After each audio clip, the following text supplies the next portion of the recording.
She walks in loud like a thunderstorm, debunking myths with style and form. True crime, conspiracies, her game. Melissa Jade, remember her name.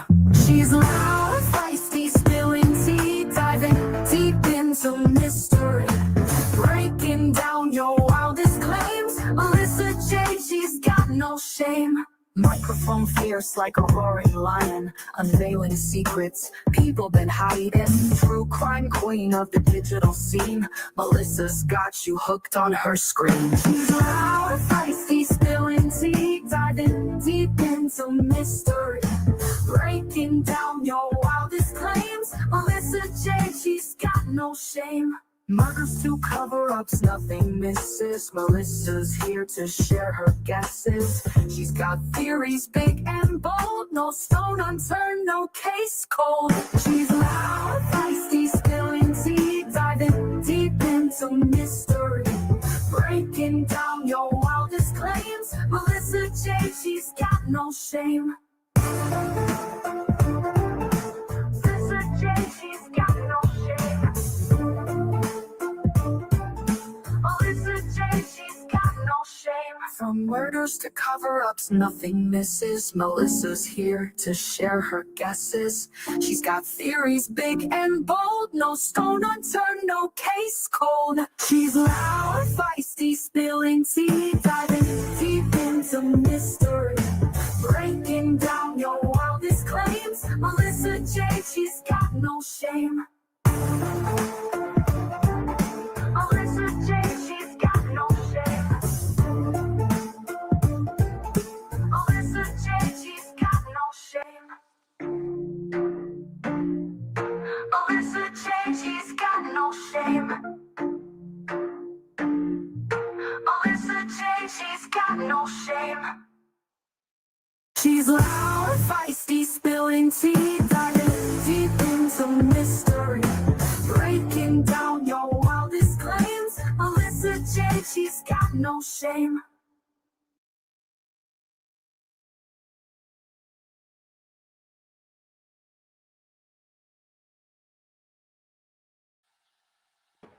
Hello, everybody. Hi, my Shabanae.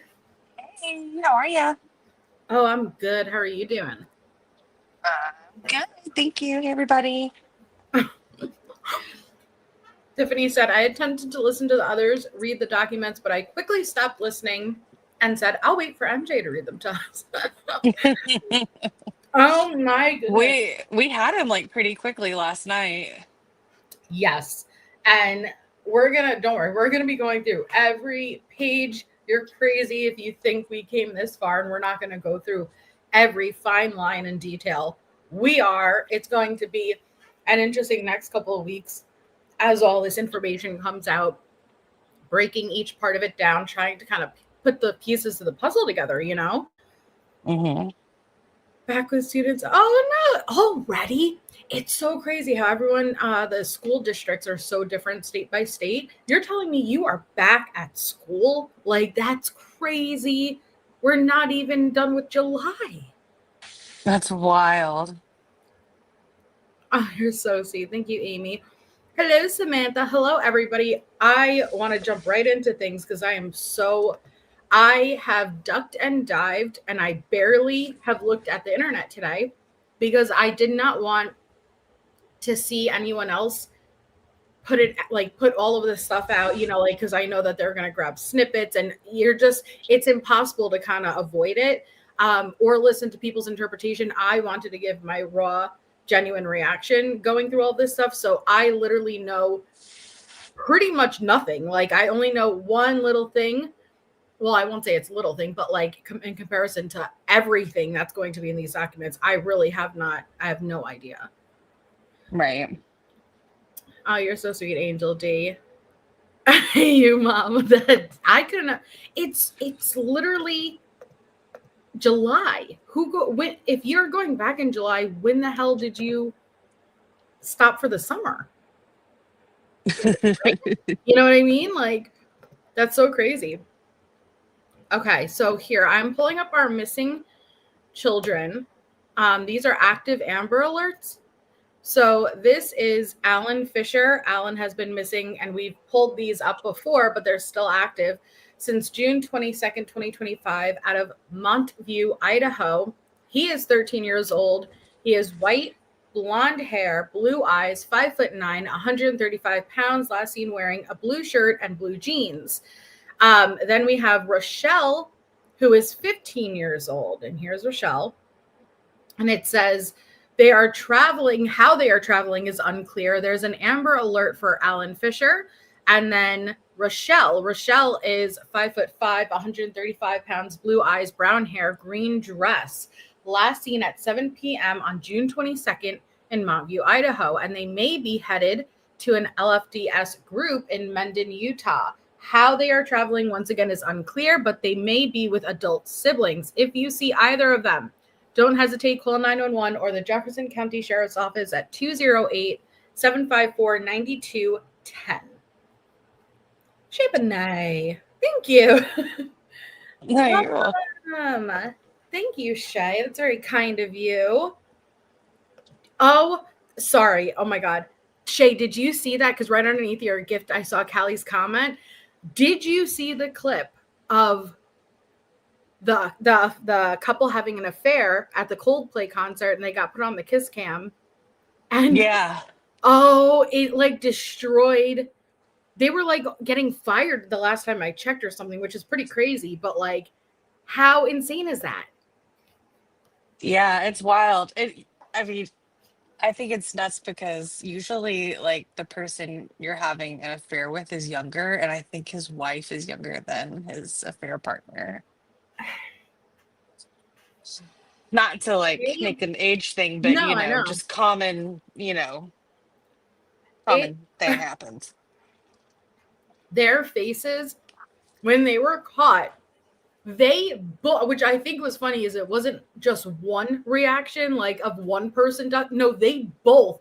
It's like they knew the assignment, and as soon as they saw, one ducked it. It was like, oh, I'm gonna just tie my shoe. I'm just tying my shoe, and the other one's like, I'm just turning my back in complete fear and being mortified. And I'm like, yeah, what made you go to a Coldplay concert with like a Jack Dawson and a Rose DeWitt McCater like stance where he's behind her, and think that you're gonna get away with this shit? I know. I think if they didn't react the way they did, nobody would have been like, "What's up with that?" And that's what the girl who recorded it said. She said, if they didn't react like that, I never would have posted this. Oh my God. Strong Little Mama says Coldplay joined the comments and said from now on they will have a camera-free section for people and their side pieces. Oh my God. Oh, that's on them, Harlot. That's on them. All right. Well, I've seen a lot of new spinoffs, though. I'm sorry. Hysterical spinoffs. There are such funny people who are doing their own renditions of it. It's really funny. Mm-hmm. No, you got to go with their full names. They got Coldplayed. Oh my God.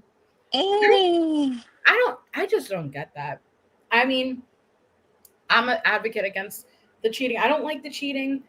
If you're just not happy, which I understand that a lot of times there are a lot more factors, maybe if you're married and stuff like that, but like, just get out of it. Just get out of it, Yeah. I just think like nowadays with the way like media and stuff is, and somebody knows somebody, like you're bound to get caught,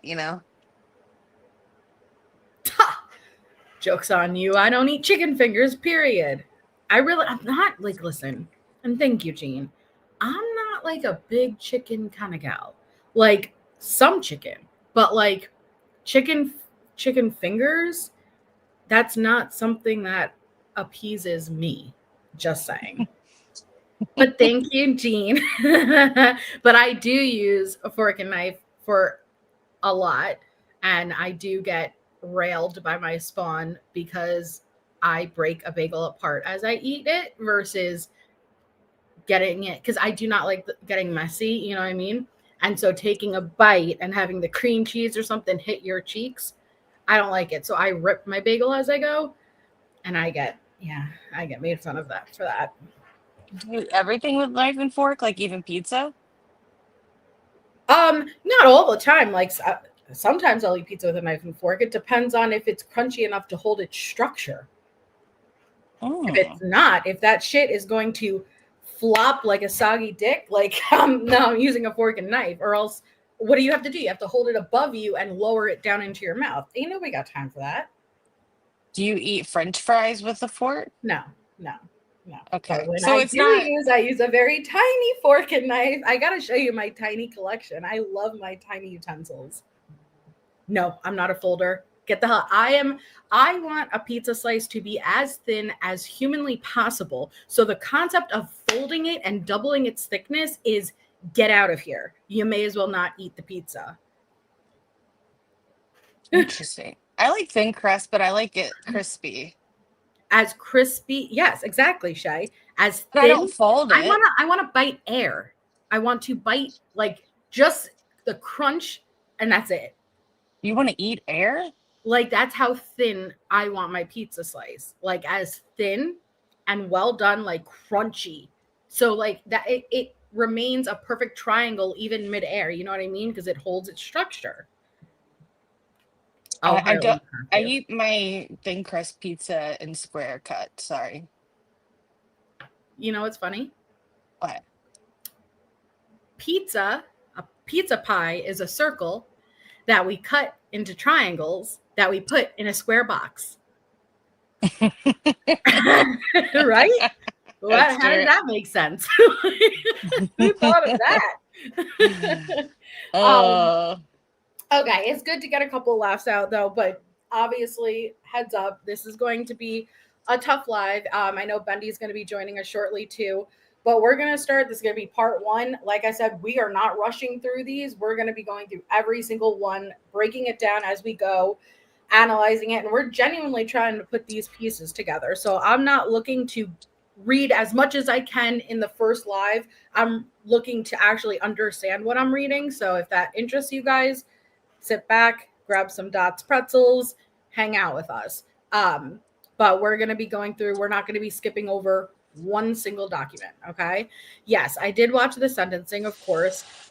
So we could start with that before we even pull it up. Because I know me and Shay spoke about it a little bit earlier. Honestly, it was very emotional. It was very heavy. And thank you, Chris, for 14 months. You don't see me. I'm in the trees or the bushes. Thank you. You could be in the tree or the bush, but thank you so much for the support. And it's lovely seeing you, Chris. good to see you. Okay. So the first thing right off the bat, it was high intensity and it was you could feel how what word am I looking for? Like tense, you know, it was very, very intense. And so right off the bat with Emily Allant reading for Bethany, which I know me and Shay kind of spoke about a bit earlier. Why do we not think Bethany was there? Which I could think of a few reasons. And thank you, Amy, for almost a year. That's amazing. Thank you so much. But as soon as Dylan got up, it was very emotional. But we have been saying this pretty much from the beginning of why it's so important when you have a witness on the stand, and she wasn't a witness yesterday, I'm just saying over the years we've said this, why it's so important to be able to see her and hear her, or him, depending on who it is. Because if we only had a transcript, let's just say, of Dylan and her statement, you could really interpret it any way that you want, right? Because I could say one sentence, Shay could say the same exact sentence, and you can interpret how I said it one way and how she said it a different way. So to Yeah. be able to see Dylan, and it was raw emotion, and she had a panic attack on her way up there. Okay. It was difficult. You could tell, as we could all imagine it would be, but you can see that she is a very, very anxious person, what we've heard from her friends previously anyway. But I love that they already had the agreement for her to sit down, because it probably was one taxing on a physical level to even stand there when you have that much anxiety. You're wet, like your legs weaken, you know what I mean?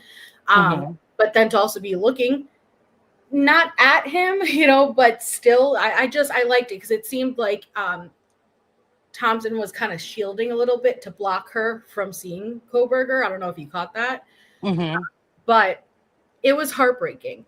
And you could hear again the trembling in the voice and her breathing. And I'm sorry, I don't think any of that is fake. What do you think, Shay? No, I think it was very real. I think that I thought that she came across very genuine. And I think, I would hope that for people that maybe had some questions, possibly this could be a little bit more enlightening, Mm-hmm. get give him a little give them more grace and empathy. Ah. See, Kristen said Thompson did an interview and he said he was asked to block him for her. See that, and you were able to see that. Thank you, because I didn't realize that. Was that in the presser, right?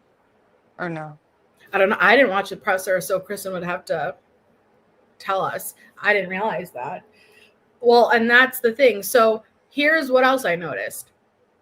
Bryan, okay, me watching it, I was like squirming throughout every family member. It was heartbreaking. It was intense. It was angry. It was sad. It was all of the emotions. But Bryan sat there. Okay, and this is all for all the pro burgers. Even if you want me to believe for a second, oh, that's an innocent man sitting there. Where the fuck was the emotion? It was blank, Shay. I watched everyone's face in that courtroom, and I'm looking, even Anne's, and Bryan had the ability to sit there, maintain eye contact, mind you. He sat up, he sat forward, and he looked at every single one of them in the eyes as they were reading. And he stayed stoic. Yeah, I don't know if I was expecting much emotion from him, but I don't know. He was maybe more blank than I expected, in that expression. I don't know if I expected emotion, but you know what I think threw me off is that he sat there and maintained eye contact. It would have been a little different for me if he was kind of looking down at times. It was a long, it took a while. So you can imagine someone maybe looking down, adjusting themselves. No, he sat up and sat straight forward and looked at every single one of them as they spoke to him. And even at times, Shay, he nodded his head. Did you see that? Mm-hmm. Almost in agreement with what they were saying. Yeah, I did notice that too. Yeah. And it happened a few times. And I'm like, I have to go back and focus on what they were saying at the times. It was very subtle, but he was shaking his head in agreement. Thank you, Joe, for 10 months. That man is 100% dead inside. It's exactly what we kind of always speculate. I never really thought incel. I know neither did Shay. I think his brain is built differently. And I think he's very fascinated and intrigued with serial killers. I think he chose little homages to former killers. And this is something, how would we expect emotion from Coberger knowing what he was able to do? He thought this out. He planned this out. This is unfortunately the way his brain ticks. So also because I bounce between psychopathy and sociopathy, and I'm like, all right, complete disregard for human life for sure, but also complete disregard for human emotion. Like, it's both there. Right. Yeah, Tony. Yeah, well, the Judge Hippler had a few things to say, and it was, even the way it was like, oh, well, do you have anything to say? I respectfully decline. That's how he said it, Shay. I respectfully decline. Okay, but what's interesting, I'll tell you why that's interesting to me. It's interesting to me because it appears like he cares how he comes across in a way. Mm-hmm. Do you agree? Yeah, I do think he cares. Absolutely. Not so much about what he's done versus how he is seen by others. Like, he didn't have to say, I respectfully decline. He could have just said no. But I feel like he wanted to make sure I only have 3 words and I'm going to make sure I'm showing respect when I do it because I am a good guy type of deal.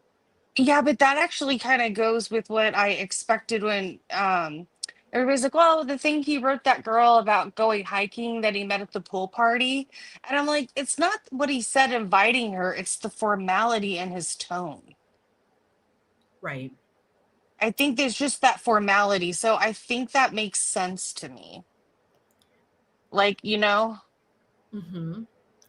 Well, something else interesting. Olivia, first of all, I don't want every single one of those impact statements were so moving, so heartbreaking, and they really set the tone. And I really enjoy that they're all different because it goes to show you everyone handles things different. Even within one family unit, everyone handles things different.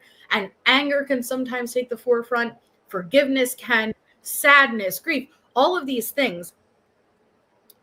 Okay, I want to make sure. Hi, Bundy. Hi. Hello. Hi, girls. Hi, Shay. How are you? Hey, good. How are you? Oh, I'm good. I'm hotter than 9 kinds of hell, I swear. Oof. I wish. Did you say 9 pints of hell? No, 9 kinds of Oh, hell. 9 kinds of hell. Yeah. I wish Coberger was in 9 kinds of hell. Yeah, he will be soon. Don't worry. He ain't going to stay where he's at for long. They got, he's just new there and they got to do all they always put him on that kind of watch. Mm-hmm. So, well, we were just discussing a little bit of the sentencing before we go through the docs. And one of the most intense moments was when Steve Gonzalez turned that podium to face Coberger, which he is not supposed to do. You're supposed to be addressing the court, not the defendant. And I paid very close attention to Hippler. I paid very close attention to Anne, and I didn't want them to do anything. I think they very much allowed him the room to do that, but it was intense. It was a very intense moment when he got up to that podium, picked it up and turned it. And I'm going to say this directly to you. And again, he sat there and he did not break eye contact. He sat there and he sat up and he listened. And he did that for every single victim impact statement. He did. In fact, Allie had a really good idea, and I'm going to do this.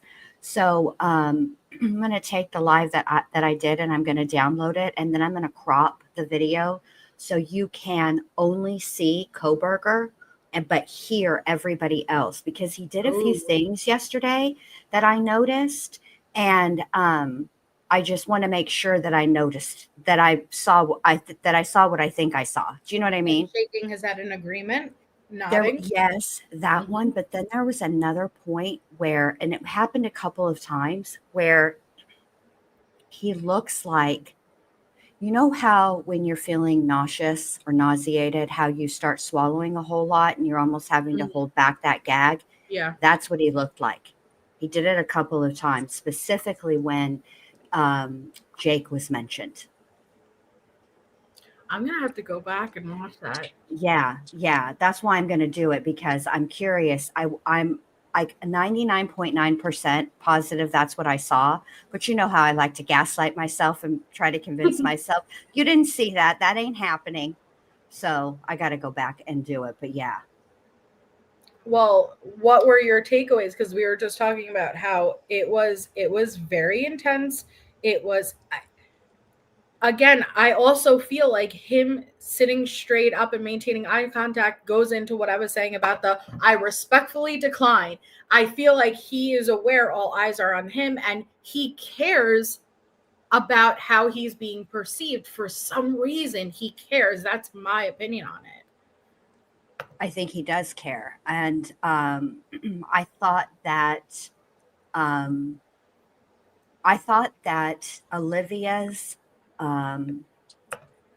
her statement spoke to Bryan, the part of Bryan Kohberger that he doesn't want anybody to see. The insecure, the unsure, the uncomfortable, weak, cowardly, part of Bryan that he doesn't want anybody to see. That's why he did what he did. You know what I mean? So you could just, that Simpsons where Bart has a girlfriend and then he finds out she's older and she finds out that he finds out she has a boyfriend, and he has this little whole thing in his head where she rips his heart out of his chest and says, "You won't be needing this," and kicks it into the trash can. Oh gosh. That's like the vision. I know it's a little too graphic, but that's like what I imagine. Bryan, like you could, or when Lisa freaks out on him and she says, "I'm not your friend. I don't even like you. I just gave you that stupid Valentine because they made me, choose you." And he's on the Krusty show. They're on TV when it happens and you can hear him go, "Oh." That's how that's how I felt like, yeah. I love The Simpsons. Me too. Did you notice that Olivia, which I'm sure everyone, because this happened yesterday, but it was very interesting how Olivia incorporated his survey questions into her victim impact speech. Yes. It was very moving, and I paid close attention to him. Like, did he at what point did he realize what she was doing? I think immediately. You think immediately? I think immediately. And I think that he was seething, yet he kept himself glued to that chair. Like you could almost see him pressing his back into the chair, like the chair was going to hold him there. Do you know what I mean? Because I think he wanted to have an outburst, but he didn't want to give it. Do you know what because he likes to be in control. Yeah, I do agree, Mallory. When she called him a heroin user, I think that bothered him too, because again, for some twisted reason, I think Coberger cares very much about how he's perceived, which it kind of contradicts a lot of the other traits we see from him. But it's interesting, and I'd like to dive a bit deep more into the psychology behind that to understand that. Me too. Now, this was super interesting, and I don't know, because I've been ducking and avoiding and I haven't been on social, so I don't know if anyone has gotten more information from this heart, but this was interesting, and it's unclear if, at least last time I heard about it, if Bryan did that or one of his attorneys. I'm not sure, but what is up with this black heart? All I know is that his attorney brought it with her. It's something that came with him. He didn't. I don't know who drew it. I just remember them saying that it was brought by. I think for his attorney asked if it could have it. Right, Shay? Do you remember? No, I don't remember anything about that. Sorry, I would like to know, because I remember they asked at the presser with law enforcement, they asked Xana if they knew about that. He had no idea about it. So I have no idea. That would be news to me, honestly.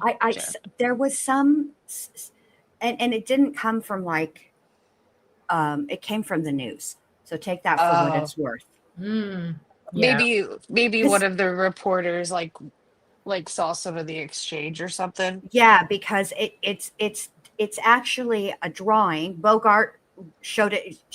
Bogart is the one that mentioned it yesterday during the chat, and I do have a screenshot of it, but it's so blurry I wanted to fix it, and then I got distracted. But anyway, it's it's something that's in plastic. Oh, okay. Yeah, because you can see it right here, which looks like more than one piece, unless maybe, it's in like a... But look, you can see color behind the black heart and stuff too. But look, I just want to show you, look how tall he is. He's very tall. He's very tall. And when I was making the thumbnail for his, because I couldn't figure out how I wanted to do it, but so I just Googled his face, or just Googled his name and then clicked images, and it'll come up with every image ever of him. And when I was looking through the photographs from like when this first happened back when he got arrested all the way till now, he's actually, as hard as this is to believe, but he's lost weight in the face. Yeah. Oh, for sure. For sure he did. I highly doubt they have those. Well, you know what? Thinking of Tisha, she gets all those special diets, but he's vegan, you know? Yeah. I don't know. But then you ask yourself, was he trying to alter his appearance at all? Which I don't know if I would equate weight loss to that in his situation, but who knows? Well, there's something interesting about that too, because do you know who else lost a significant amount of weight pre-trial? Ted Which, Bundy. yeah, you're right. Yep. I've been like putting all these things together. It's just in my brain right now. Please, nobody ask me about it because it's a mess up there. But I've been doing some like specifically tried not to listen to anything with these documents. I didn't even look at them yesterday. As soon as Yep. I messaged Melissa when I found them, when I knew, because I messaged her, and then I saw that she had a live scheduled. We talked this morning, and I didn't look at anything because I wanted to wait. Yeah, I didn't look either. And it's hard because it's everywhere. Of course it's everywhere. We're finally getting some clarity, but what breaks my heart the most is, and I know Shay was talking about it earlier, the families themselves only found out a lot of these details right before sentencing, like literally right before sentencing. Could you imagine? No, no, no. And I think I know that there are people that are very critical of the Gonzalez family and the way that they um, express themselves, not just in there were people that were critical of them when before and then now too, right? So sorry, I got distracted.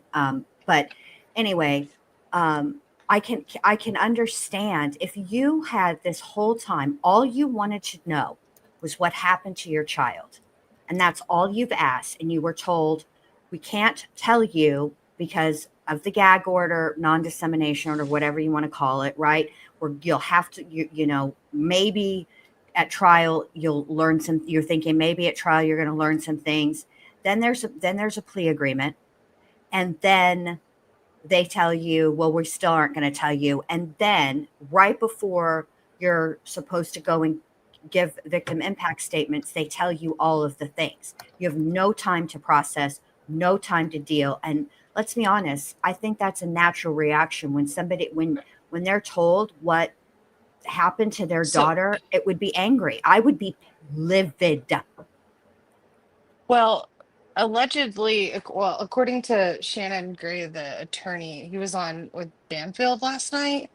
And he said that a couple days ago, they had like a 3-hour meeting Mhm. with the investigators, and it was only about Kaylee. And that was kind of his answering because, of course, Ashley is wanting to ask about the other Yeah. victims. And he's like, that will be between law enforcement and them. So I had this theory I was like throwing out there to Melissa. It was yesterday, right, Melissa? Or is it Yeah, earlier today? one And of I the was like, yeah, and it was earlier today, and I hadn't watched the Banfield episode, and I was thinking, I was like, I wonder if law enforcement actually told the families because they were also about to release that yeah. website. And They said they were going to release it too.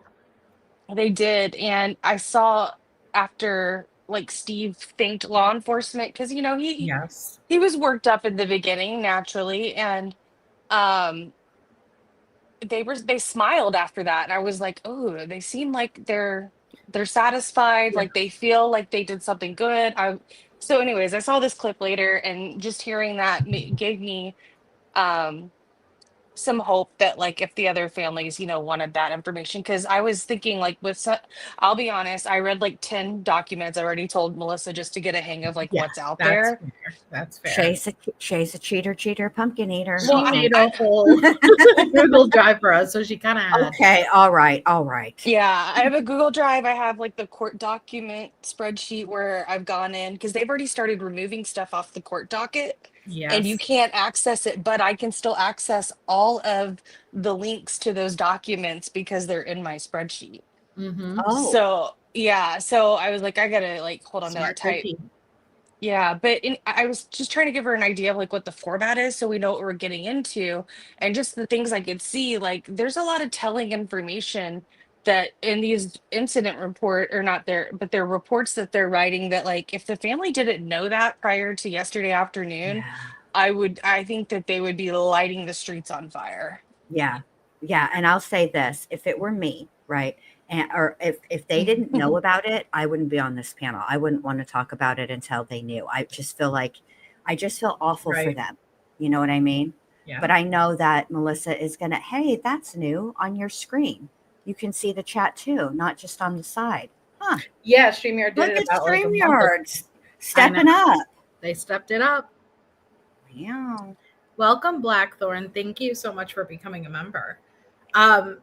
Okay, so like I said, we're going to be taking our time, not going to get through all the documents. I'm not reading these, rushing through them to get as much done within a live. Like I want to go through every line. I want to understand, put the pieces of the puzzle together. But we're going to go through every single one. And so, just your trigger warning, because it's going to be heavy stuff, as you guys already know. No, he didn't realize. And here's what's crazy, Joneson, when he did that presser right after, and because these are the only details I know, is that Kaylee was stabbed 34 times, right? That when they said that there was another victim stabbed more times, they didn't even know at the time post-sentencing that was Zana. They didn't know. Because like Shay was just explaining, when they did that 3-hour, what would you call it? Like meeting. Sit down. Yeah. It was only about Kaylee. No, for the love of Gotham. Can I say just a couple of things real quick? Just know, like, going into these reports, like Melissa was saying, some of these reports like were written like same day or next day that they were doing them, and they've gotten some of the victims' names like mixed up. Like they called Kaylee Xana Kaylee, but we'll catch on. They corrected in the report later, but I did notice, like, let's just kind of give some grace as we read that. And then second would be some big conspiracy. Let's use Right. logic. Right, right. I mean, they've got, think about the who's the giver of the information in those early days, right? It is Dylan, it's Bethany, and then it's the kids that came over, who were the ones that ended up calling 911, all the things, right? They're traumatized, they're freaked out. They're probably speaking very fast, and it was probably difficult for the officers to follow who they were speaking to. And so I don't think it's any big conspiracy. I don't think it's disrespectful, but I think that what it does is it shows how investigations work. It's very rough in the very beginning. You don't know very much, so it's in real time investigating. This every photo breaks me, but this one midstream, mid-tier. Again, every single family member who got up, like, just kudos, like there were, again, it was such a spectrum of different emotions. And it just goes to show you, everyone handles things differently. Everyone experiences grief differently. There's no cookie cutter way about it.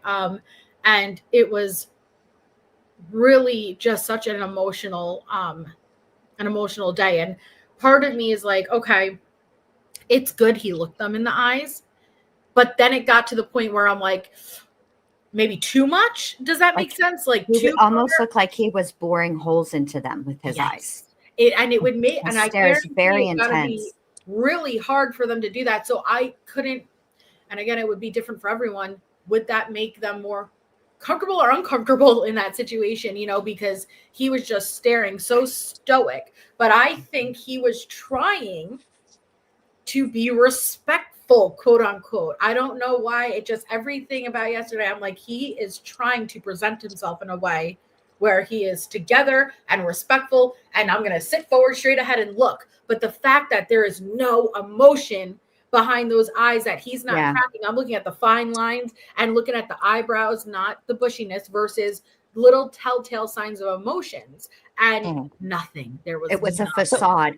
It was almost, it's like somebody who doesn't know how to act, who they don't. Okay, it's like watching somebody who is pretending to grieve or pretending to have an emotion that they don't actually feel, and they're just going off of how they think that somebody who's sad would act. Right. Yeah. So I think it does come across cold, but like I think we just kind of come to expect that based on some of his uh, I guess like psychological and some of his disabilities. Like I kind of expected that, but Yeah.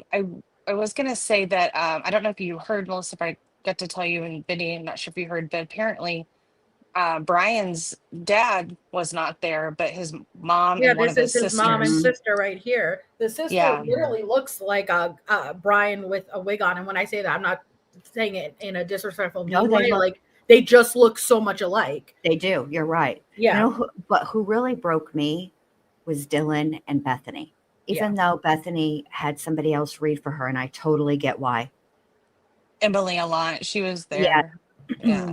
um, and then Dylan had to, Dylan read her own. But all I could think of when I was listening to the words that the girls were speaking is how sad it was that what happened that night was traumatizing and scary and made them feel unsafe. That's what happens when you're a victim of a crime initially, right? yeah. Mhm. Then they were re-victimized all over again and made to feel unsafe and made to question everything about themselves again by I don't even know what to call by the true crime community. I mean, the fact of the matter is that that's what happened. Not all of us in the true crime community behaved that way, but we're all part of it. So we might as, I mean, it's embarrassing to me that they were treated that way, but it is what it is. And for I think FOS asked, this is his mom right here, and this is his sister right here. Okay, but what I want you to see is look at this court officer's face. There is more emotion on his face listening to the victim impact statements. And this is Coberger the entire time. But I I will think say I think Anne matched his facial she did. expression the whole Oh, time she too. did. But and then his other attorney, I don't know if she has resting smirk face, but it looked very inappropriate. But I think that's just Massive. her. Yeah, she it just seemed like she had a planted smirk on her face, which again, I'm not saying that that was her intention versus you look like you're smirking there. But what I will say though is I feel bad for his family too. It could not have been easy sitting right there while every single one of those victims got up and gave those statements, and that's not their fault. It's not their fault, like that's their son, that's their brother, that's their loved one. And so I give them credit too for sitting there and being able to do that, because that must have been heart-wrenching. It really would have been. Right. It definitely would have been. Uh, Okay. I had one more thing I was going to say because I know we're going to move over to the reports, but the other big thing that came out of the press conference with the police was that Brian isn't Papa Rogers. Brian is not Papa Rogers. Who would have thought? I know. I never thought it was Papa Rogers, but it's nice that they get. You know what's funny? It's like they must have been sitting there also under the gag order, just itching, wanting to debunk certain rumors so bad. Can you imagine? Yeah. Mm-hmm. I cannot imagine. I cannot imagine knowing the truth and not being able to just yell it from the rooftops. Oh, I'm sure they do. Okay, so wait, real quickly, Shay, because I only opened that first one. Is there guidance you want to give me of where to open first? So you want to start at the top where it says MD reports general narrative, Yep. the supplement. So this will be the first 50 reports, Okay. or really 51, because I told you how they have them written out. But you'll start with the top file, general narrative. Okay. And that one actually goes through, I mentioned a list of some evidence, but at the very bottom is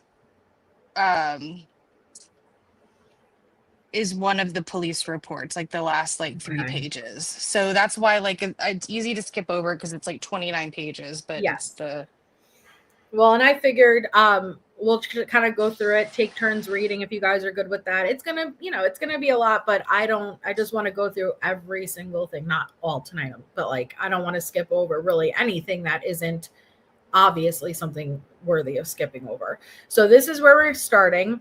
This is the general narrative. And again, like Shay said, we have to keep in mind this was being done in real time. They were investigating in real time. There are going to be times where you're going to see names mixed up. There were 4 victims, obviously, in this situation, and a lot of people on scene. And so you got to give some grace without jumping to it's a conspiracy. Mhm. Okay.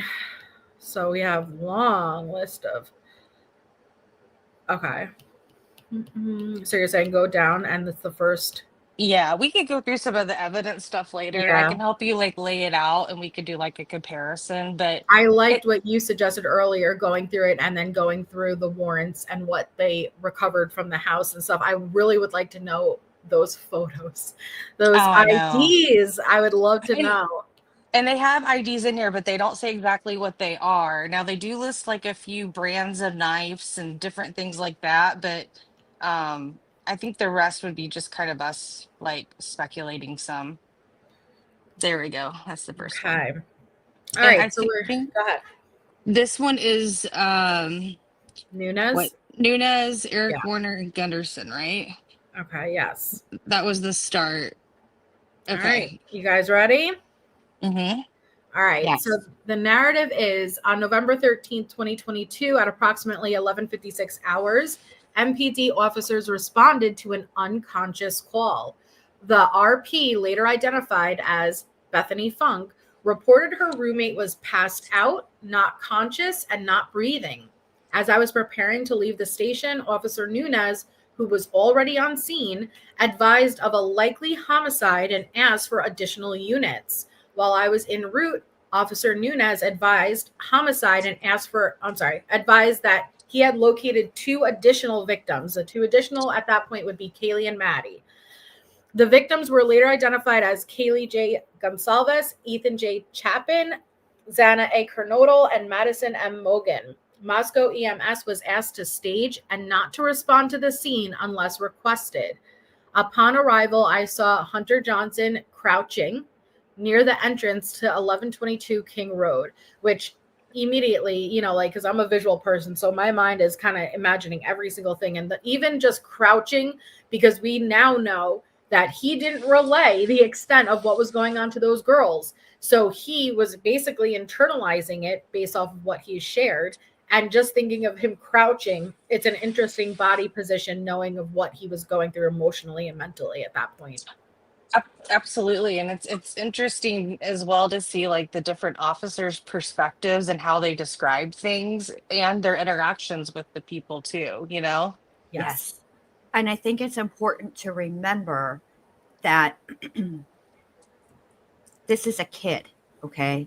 Mhm. And this kid wanted to protect his friends from knowing what he saw, which that was a snap judgment that he made. And that is why I remember when when they finally did their first press conference and they explained what they got the call about, everyone was confused.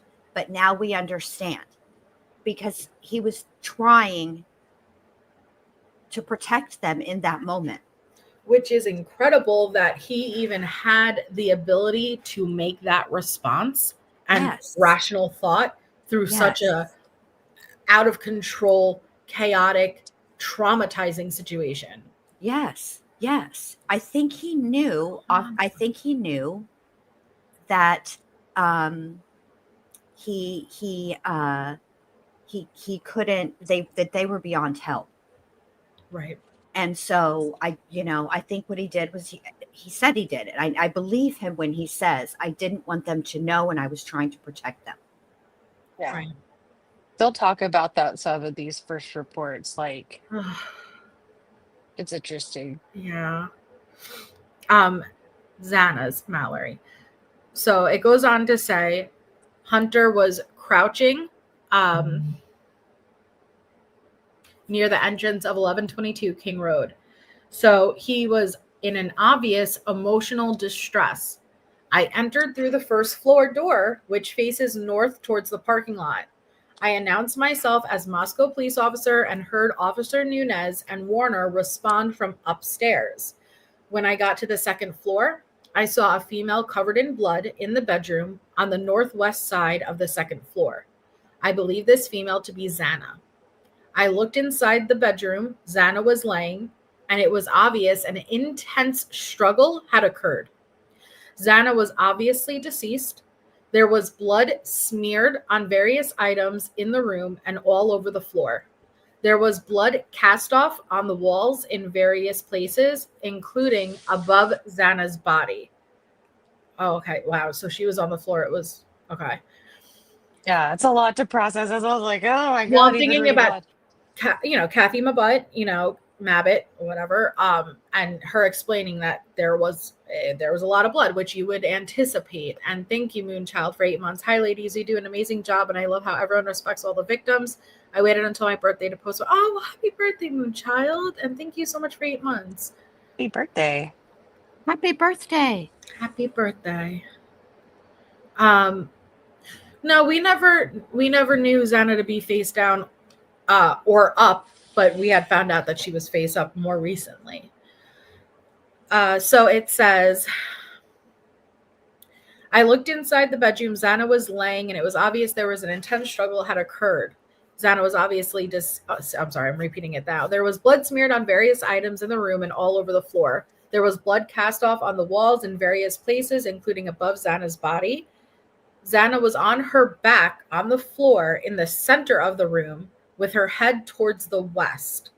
Xana was in her underwear and a long-sleeved gray shirt.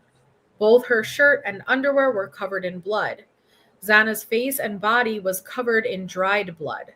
I could see what appeared to be defensive wounds on Xana's hands. There was a deep gash on Xana's left hand between her pointer finger and thumb. A partially covered male was on the bed and also obviously deceased. I believe this male to be Ethan. The midsection of Ethan's body was covered with a blanket. Ethan's head wasn't visible and appeared to be between the bed and the south wall. So that is what it... Oh. There was some blood cast off and what appeared to be arterial blood spray above where Ethan's head was located. I proceeded upstairs to the third floor where I met Officer Nunez and Warner. Officer Nunez and Warner advised the residence was clear of any additional people. There was a dog belonging to Kaylee in the third floor west bedroom, which has access to a third floor deck. The deck has no exterior access to the ground level. I asked Corporal Snyder to cordon off the area and Officer Nunez to start identifying the subjects that were on scene when he arrived. I asked Officer Warner to start a crime scene log at the front entrance. Once Officer Smith arrived on scene, I asked him to stand guard at the kitchen sliding door, which I later learned was ajar upon our arrival. On the third floor, I went to the southeast bedroom where Officer Nunez and Warner advised they found two females, whom I believe to be Kaylee and Madison. Both females were obviously deceased. I observed Kaylee lying on the north side of the bed and Madison lying on the south side of the bed with their heads towards the east. Kaylee and Madison, go ahead. So they're orienting the north with the front door. Yes. Okay. I couldn't remember if they said that, but I remember I was getting stuff out because there was just a lot. Yes. To try to visualize, Mm-hmm. Okay. So Kaylee and Madison were covered by a pink blanket, which was covered in blood. There was a large pool of blood near Kaylee's midsection. There was blood cast off on the east and north walls above Kaylee and Madison. Madison appeared to be laying up against Kaylee. Madison had what appeared to be wounds to her forearm and her hands. Madison had a gash under her right eye, which appeared to go from the corner of her eye to her nose. Kaylee was unrecognizable as her facial structure was extremely damaged. Oh. I asked Officer Nunez to close the door to the bedroom so the dog did not try to disturb the scene. Other than that action, MPD patrol officers left the scene as it was found. I was later confirmed with Officer Nunez that no EMS personnel entered the prior to my arrival. I contacted Captain Barrett and advised him of the situation. Captain Barrett said he would activate detectives and get more resources en route. Once Detective Sergeant Lawrence arrived on scene, he requested one of the responding patrol officers begin writing a search warrant, which was assigned to Officer Nunez. Corporal Snyder was assigned to taking initial photos of the scene while Officers Smith and Warner remained as security at both entrances. I collected the dog from the 3rd floor and took it outside. And I'm just thinking about that photo now of the Murphy outside with all of them. Mm-hmm. LCSO Deputy Olson transported the dog to the Humane Society on my behalf. So Officer Nunez was interviewing a large group of individuals which were associated with the residents. Officer Nunez asked that I finished getting contact information for the individuals. I contacted and later added the following names to this call. And then we have Bethany, Dylan. Let me see. Oh, there's a lot. So we have Hunter. Hunter There's Johnson, Hunter Chapin, yes, Maisie but Chapin, Emily Alon, Josie. Josie. I'm trying to figure out who the other the A is. The God, there were The many. EA is Emily Allant. No. Oh, is it first and last? Oh, I'm sorry. That's why I'm like, these are a lot of names. No, 2 letters for one name. There you go. Okay. So Dylan, Hunter Chapin, Maisie. Someone drove Maisie, so that's probably another name. Mm-hmm.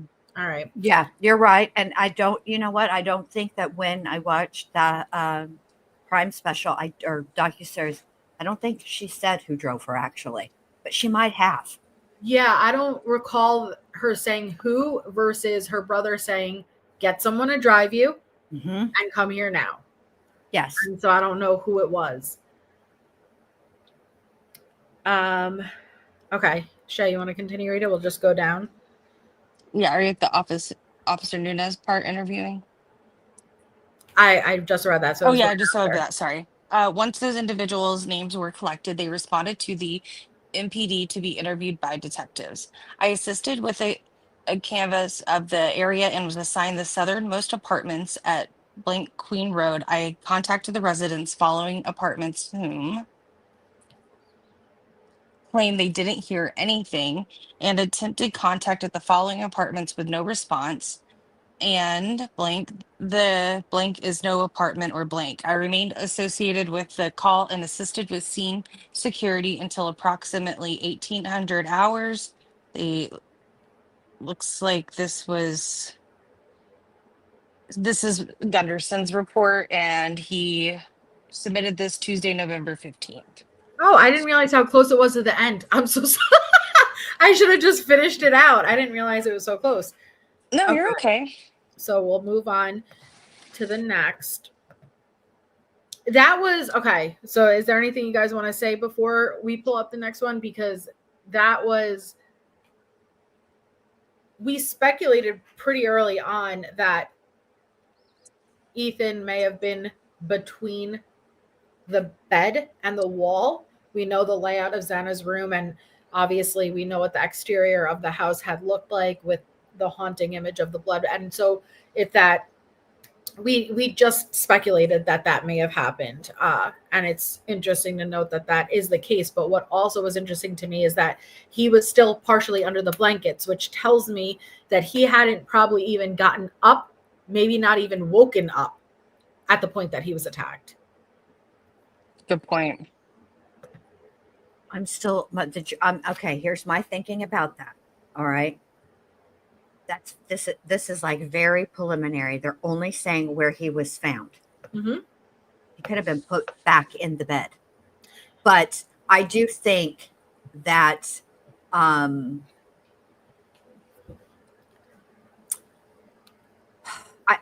struggle saying this because I'm not exactly sure how to say it, because I don't want people to perceive it as I'm like saying something negative about Ethan. I mean, the thing, he's a kid and he was doing what kids his age do.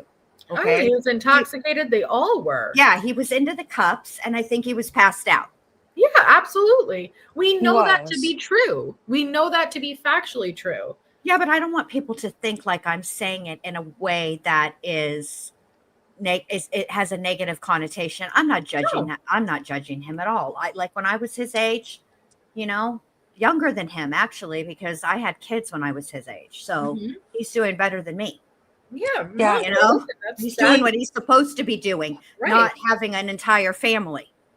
I don't think he woke up, but I don't think he was ever pulled out of the bed, because they'll start talking in later reports about arterial spray and they know the directions of that.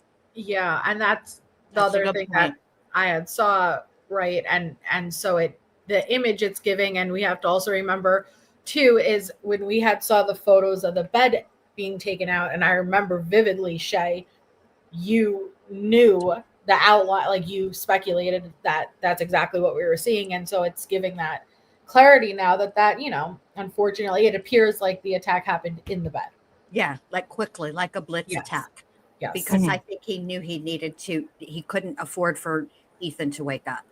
So that makes Right. sense. It's one of the things that I wrestled with in my brain, and now I have an answer, right. a definitive answer. You know what I mean? Yep. Oh man. But it seems like Ethan may not have even woken up, which is very interesting. Trying to understand Brian's mentality. And I know that we speculate and go back and forth. Did he deem Ethan a threat?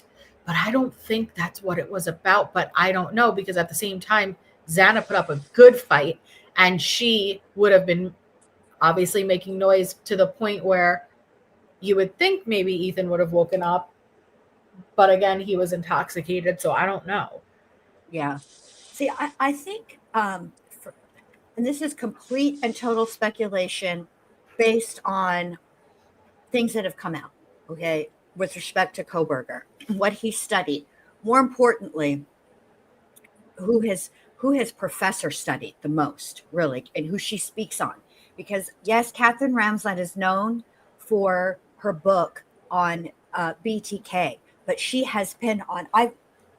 The minute they showed her, I knew exactly who she was. She's been on like 11 billion documentaries, news shows, talking about serial killers. She doesn't just talk about BTK. She's very well versed in all of them. And I think that he went in there with an image in his mind about what he intended to do. And I think that he intended to leave that scene a certain way. But I don't think he thought that Ethan would be there. And I don't think he thought that Xana would come up those stairs. I think he thought everybody was asleep. I think he thought everyone was asleep. Mm-hmm. Jonesin, please get out of my brain, or if you don't mess with anything up there, you will not understand the filing system. But Melissa and Shay know, and anybody that was here the other night, I already talked about this, and we want to listen to the things. So, yeah. All right. Do you want me to read this one? Yes, you're good. Okay, so this is Officer Corbin Smith. His narrative is on November 13th, 2022 at about 1200 hours. I responded to 1122 King Road in reference to possible homicide victims. Officer Nunez had arrived on scene and found a total of 4 deceased individuals. Officer Nunez informed other units he believed this to be a homicide. When I arrived, I entered the residence and went to the second floor. I observed a female wearing a sweatshirt and underwear laying in the middle of the bedroom floor covered in blood. I observed deep lacerations, indicative of defensive wounds, on the female's hands. The female was surrounded by blood on the floor. I observed a male laying on the bed. The male appeared to have suffered from stab wounds and a laceration to the neck. The male was covered in blood, and the bedding around him was soaked in blood. In a third floor bedroom, I observed two females laying in bed, which appeared to have been stabbed to death. The female laying on the left half of the bed, as I looked at it from the doorway, so that would be Kaylee, was unrecognizable. Her face was completely disfigured and was stabbed several times. Oh Oh my my gosh. goodness. See, I'm curious if they know that to be true at that point or speculated based on the other wounds that they've seen that it may have been because that, if it was badly damaged, it may have been speculation that she was stabbed in the face versus blood from other type of wounds. Right. Yeah, these are just, the officer's reports. It's not considering the medical examiner, coroner, any findings. Yeah. So, yeah, some wounds could we just don't know. I mean, but oh, okay. So, her face was completely disfigured and was stabbed several times. I was unable to comprehend exactly what I was looking at while trying to discern the nature of the injuries. The second female on the right half of the bed, which is Maddie, had multiple stab wounds. The comforter was soaked in blood, and a pool of blood was still present. I was assigned to hold security at the rear slider door. This was the alleged point of entry of the suspect. I observed very large footprints in the snow. I Ah, used a mhm. I used a tape measure, and the shoe size measured approximately 13 and a half to 14 whoa, inches. that's a big shoe size. The Vans weren't they a size 10? I can't remember. But I saw someone make a comment earlier that that was probably Hunter shoe print, and that's actually might make more sense. But a 13, 14, whoa, it's a big shoe. Yeah, maybe Ethan's. I could check to see. Yeah. I mean, we don't know. Like, they're just saying what they observe, guys. It doesn't mean that this is evidence that is part of the crime itself. But Yeah. I hear you. So the footsteps went to and from the rear slider door. I observed the trail of footsteps headed away from the slider, then turn right around a stump in the backyard and lead towards the front of the house. I observed a set, so that would be like going, I guess, in between the houses there. Yeah. So I observed a set of small handprints on the window to the east of the slider. The screen That's to this window. Dylan's. That's Dylan's window. Yeah. Okay. The screen to this window appeared damaged and was laying on the ground. I located smudged fingerprints on the glass slider door. There was a discarded black backpack in the backyard. I photographed these items and attached them to the case. I maintained rear security until I was relieved by Officer Warner. The only person to enter from this port was Captain Lanier at about 15:27 hours. And this was signed by Corbin Smith, Sunday, November 13th, 16:17 hours. Okay. Thoughts. Mm. I see, Bendy. You said you have thoughts on the shoes. What are your thoughts on the shoes?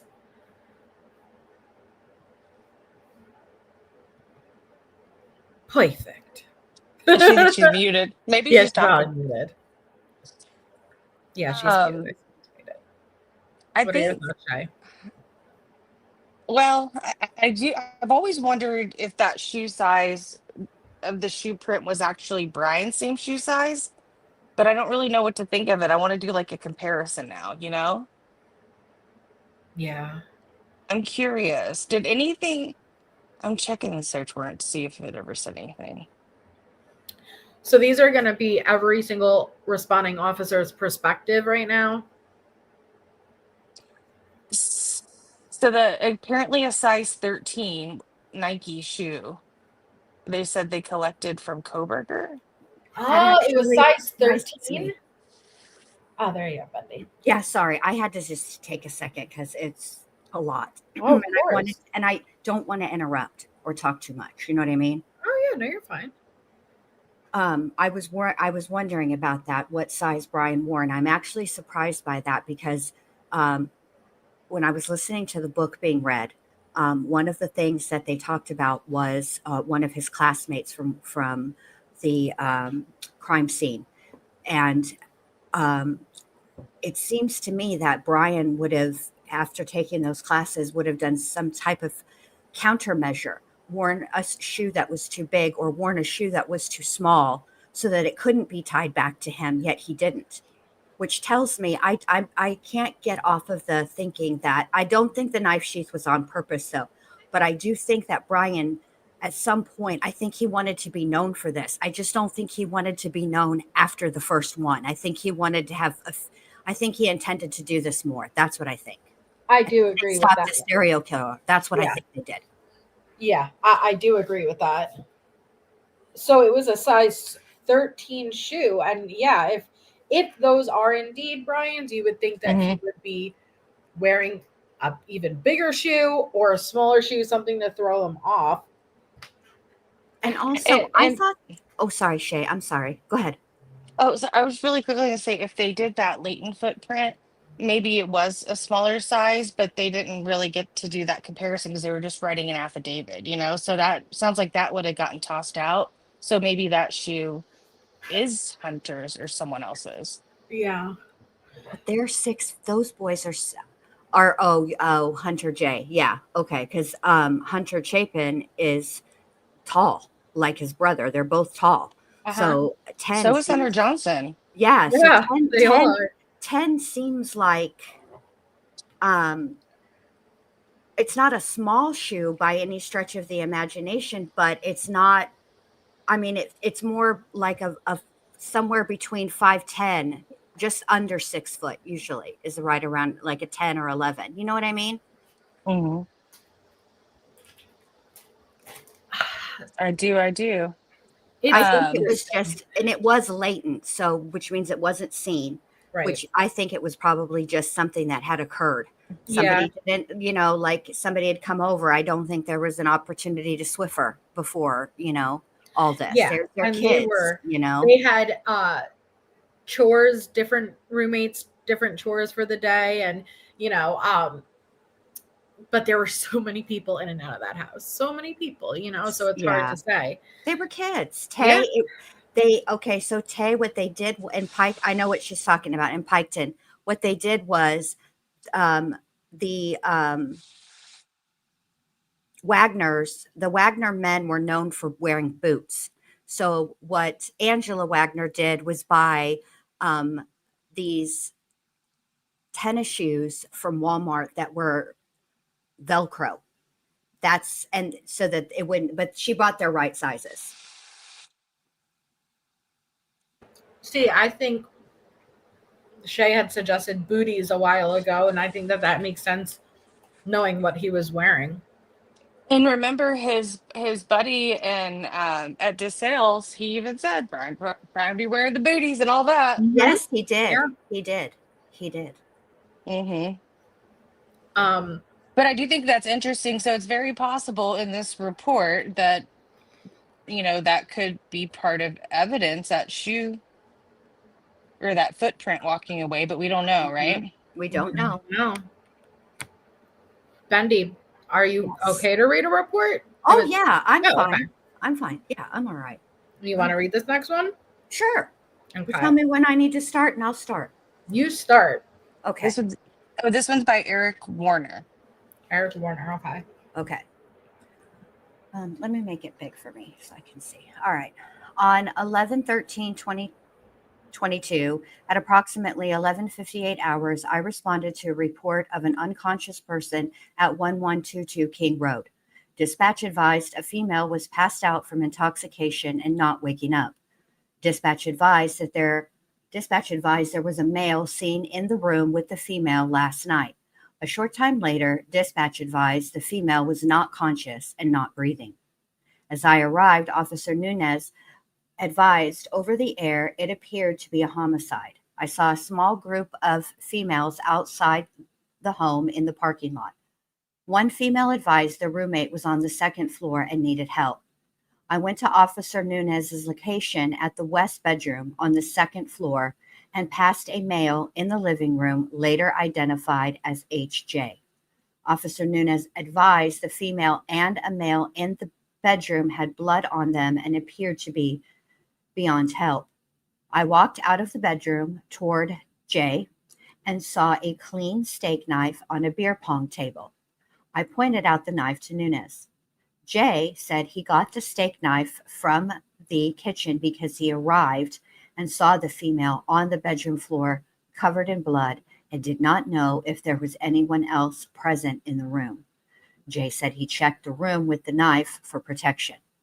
Officer Nunez and I walked to the first floor entrance with H.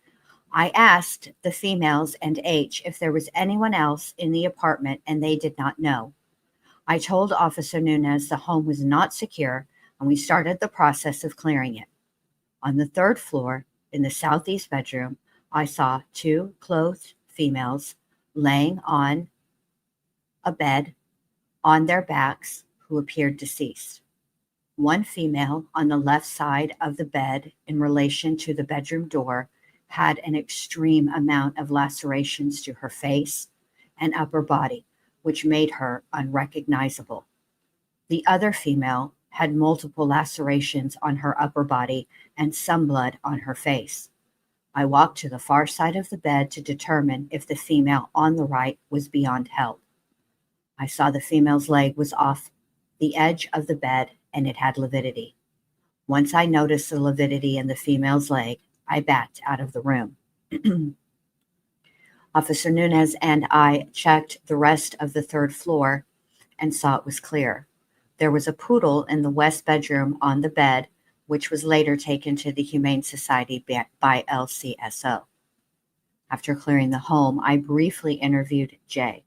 Jay said he was at his apartment and his girlfriend, E.A., received a phone call from one of the girls who lived at 1122 King Road.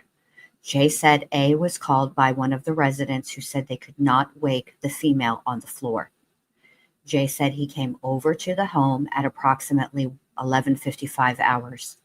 Jay said he saw the female on the floor in the bedroom and did not see the male on the bed, who he identified as Ethan, before grabbing the knife. Jay said he entered the bedroom and checked the female's pulse and found none. Jay said he did not check Ethan and left the home. I thanked Jay for talking with me and told him he could go stand with A, who was with the other residents in front of the home.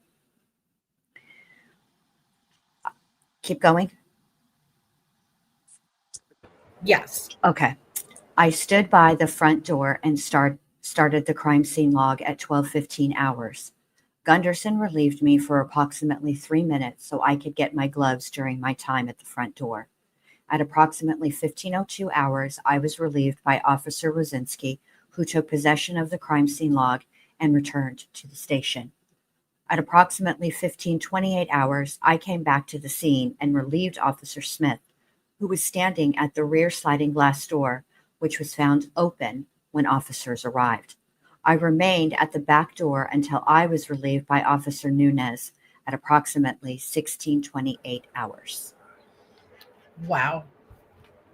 So that one was a little bit different with a little bit more information. So what's interesting is, see, Bryan did not close that sliding back door on his way out, which doesn't surprise me knowing how he studied crime scenes and stuff. I don't think he would have wanted to touch the door or take the time any more than he had to. Right. But I just remember Steve Gonzalez saying on the Drunk Turkey show that some type of bag or kit was left at that front sliding door.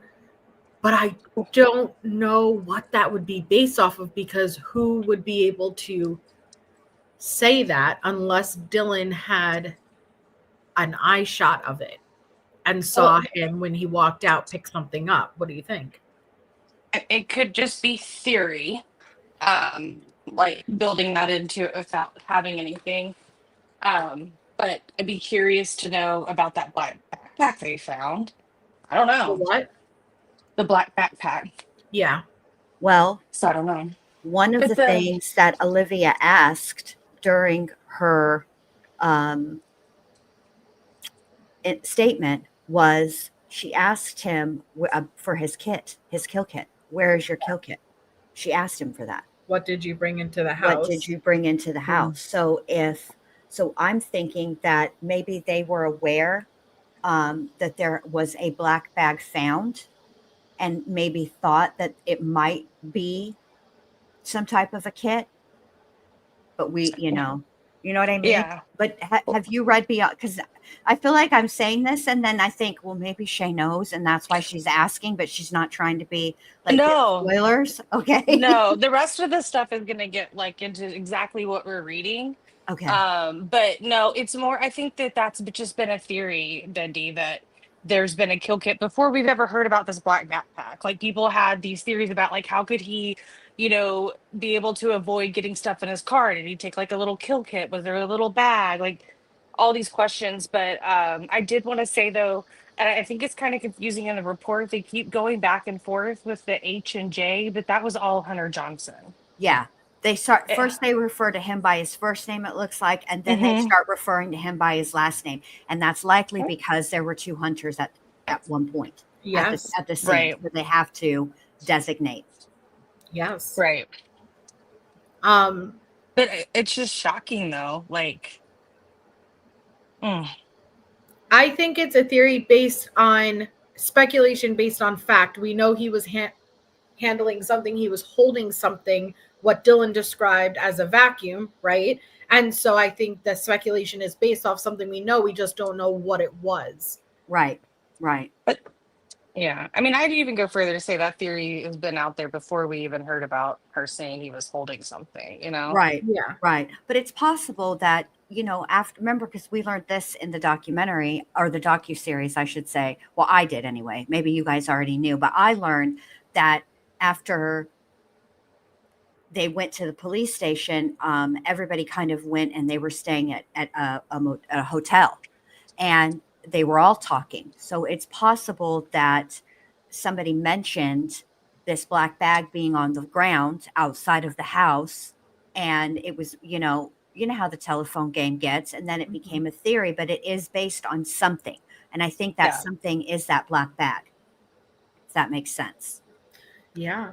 Well, and my heart breaks because with Hunter and now knowing the extent of Xana's injuries, to know that he actually did go in and try to take her pulse. Mm-hmm. that And is true. Yeah. Mm-hmm. He did. and to be able to go back in and to get a knife, which I have a feeling people are going to run with that, and I really wish they wouldn't, because it was a clean knife and they'll be able to determine very quickly it did not cause the injuries. But the fact that he got that close, it breaks my heart, because it's something he will never be able to unsee. No, he won't. No, he won't. And and that was one of the things that, was impressed upon me during the docuseries is them talking about, well, actually, I think it came from the book, where one of the girls that had gone, I think it's Emily, she there is a therapy where they can replace the horrifying, awful images that you have in your brain, and they can replace them with better images, right? But it takes time. But she didn't do it because she was going to be called to testify. Yeah, that was in the book. I can't tell you if that's true or not, because I've never heard her talk about that directly. But these are things that have come out, so we're just talking about them. Yeah. All right. So I know that these are all the narrative. So it's like a little bit repetitive, but there's like little pieces that, each individual officer is giving their account and experiences. So I'm not trying to kind of like keep going on, because I know it's rough. It's a lot to hear. Do you know how many there are, Shay? How many documents we got?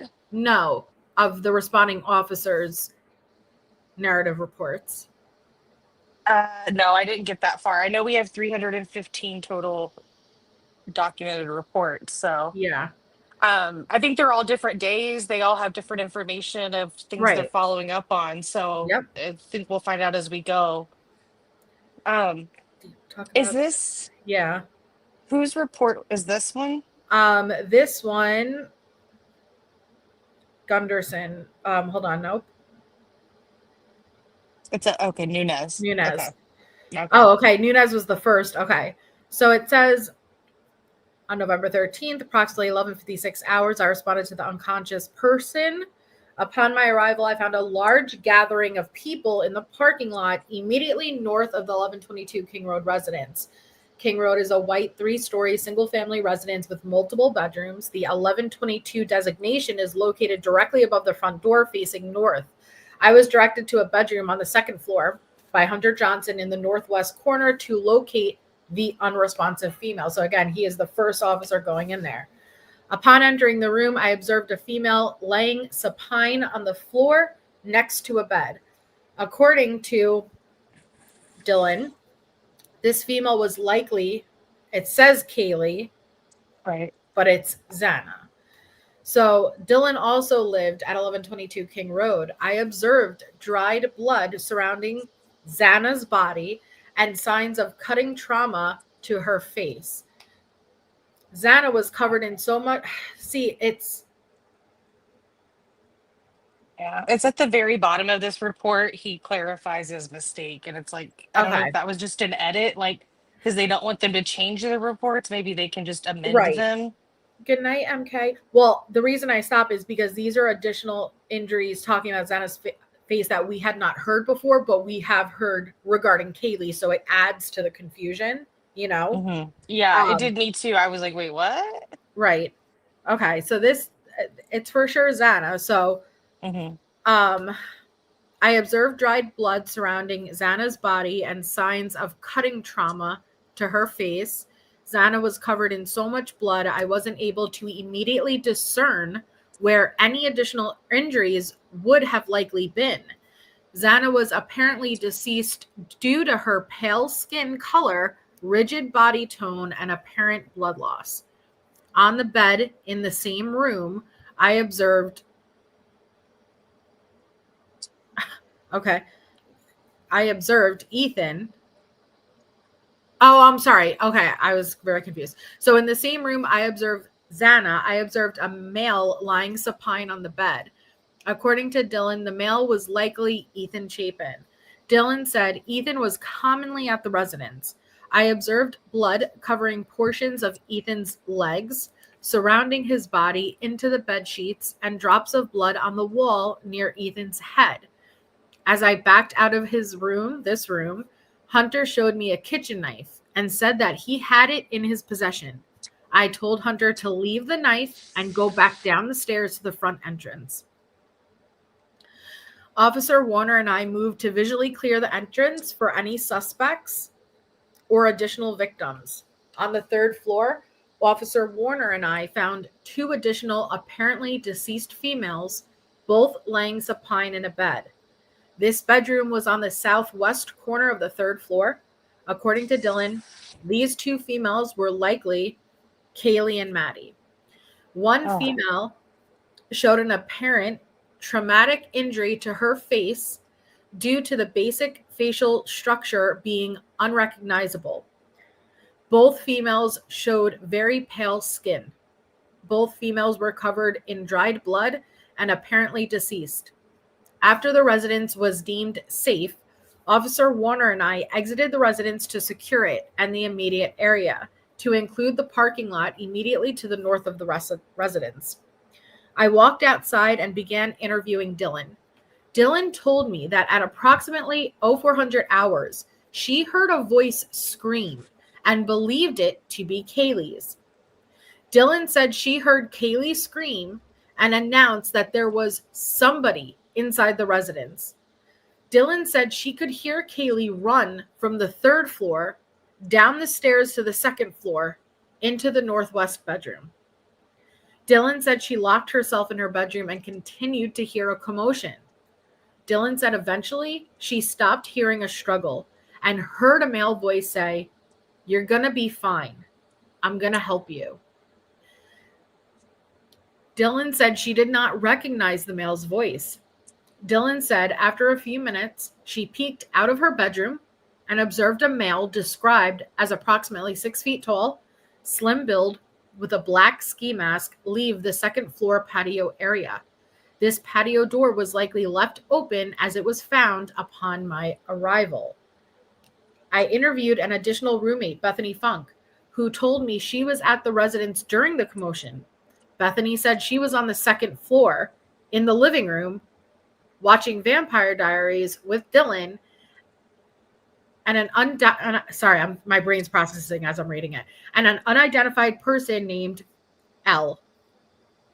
Bethany said at approximately 0200 hours, Maddie and Kaylee came home from a night out at the Corner Club bar, located at Redacted in Moscow. Bethany said she also believed Maddie and Kaylee went to the Grub Wandering Kitchen truck that was commonly located in the 300 block of the South Main Street. Bethany said she and Madison let Madison's dog out, Murphy, it should say Kaylee's, sometime between 0200 hours and 0230 hours. Bethany said during this time, she observed no suspicious activity. Bethany said she returned inside while Madison was still outside with Murphy. Bethany said she went to bed around 0230 hours. Bethany said Madison came into her bedroom sometime after 0230 hours to ask if she knew where Murphy was. Bethany said she told Madison no, and Madison left. Bethany said she woke up in her bedroom, which was located on the first floor, to a sound she described as a firecracker and a flash. Bethany said she initially thought the sound was a prank. Isn't that weird?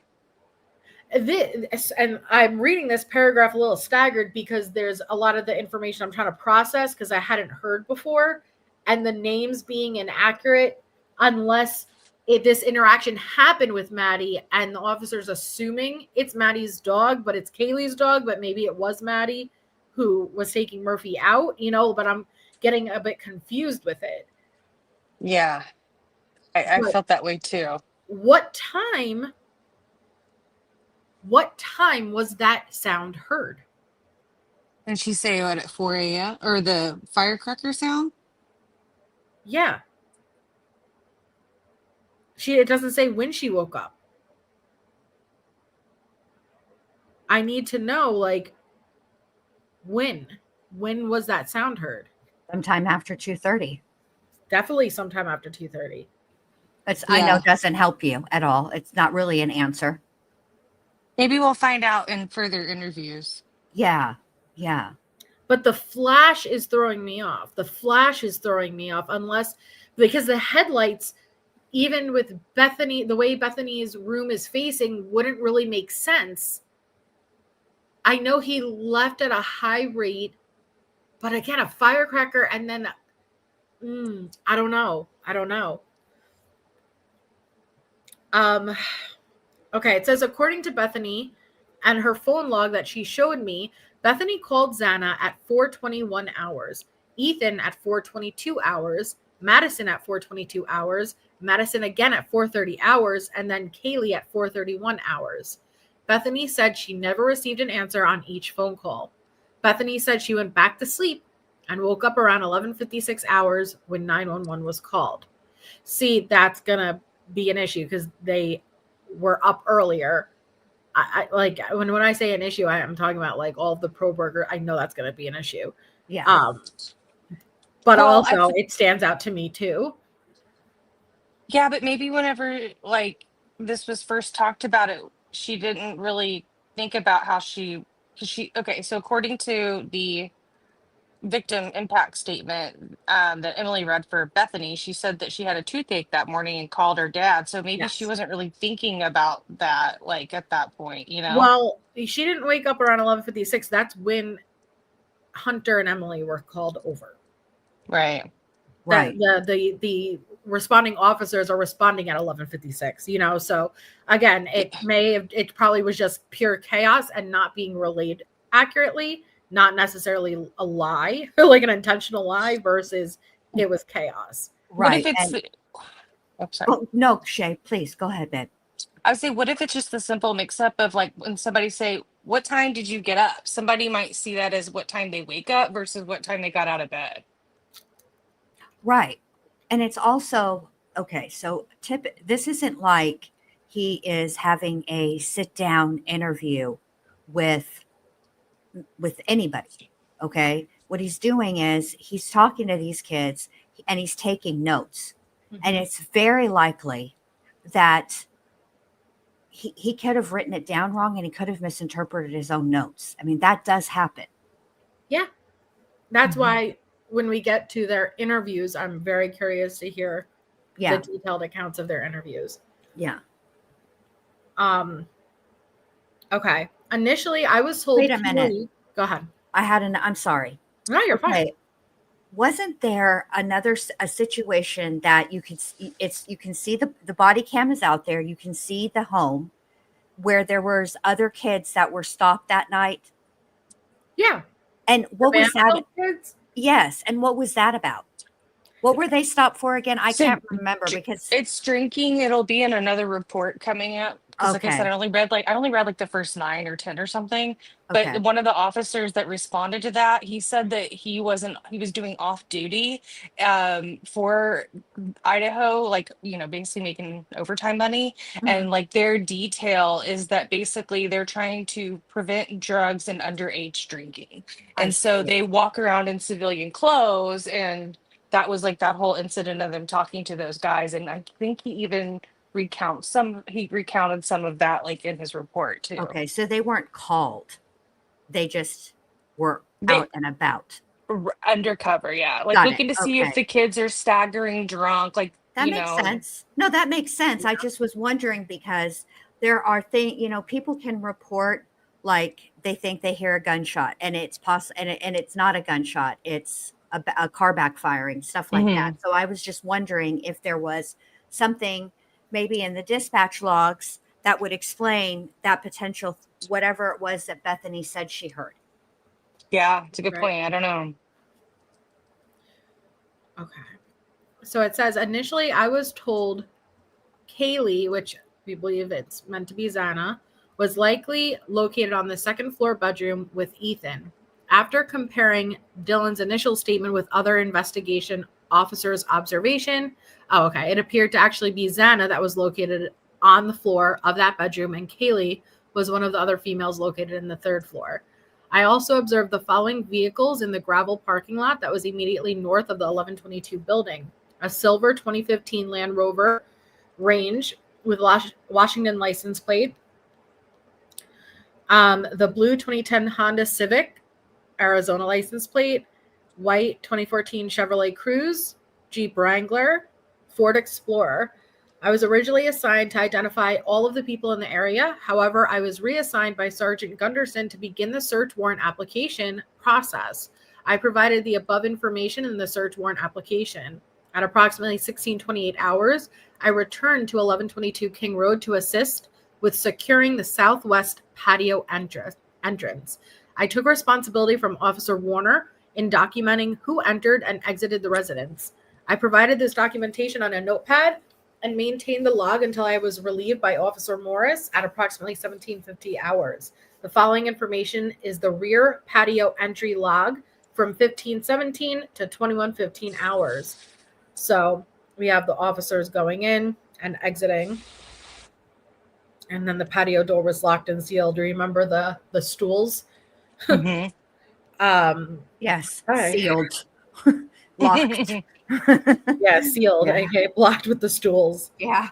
I mean, listen, you do what you can't. You do what you have to do with, you make that they may do. You do what you gotta do. Wow. Okay. It's just it's an overwhelming. It's just overwhelming. So Yeah. that whole exchange of you're going to be okay, I'm here to help. Yes, and it said that after, like, the noise stopped.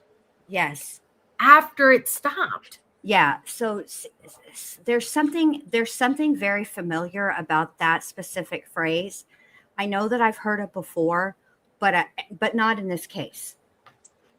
I just don't remember where. Which is why I don't even know why I'm saying anything because I shouldn't do that. But it's something that sounds so familiar. as if it was from another case. I don't know. I shouldn't have said anything, and I don't know why I keep talking about it. Let me be quiet. Wait. Trista says they will get into it in a time later, but Bethany said she saw sparkler looking flashes outside her door. So not outside her window. So Coming she's from inside seeing the house? the sounds and the flashes from in the house. Like under her bedroom door that's shut when she's on the first floor. Or looking at her window. Well, that's what I assumed initially was lights coming from outside of her window, which faces the front where he would have been driving off. Her Yeah, bedroom thriller door? reader. I know. Yeah, it is what police say, but it's something that comes from another case that the perpetrator said, which is why it stood out to me. But now I can't remember where it came from. Wait, for anyone who read ahead, did they ever say Ted a Bundy's. time? Sorry, go ahead. What did Ted Bundy say? It's a Bundy. I think it was a Bundy thing. That's what I was trying to say earlier. That's what. Thank you, Shay. Thank you. Thank you. I knew that I wasn't, having some kind of weird flashback or some shit, but like I knew that I had heard it because it's an odd turn of phrase. Most people say it's going to be all right. You are all right. It doesn't face the stairwell or the front door. If you walk into the front door, Bethany's bedroom is below the common room. And so her window faces the front, out the front of the house.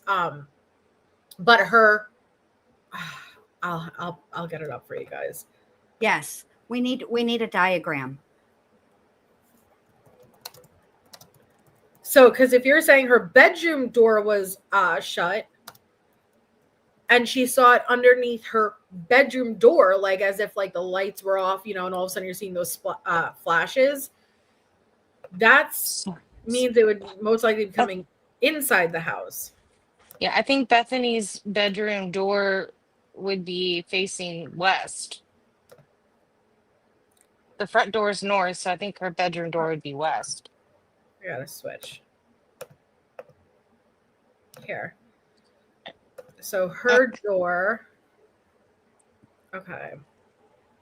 So see, this is her door. Are these not? Okay. This is the front door. Okay. Okay. So if you walk into the front door, this is immediately what you're going to see. Okay. The wall. Immediately to the left, you could go up the stairs, and that's the common area in the living room. This right here is Bethany's room. So if her door is shut, and there is a decent gap there, actually, her room is technically on the east side of the house. So that then would be. What light flashing would she have seen from here? It doesn't let me walk over there. This isn't like the original one. And then from this way is the other door, which was vacant from that bedroom. Front door. I mean, we'll get to it in the documents so we can figure it out, I want to know a time. That makes such a big difference. It's one thing we'll have to work through. We'll get there. We'll just make a note of it. Okay. All right. Hit it, Shay. Okay, this is by Officer Snyder, Corporal Ryan Snyder.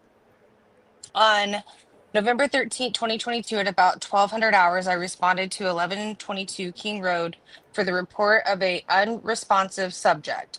Upon my arrival, I noticed there were several college-age subjects out front of the address. I was directed to use police caution tape to cordon off the crime scene. As I was working around the residence, I noticed the back door was open and there were footprints in the snow coming from the back door on the back porch. Officer Smith took photos of these prints with a took photos of these prints with a measuring tape. He watched the backyard area to make sure no one else came into the backyard. This portion of the backyard is connected to two other residences, 1118 King Road and 1126 King Road, both directly to the west. The footprints appear to lead west towards King Road between the residences, but I was unable to see where the footprints went after the yards connected due to the amount of rock landscaping. I also was unable to discern how old these prints were. There had not been recent snowfall. With Sergeant Gunderson, I entered the residence to continue taking photos of the scene.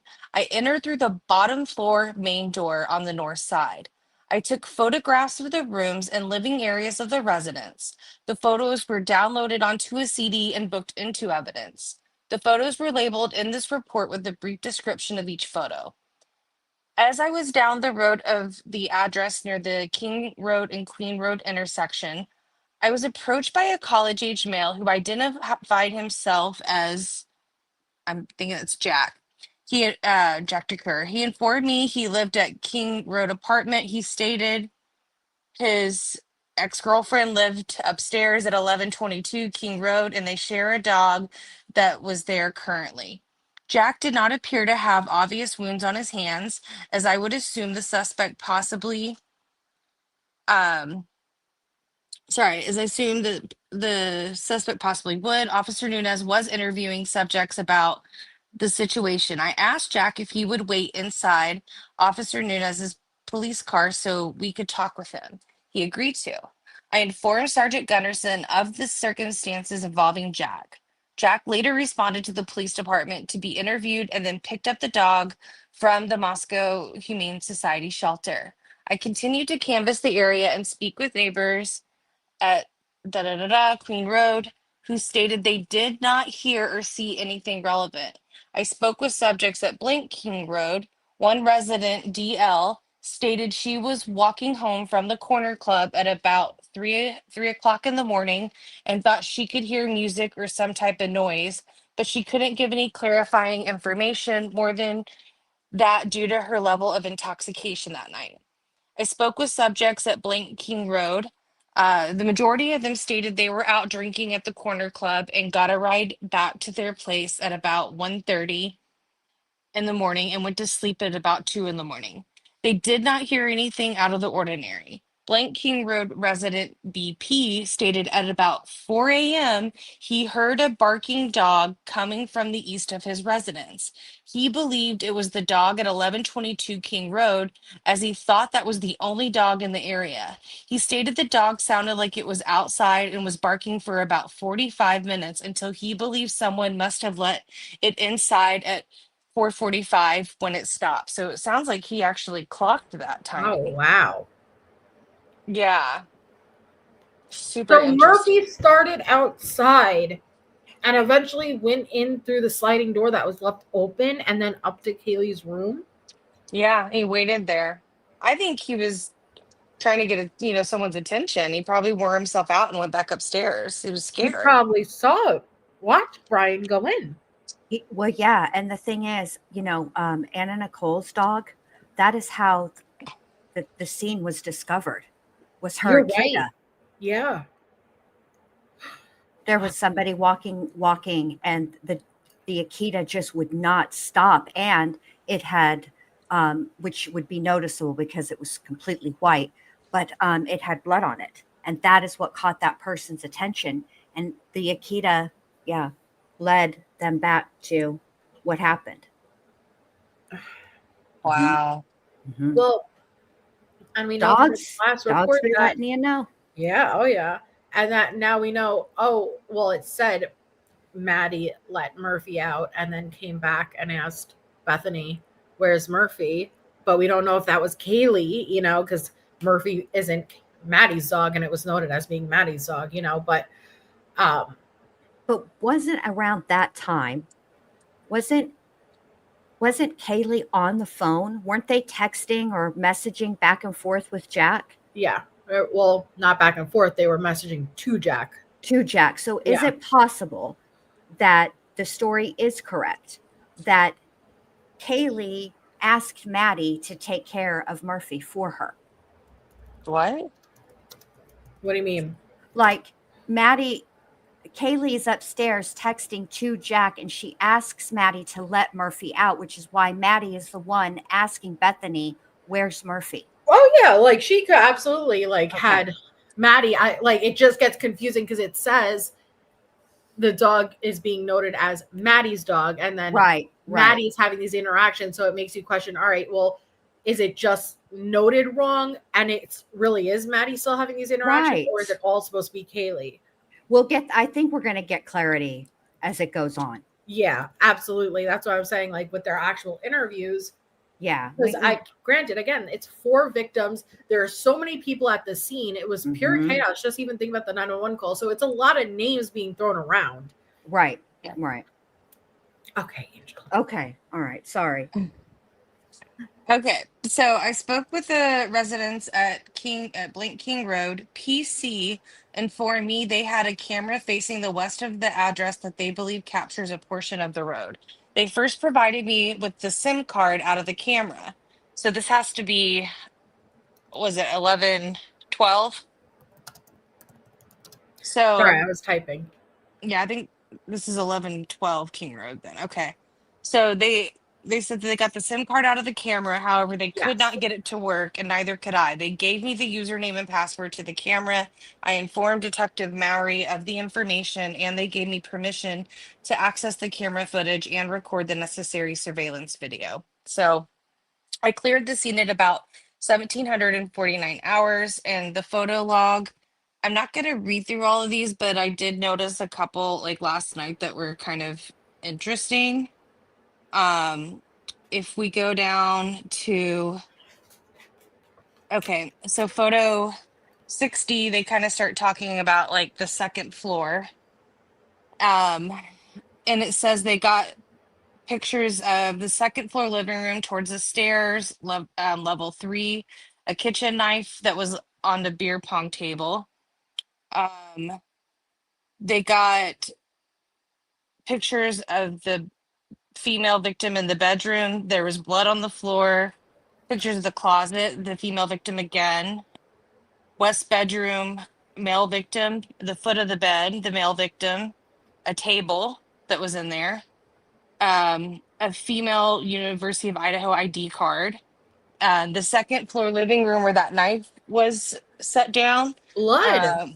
There was blood on Blood the on the pong table. pong table. Hmm. Probably from From Hunter Hunter taking. checking her pulse. Yep, Mhm. from Hunter taking her pulse. Yep. But they said the blood was dry on her. But at least some of it, because think about it, even upstairs, the girls had dried blood, but there was also a pool still. Yeah, I'd be And- interested to know about that. Yeah. I don't know. Um, so they also got pictures of the kitchen, the ajar sliding glass door to the kitchen. Um, it goes on to talk about the third floor. There was a dog kennel in Kaylee's bedroom, so her bedroom alone. And then in Maddie's bedroom, they got pictures of this. So hers is called the southeast bedroom. The door, there was blood cast off. Oh, 2 wow. pictures of that. The 2 females, the closet, the north and east walls in that room. The north wall they had cast off as well. The desk, the west wall, and then it goes through pictures of the vehicles that they took that while they were out there.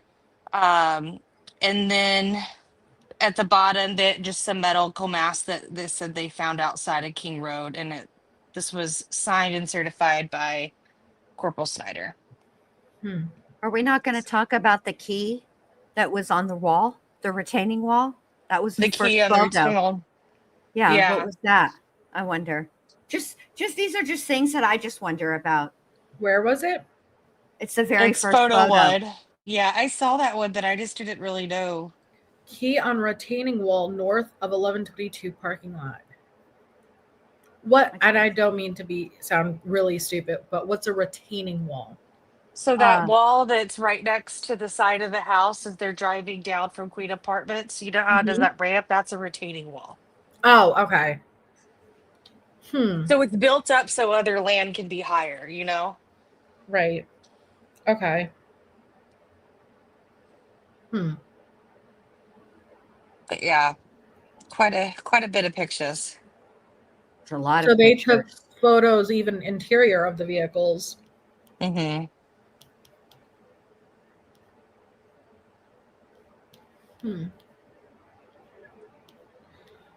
Because remember the photo through the kitchen? Mm-hmm. There was the box of the items. Living room couch. You scroll down, it's on the next page.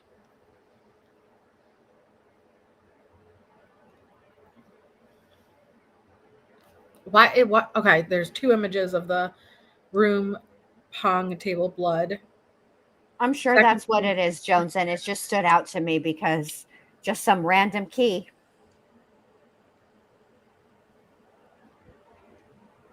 Yeah. kitchen sink, in the patio. See, but no blood is being noted. In the kitchen. Yes, his path Right. of travel. The only times like I saw them really talk about blood was either in Maddie's room or Xana's room. Mm-hmm. Which is And then that pong crazy. table. Right. Right. Thank All you. of the blood Welcome. seems like it was contained to where the actual murders took place. Which how could that I be? don't know. I don't know.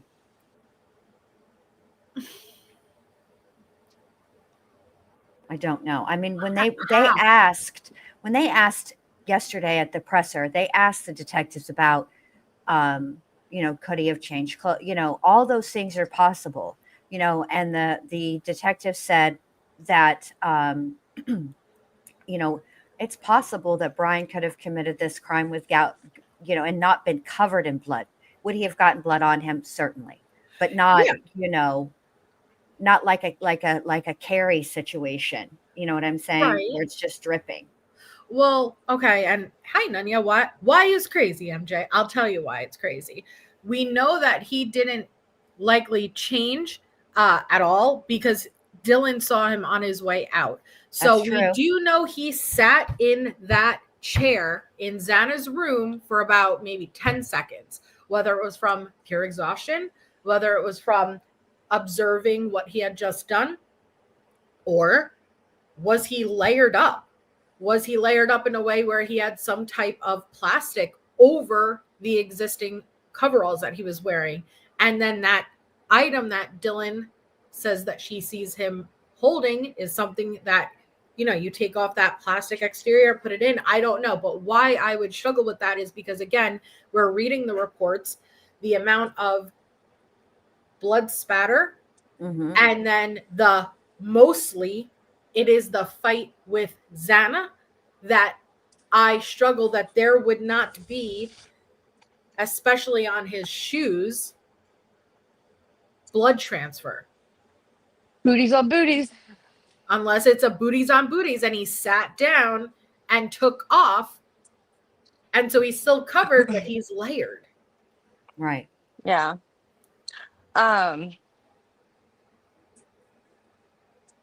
Which is interesting too, drunk, because that he had no injuries. And I think maybe that is what is making the Gonzalez family feel that he used a weapon on Kaylee's face, because when you hit a human being that hard, that many times, right, you inevitably are going to, and he was a boxer. So, I mean, or he knew how to box, I should say. I don't want to call him a boxer, but he knew how to box. So you do bruise up your knuckles at the very least, right?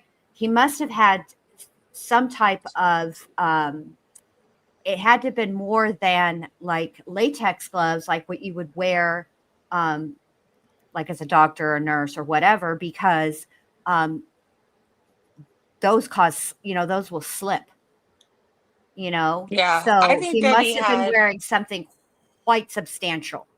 I think he had like butcher's gloves or something underneath some latex, like I think just to protect himself Mm-hmm. from. Mm-hmm. But in the interview that I showed a clip to Melissa earlier with Shannon Gray and Banfield last night, Shannon said that law enforcement, I think, tried to match the injuries to what was on Kaylee's face. And I think because they can't definitively say there was a second one, they just weren't able to match the shape, like, of I have it. how those energies were. You know what I mean? Like, Yes, which it's difficult sometimes in cases like that where there's hmm so much damage and there's nothing left. Like hmm whatever was used isn't left at the scene, you know? So for sure. Hold on. that's my point too, the good Nunya, to not have cuts and to not have bruises on his knuckles or anything like that. He had to have been wearing something more than just, in my opinion anyway, um, latex gloves. I mean, he said that both officers that have made reports about Kaylee thus far, actually, I think it might even be 3 now, um, have said that her face was unrecognizable. Yeah. And we had heard from Steve previously mentioning the broken nose and Hmm. so it's And he could have used the butt, Harlot. yes, he could have. Hmm. He absolutely could have. I mean, that a K bar is not like, it's a weapon and it's designed to do damage. hmm I mean, or he could have picked up an object in the room and used it, took it with him. We don't know, but Right. Right. just a little FYI, in case you didn't know, but this next report is Dillinger, who's now the chief of police. Ah, thank you. All right. Is it my turn? I Yeah, don't this one said like at the top that it's Jeff and Jasmine Kernodle interview. well, and hold on before you do, because that's a great point though, Nanya, is okay, you don't have to we know he went to Maddie's room first. If you want to have the mentality that the intent was for one, why would he have extra gloves unless like or booties unless he layered up or unless you think he came in with the intent for more? But I don't struggle too much without seeing any blood transfer from upstairs and downstairs because both of the victims were in the bed still and were likely asleep when he started. It was centralized to the bed versus Xana was on the floor and there was a severe struggle and it wouldn't have been as easy to contain the blood at that point. I don't think that he That's had to it. have gotten blood on his shoes on the third floor because Not on the the third floor. blood is all on the bed and the In cast the off bed and is, he's leaning over, yeah. yeah. It's just interesting that there is no blood downstairs other than to me aside from to me it tells me this is what I think. It tells me that he came there with one intent. And I think that at this point it doesn't even, I mean, what was done, but he started upstairs, which means Yeah. that at the bare minimum, right? Whoever lived in those 2 bedrooms upstairs, which was Kaylee and Maddie, right? Mhm. The third floor was the target, period. Yeah. I don't know if we'll ever be able to definitively say it was Maddie or it was Kaylee, but the third floor is where he started and Xana interrupted him. And I also think that if you look at what was done to Kaylee and what was done to Xana, They were both awake and had defensive wounds, Yeah, but they were both right, and awake. like he was pissed that he got interrupted. There's Yeah. a level of anger there that's different than the anger that he clearly had for whoever the target was on the third floor. Does that make sense? Am I making yeah, sense? Yeah. Yeah. it Well, does. and think back all the way to the early on when Steve Gonzalez sat down and said the injuries do not match. Well, yeah, I mean, definitely they don't, and I think that's because of the defensive stuff. But Mhm. Nunez said something about like with what was it, Ethan? So Ethan was asleep. He never woke up. Mhm. So he He had was still under arterial the blanket. spray.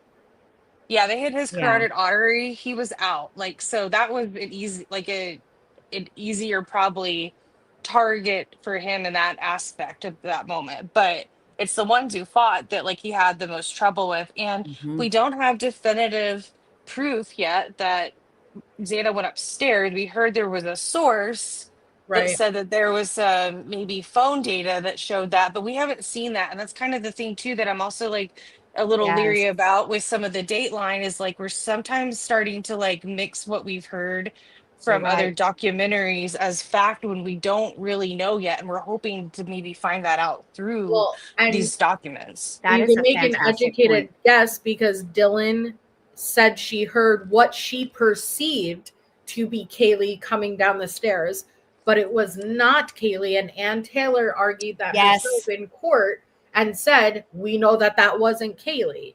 And so I never had speculated it was Xana upstairs, but I'm starting to lean towards that being a good possibility. Not so much because, like you said, Shay, yeah, and yes, that is happening. People are taking what they're hearing from sources or even mainstream does it Mm-hmm. and then applying it as if it's fact and it's not fact. But I think there's a high likelihood that that is a good probability of what happened. Yeah. And I just have a booty theory. That's it. It's not posted anywhere. It's just a theory. So I just want to be clear with my booties on booties thing is I think that the way when we were reading his paper about that he did on the crime scene murder for Yeah. DeSales, that murder house that they get that replica to like go in there, you could tell how detail oriented he is. And the only thing I think I missed in this little kit that his buddy mentioned was him wearing a hairnet. And I was like, why didn't I think of that? I got booties on booties. I didn't even think about a hairnet. I didn't Have even you think about not it seen here. Murder by Numbers? You That's seen what the I bullet? pictured. Mm-hmm. That is Hmm. what I picture is Murder That's by a great Numbers. movie. Mhm. Yeah. Same But DE, Scarlett. are you talking about the guy that killed the girl that starred in My Sister Sam? I don't know That that one. that was he was obsessed with her. Rachel or Rebecca? Was her name Rachel or Rebecca? Rebecca. Rebecca. It was Rebecca. Mhm. Yeah. Rebecca Schaefer. There you go. Hmm. I can't believe how I remember the amount of true crime crap that's like it's kind of scary. I'm on a list somewhere. I just know it. I'm on some kind of watch list somewhere. That's what I said. If they ever look into my stuff, like it's gonna be like, oh, she's a number one suspect for sure. Watch her. Yeah, watch her. Mhm. Okay, this is you, Bendy, right? Okay. Yes. Let's do it. Let me focus. All right. Let me get my reading voice on. On November 13th, 2022, at approximately 12:53 hours, I arrived on scene at 1122 King Road and spoke with Sergeant Gunderson and Sergeant Lawrence, who gave me a brief overall of the information gathered at that time. Sergeant Lawrence informed me the Idaho State Police were going to assist in the investigation and were organizing to respond to the scene. Sergeant Lawrence responded to the police department to begin interviews. I remained on scene on the perimeter awaiting further information. Approximately 1 hour later, a male approached the scene and began speaking with Sergeant Gunderson. The male was identified as, is this Jack? No, no. JK. No. So this is interview. It was at the top. It's Jeff and Oh, Jasmine Kernodle. that's Sorry. it. That's it. Jeff and Yeah. Jasmine Kernodle. Okay. JK. I overheard Jay state his daughter lived in the 1122 King Road and he had been trying to get in touch with her but was unsuccessful. Ugh. It was also learned Jay's daughter, Jasmine. Jasmine R. Kernodle, was nearby on the scene. Oh my God, I can't, they were out there so quick. I asked Jeff if he and Jasmine could come to the police department to speak with me. Jeff agreed, and I returned to the police department. I contacted Sergeant Lawrence at the police department and asked if he had the names of the victims. Sergeant Lawrence stated he did and gave me the list. I saw one of the victims' names was Xana Kernodle. Mm. I then met with Jeff and Jasmine in the interview room off of the police department lobby. Once in the room, I activated the audio and video recording equipment. I asked Jeff and Jasmine for their information, and they both handed me their Arizona driver's licenses. I'm from Arizona too. After writing down their information, I asked Jeff what the name of his other daughter was. Jeff told me her name was Xana. I then informed Jasmine and Jeff that Xana was identified as one of the victims and that she was deceased. Both Jeff and Jasmine became very upset and were crying heavily. I asked Jeff and Jasmine when the last time they communicated with Xana was. Jasmine stated she texted with Xana on 11/11/22 at approximately 1700 hours. Jasmine said the text messages were brief and were not of any substance. Jeff said he texted Xana on 11/22 at around 1540 hours, and she responded stating she was at work. Jeff then told me he last spoke with Xana on the phone 11/11/22 at approximately 2140 hours, and they spoke about going to the WSU football game. I asked Jeff where Xana worked, and he said at Mad Greek. I asked both Jeff and Jasmine if Xana had mentioned anything about having any issues with anyone or anything strange occurring lately. Both Jeff and Jasmine said Xana had not said anything. Jay said Xana had a boyfriend, Ethan. It's a type Chapman, but I think it's Chapin. Yeah. Who she had been dating for about 6 months or so. Jay said everything seemed fine with their relationship. And Jeff added how he had met Ethan's parents in passing this weekend. It should be noted. Jay was in town visiting as he resides in Avondale, Arizona, and it was Washington State University's Parents' Weekend. I asked Jeff and Jasmine if there was anyone they wished me to contact for them, or if they wished to speak with anyone such as a member of our clergy. Both told me no.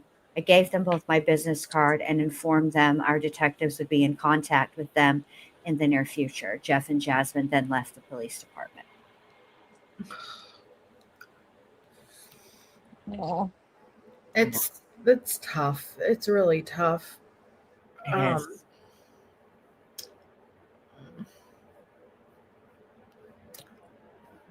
You don't even really know what to say, because it's the moment that someone's lives change forever in such a brutal way, Mm-hmm. Oh dear Lord. Okay, let me see.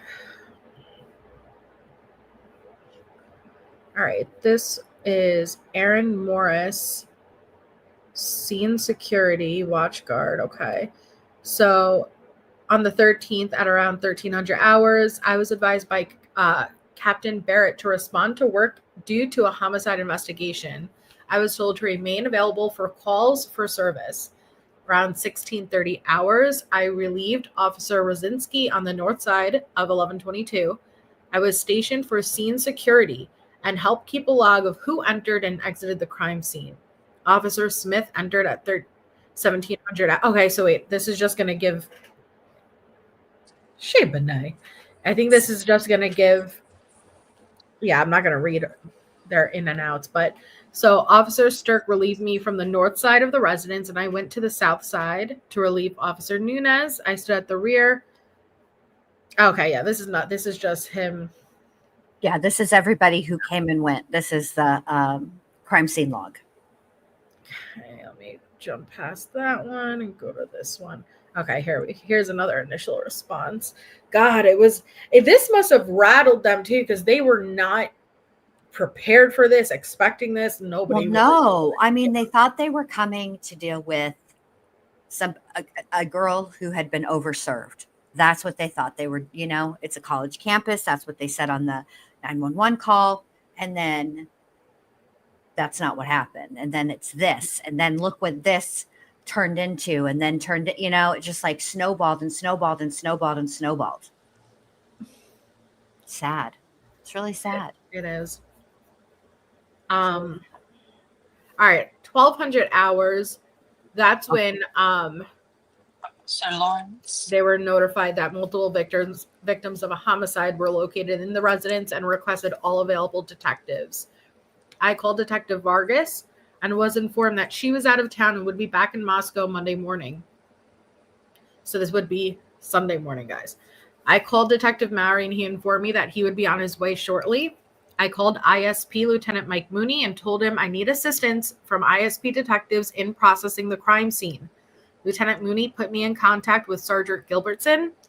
I briefed Sergeant Gilbertson on what I knew, and he told me he would start to assemble his team.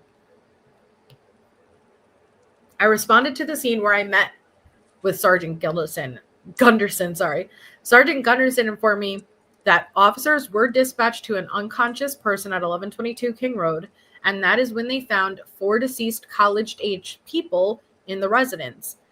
I told Gunderson I needed someone from his team to return to the police department to start writing an affidavit for a search warrant. Gunderson asked Officer Nunez to handle that task. I then did a very brief walkthrough of the residence. I entered the residence from the entrance of the north side of the building. Officer Warner, who was securing the scene, logged my entrance into the residence. I then went up to the stairs and located a deceased female on the floor and a male in the bed in the west bedroom of the second floor. I climbed the stairs to the third floor and located 2 deceased females in the southeast bedroom. They were both in the bed.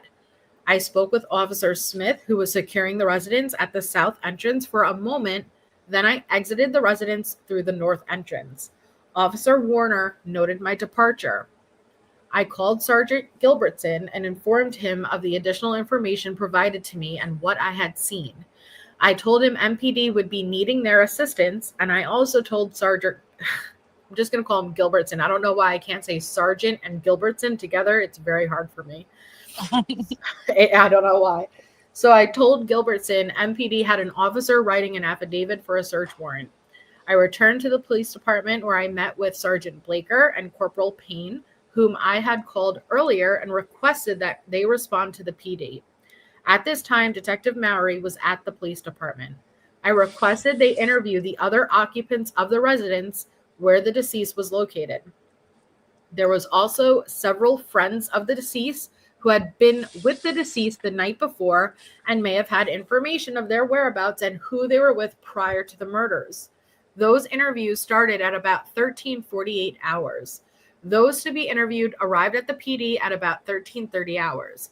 I put them in the training room and provided them with drinks and snacks. Captain Lanier arrived and asked me how he could help. I requested he find officers that were not already tasked and complete a canvass of the neighborhood. Captain Lanier took care of the neighboring canvassing. At about 14:23 hours, J.K., the father of Zana, arrived at the PD. He was informed of Zana's death by Captain Dallinger. Captain Barrett informed me Ethan Chapin's family had been notified of Ethan's death. Captain Barrett asked me to take care of the death notifications for Madison Mogen and Kaylee Goncalves. Captain Barrett provided me with the information the university had on file for Mogen and Gonzalez. There was no emergency contact information for either, so I called Kootenai County Dispatch due to Mogen and Gonzalez's home address being in Kootenai County. I provided... How do you pronounce it? Kootenai? Kootenai, yeah. Kootenai? Yeah. Kootenai County. Kootenai, yeah. So they provided the addresses listed with the university for both Maddie and Kaylee. Is this Maisie?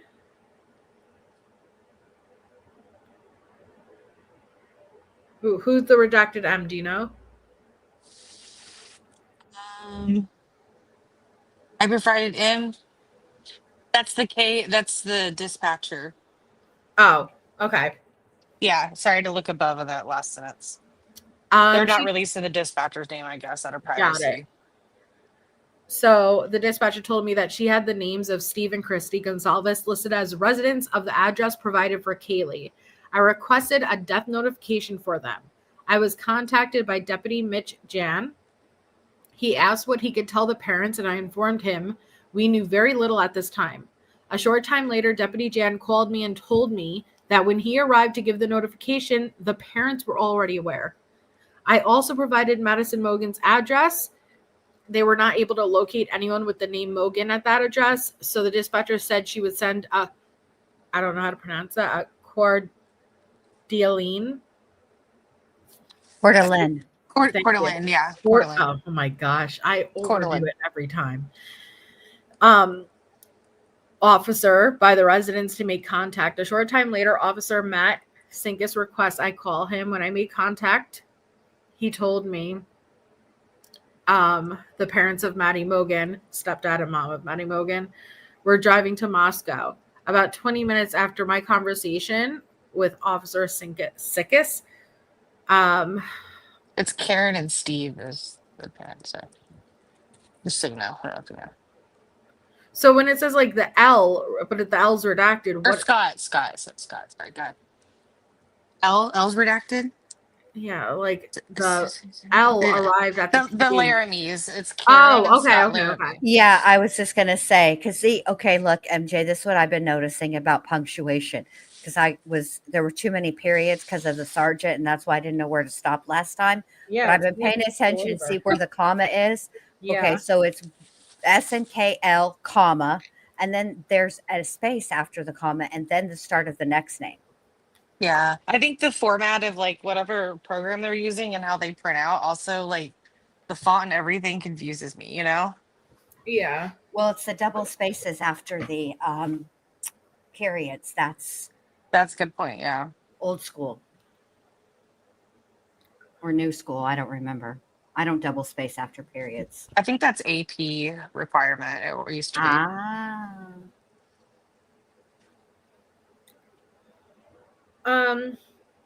So speaking with Maddie's dad and mom, they told them that they had a great relationship with Madison. She got along with everyone. She had a strong relationship with her boyfriend. Huh?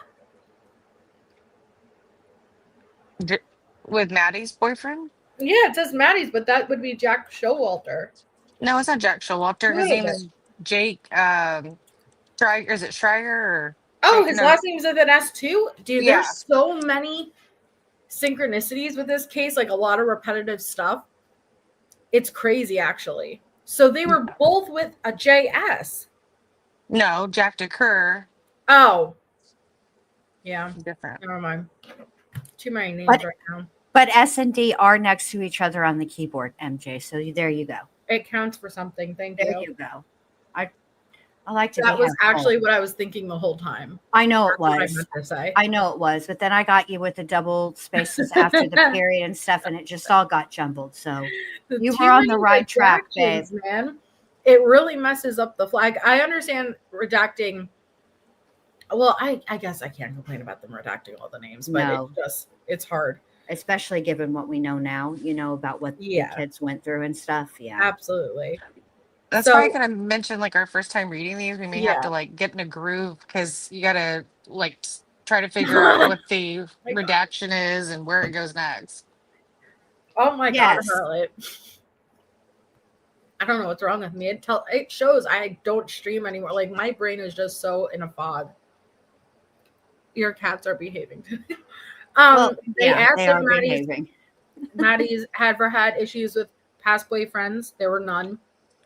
If Maddie ever mentioned stalking behavior, none. So that's just what it says. Which, honestly, these kids were young. And in this day and age, right, oh God, I just sounded so old then. But when I was these kids' age, okay, there weren't selfies. There were not people pulling out their phones and taking a picture all the time, so much so that now it's not something that you even notice anymore. It wasn't like that when I was a kid.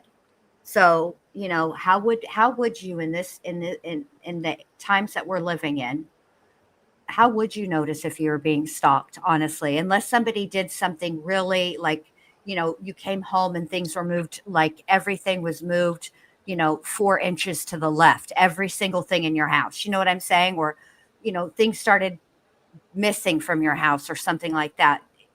I don't think you would notice that now, if somebody was taking pictures, because everybody's taking pictures all the time. Mm-hmm. For true. Wait, why would you double space after a period? So you can tell when it moves on to the next sentence. It was like an AP guideline, I believe. Are you talking about AP like honors program, or are you talking about a different kind of program? What's AP? Oh. For those of us who are sitting over here with their good enough diploma, break it down, Shay. What's It's AP? it's Associated Press. Huh. So Oh, they basically have a guide for how you properly put sentences together, grammatically, punctuation, spelling, all that. The yeah, AP style guide's been out for like years. I didn't know that's what it was called. When I was in school, we were told to put 2 spaces, but I don't do it anymore because YouTube only gives you 150 characters, and sometimes I have a lot to say. Mm-hmm. So I don't do that. I didn't know that was a thing. I didn't know that's what it came from. Well, look at that. Learning something new every day. The more you know. Yeah, they got Right. like big old, like we used to always have to get the new edition of the AP guideline book every year and make sure you're following everything. 3 thumbs at once. Oh Lord, that's a lot of thongs. This Mm, is about the sheath, I think, Shay. Well, yeah, yeah. Melissa, can I give this one to you and come right back and do the next one? I got my kid is having Yeah. a smart Well, ass mouth with my husband. I need to go I take just care of went. it. So, Bendy, you take it. You guys actually flip spaces anyway, so it works out. Okay. Okay, that'll work. Yes, Sarah, there is a big difference between taking selfies and taking covert photos, though. But see, that's the thing. If everybody has their phone out all the time, right, and they're not even just taking selfies, everybody has their face in their phone. How Yeah. would you even? How would you teach kids to notice that? Like my girls, I tell them you got to pay attention all the time, everywhere, no matter what you're doing, where you're at, who you're with. You always need to know what you always need to pay attention, and you need to have at least 2 exit strategies every place you go. And then also identify the person who's going to probably be the one that doesn't pay attention and gets in the way. So you can be as far away from them should anything go down as possible, but do try to help. Um, but I'm just saying, like, but I always attributed that to the fact that this whole true crime thing was passed down to me by my mom. My mom loved true crime. My mom, too. Yeah. So I passed that, so I was always paying attention to all the things because my mom, because I see all the horrors that can happen. And I taught my kids the same thing. But what if you're not part of that? I don't know. It just makes me sad. How would you know if you're being stalked? You know what I mean? Yeah. Well, and with Idaho, you have to know, you have to be aware for it to be considered stalking. Right. Okay. Deleting double spaces. Okay, as you read this, I'm just gonna mute and run to the restroom, but I'm like, it's a small space, so like I can hear you, but I'll be right back. You won't need to make 2 Yeah. lefts and a right and Yeah, run I can past literally hear you. You're the good. rumpus room. Okay. Yeah, exactly. All right. We needed a little levity. It was getting too serious. Okay. On 11/13/22, I received a phone call advising me that there was a quadruple homicide at 1122 King Road. I arrived to the Moscow Police Department, put on my police issued uniform, and relieved Officer Warner at the above address, who was currently holding scene security and maintaining a log of who came in and out of the apartment at the front door, which is on the north side of the apartment.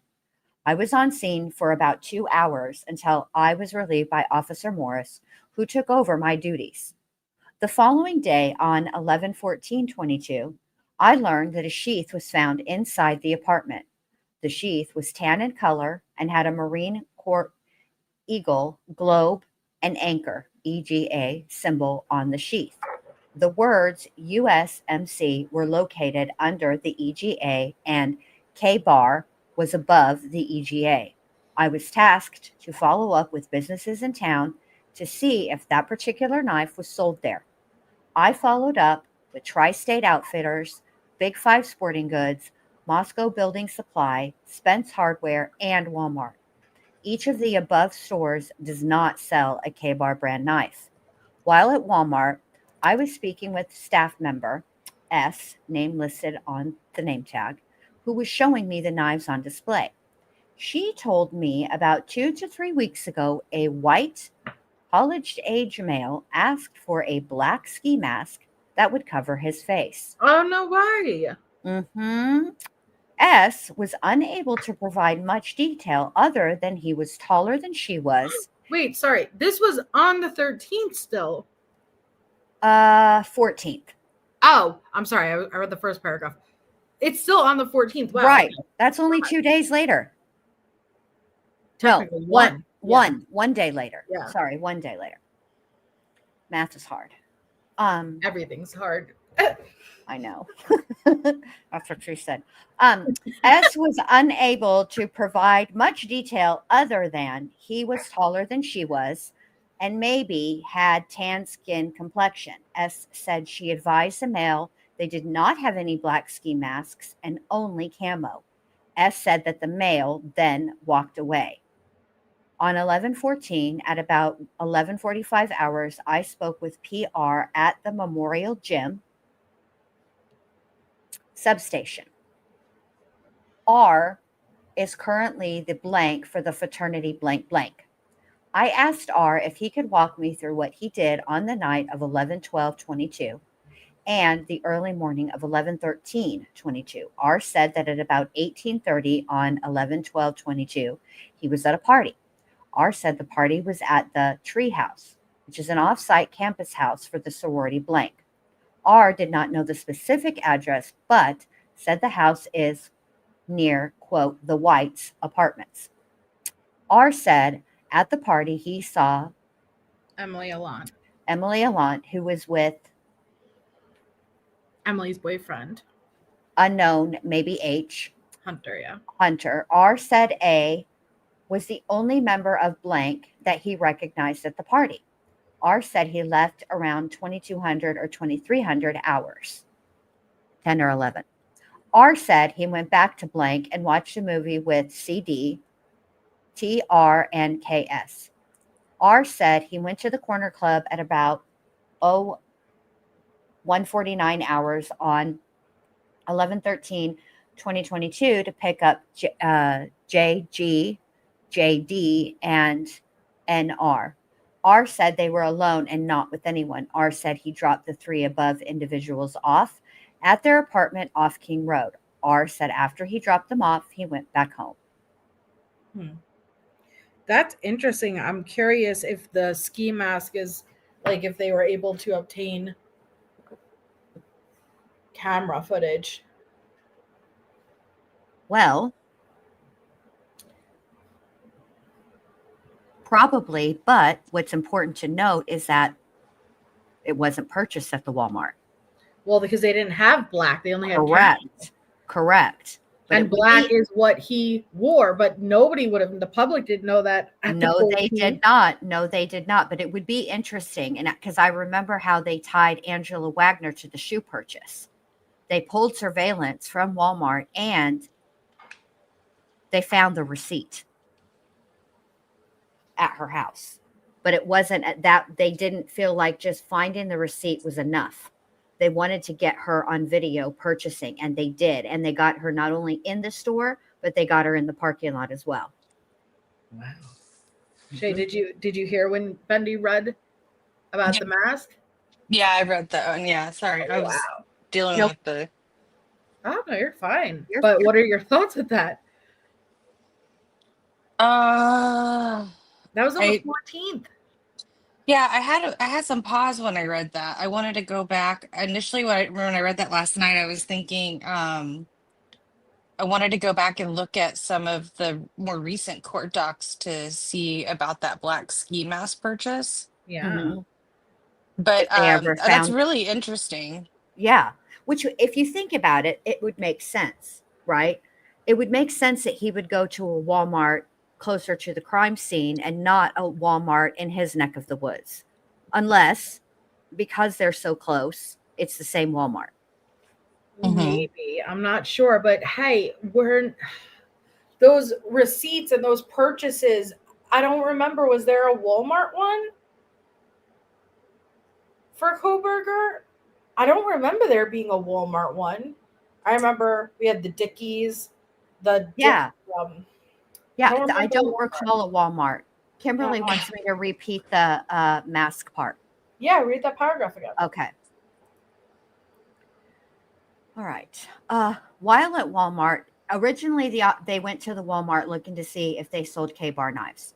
But while at Walmart, I was speaking with a staff member, S, name listed on name tag, who was showing me the knives on display. She told me about 2 to 3 weeks ago, a white college-aged male asked for a black ski mask that would cover his face. S was unable to provide much detail other than he was taller than she was and maybe had tan skin complexion.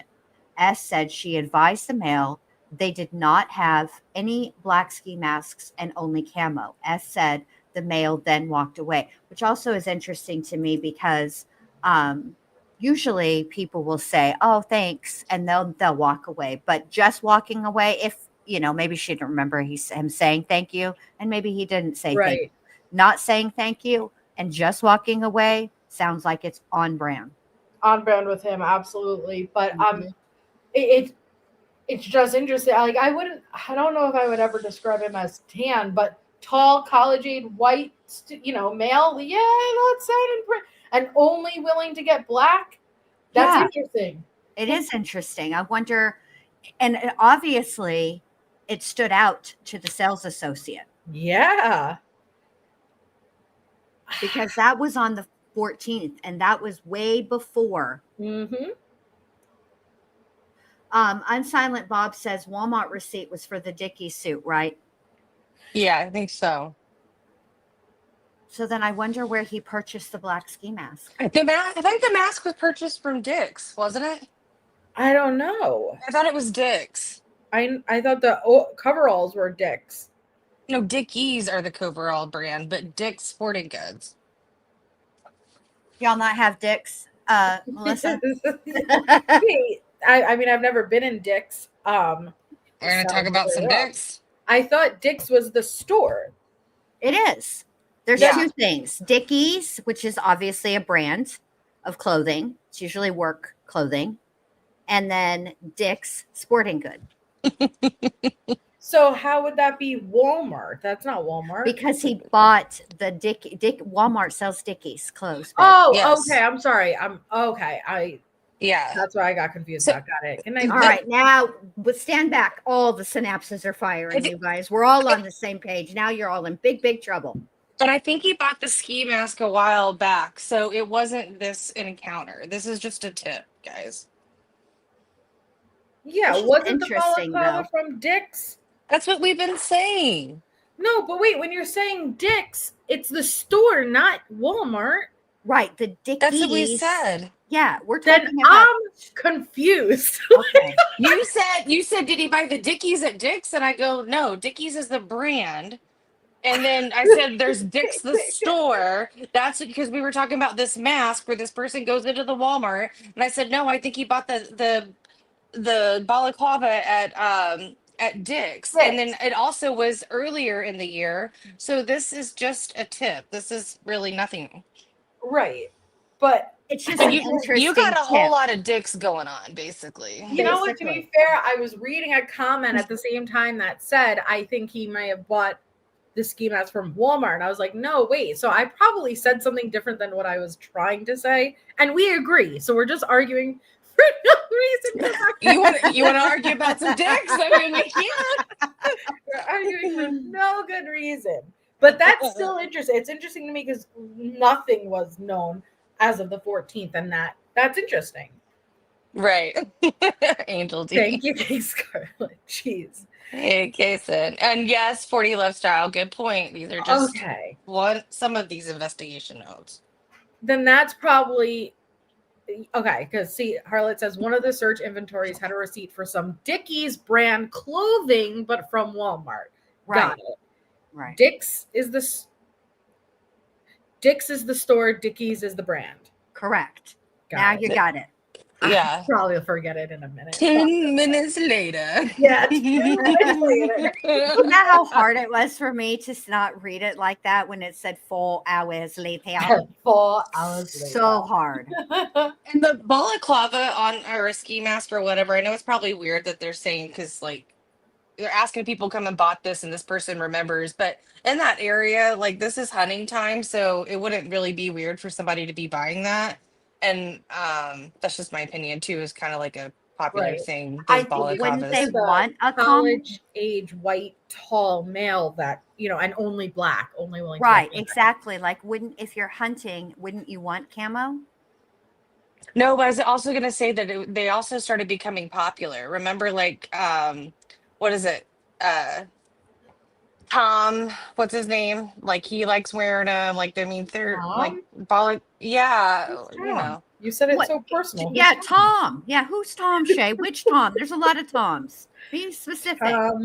Cruise? No, Tom Tom McDonald. Green. Tom McDonald. I still don't know who that is though. He's a rapper. He does like okay. No wonder I don't know. Yeah, but he wears like a balaclava and it's like a popular thing too. Like and never mind. Okay, let's just They're fucking clearly keep it. bringing it back because the original wearer of that was Mushmouth from Cosby Kids. It's a cartoon from way back in the day. Tom what? McDonald. MacDonald. Oh, I know that guy. I've seen him before. Oh, that Tom. Oh, That Tom. hey. I don't listen to any type of rap. I really don't, but I've seen him not from singing. I've seen him, I think, on a YouTube short of some sort, speaking out about something Trump, I think. Yeah, I right? don't know any of this new school rap. Like I'm way old school. Like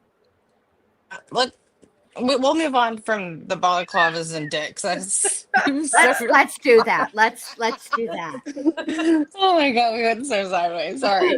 I don't mean that in a mean way. I realize like sometimes I'm just in my head I'm trying to explain it. My mouth, like the words are coming out. That's what I deal with every other sentence, Shay. You're good. We all understand each other. We're all on the same page here. We're all messed up in our own little ways. Yes, exactly. You mean dicks sell dickies? The best part was when Shay was like, Tom wears them. You know, Tom. Yeah, Tom. And then I saw Angel D's Tom, Dix, and Harry's like comment and just like died. Okay. This is your report, Shay. This is the next one. Got it. So this is from Officer Aaron Morris, who did scene security. So on November 14th, 2022, at approximately 1100 hours, I responded to King Road in regards to the follow-up. I took note of who came and went from the scene. ISP detectives, as well as Sergeant Blaker, Detective Vargas, and prosecuting attorneys entered the residence. So this is the following day. Yeah. GC arrived shortly after with her cadaver dogs to attempt and locate a blood trail from the residence. ISP entered the residence, and then it talks about who came and went.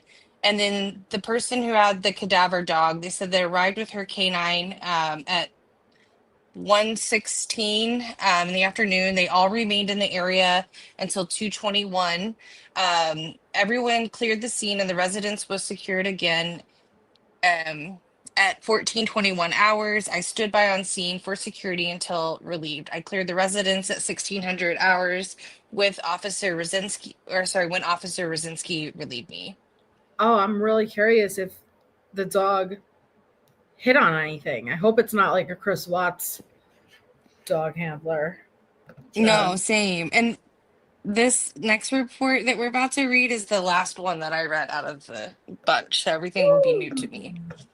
Okay. Because this is where I think this is where I got the information about the off duty. Oh, okay. Yeah, Okay. this is Oh, it right here. yep. It says Okay. narrative of plainclothes details victim sighting. It's interesting how they name these, you know? It's Oh very yeah. detailed. It's Yeah. very detailed.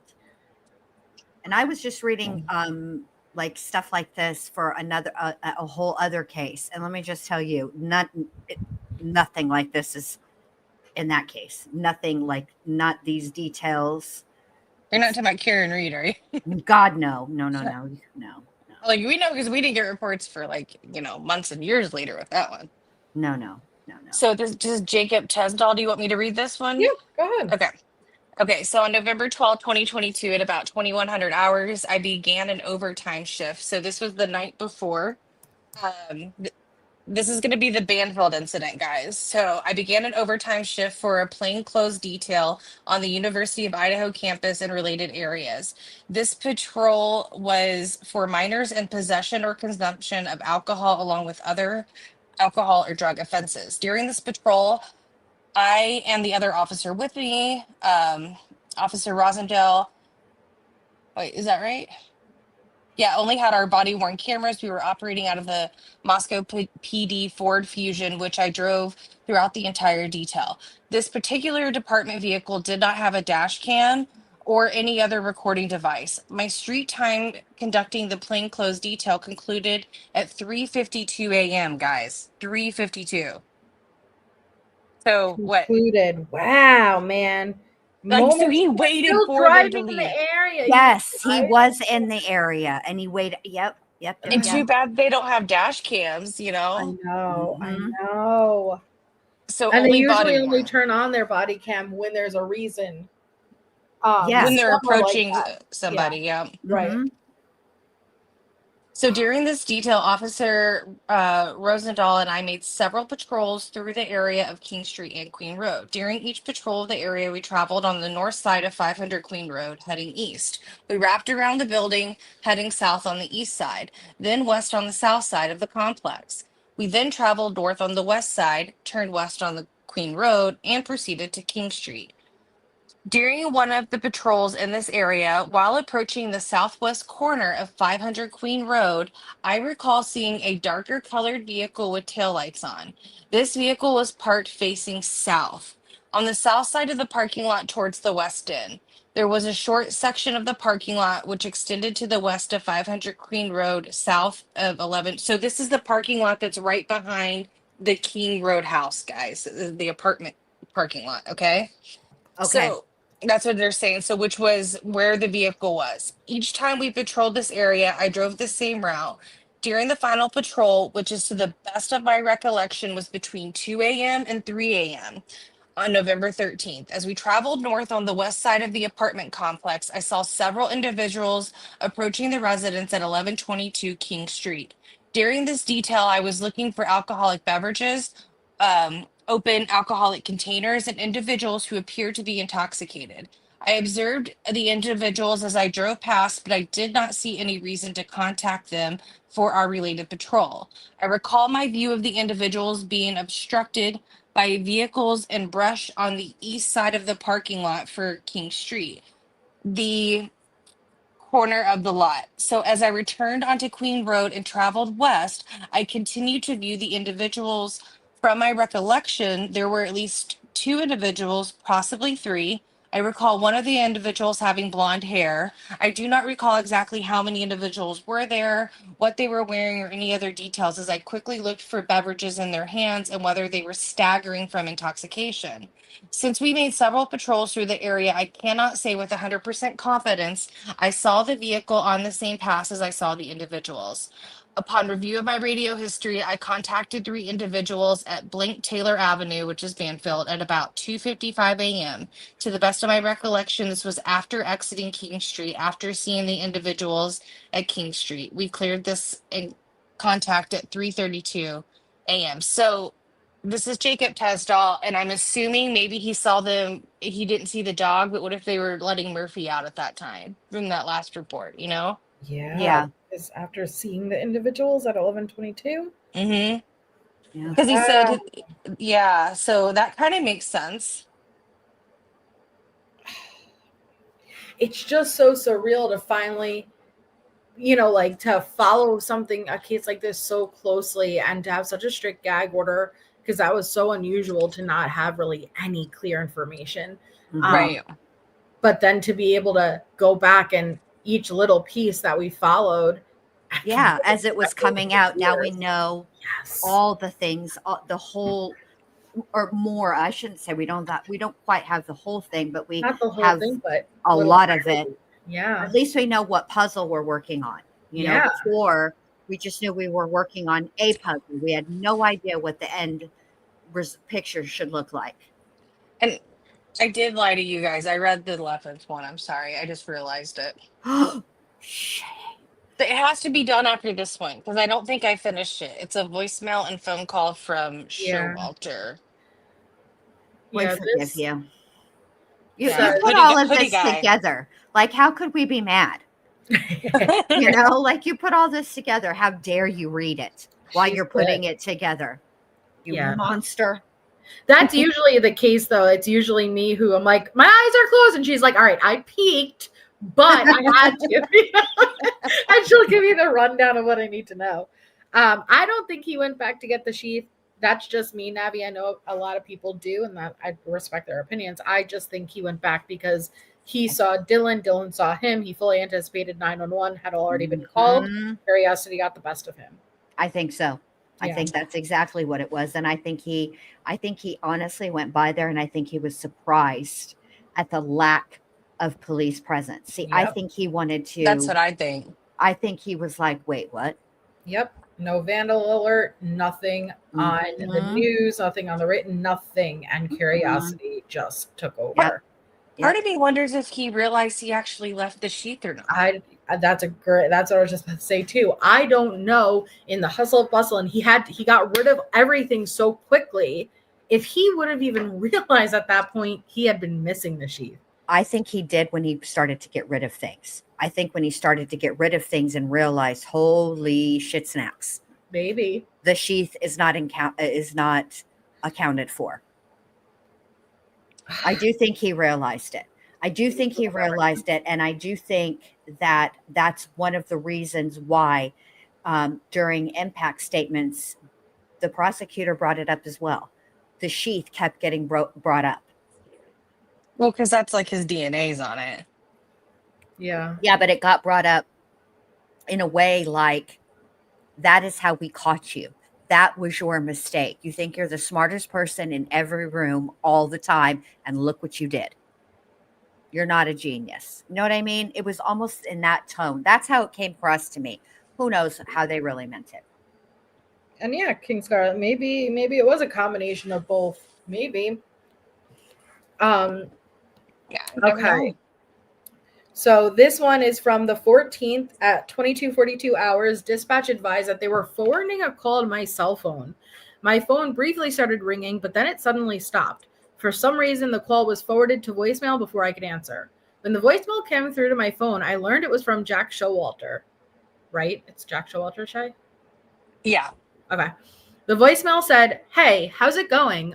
My name is Jack Showalter. My phone number is redacted. I just wanted to make a statement to you guys because I was close friends with Madison Mogen. I was with her at the corner club most of the night. And then after we left, we wanted to go to John's Alley and we stopped at the Grub Truck. They got Grub Truck, then a car, sorry. It's just so crazy how it unfolded for us and then to see how it happened for the investigation." Right. Yeah. And just remember too, this is a voicemail, so his Yeah. way of typing this It's out really confused me. transcribed, right? Right. So it says they got Grub Truck, then a car picked them up and they left and went home. I just wanted to make a statement about unintelligible. I don't know if anything is helpful, but I was just with them for a little bit. So if I can be any help, I would like to. Give me a call. Thank you. Shortly after I got the voicemail, Showalter called dispatch again and was successfully transferred to my phone. At about 22:46 hours, sorry, what was it? 22:42. Okay, 4 minutes later, I talked to Showalter on the phone. So Jack essentially said the same thing he said in the voicemail that he left. Jack said he was out with Maddie at the corner club until about 2:30 hours. Jack said several times he did not know who the other girl was that was with them that night. He didn't Isn't know that who Kaylee. interesting? Wow. Well, but this kind of She makes was some just sense. back. Yeah. How long were they friends? But remember, Maddie and Kaylee were in different sororities. He was at a fraternity for a little bit before he was out. So maybe he knew Maddie but didn't really know her. That's possible. But didn't he get like a rash of shit online? Oh He yeah. did. And But look, it he's seems to me like he's at least trying to be helpful. I mean, he left a voicemail and he called back. this Yeah. the next day before The next people day. even were accusing him. Right. Yeah. And then I do remember the rash of shit that he was taking online. Yeah. But I stayed away from that and I didn't I just watched all. This is about the time that I stopped covering the case because this was and I was like, you know what? This was my first one that I said, oh, this is an interesting one. Let me go ahead and cover an open case.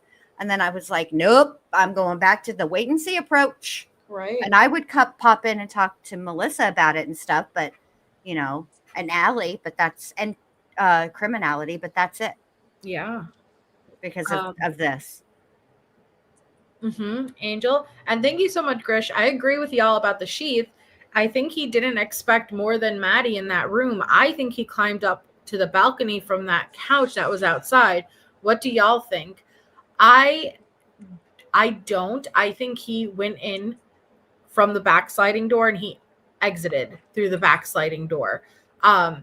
Because we would have heard it. The couch was out more like in the backyard area. Mm-hmm. Like it wasn't as close either. And there I feel like there would be a lot more pointing towards entrance of a window or the balcony. So you think entered in through Kaylee's room and then went to Maddie's room? Or looked in. Maybe he peered in, but he went in through the back door. I don't know. They said the back door lock was broke apparently. Like yeah, but they never it's locked interesting. It makes you wonder how often did he act. I know his phone was in the area, okay, which that's the legal way they have to put it. It's just like if they downloaded my phone, they could tell you what was on my phone, but I don't have like Face ID. So it's anybody that knows the password to my phone could be technically using my phone. That's why they put it like that. But I'm really, really curious. All those times when he was quote unquote stargazing, how much he watched. Yeah. How carefully and closely he watched. Well, and Grish, the balcony is Kaylee's room, not Maddie's room. So nobody was in Maddie's room. I'm sorry, nobody was in Kaylee's room at the time. So if he climbed up the balcony, he would have entered in through Kaylee's room and then crossed the hall, passing the stairs to Maddie's room. it. Most likely ran into Murphy. Here, I'll show you real quick. Because I have it up already. This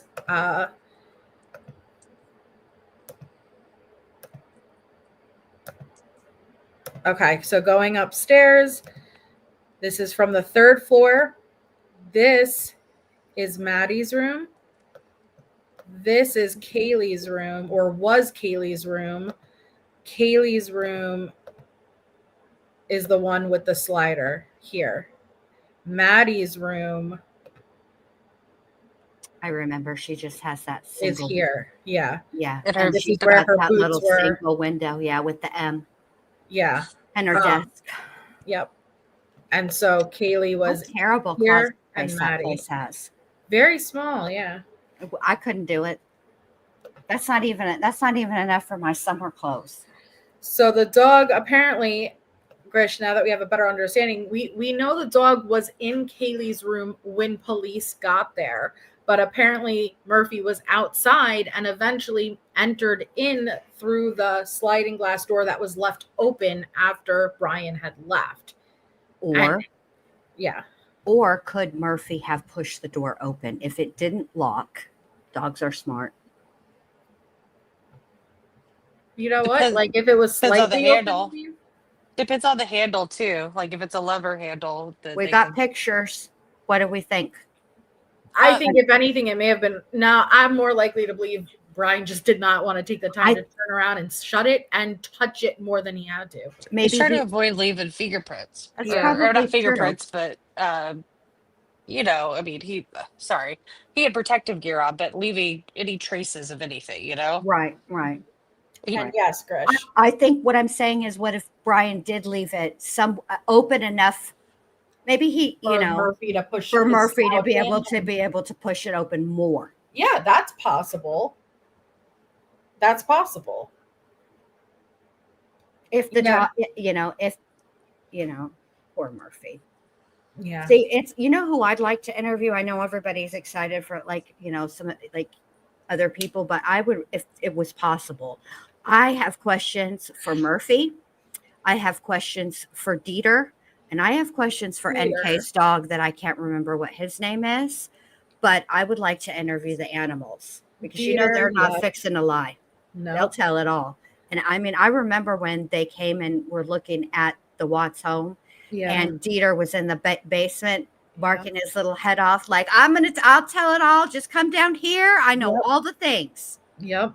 If only they could, right? If only they could. It reminds me of the Black Mirror episode where, it's a recording in your eye device. And so you commit a crime or something like that. It records everything, like the last moments. It's just. Yeah.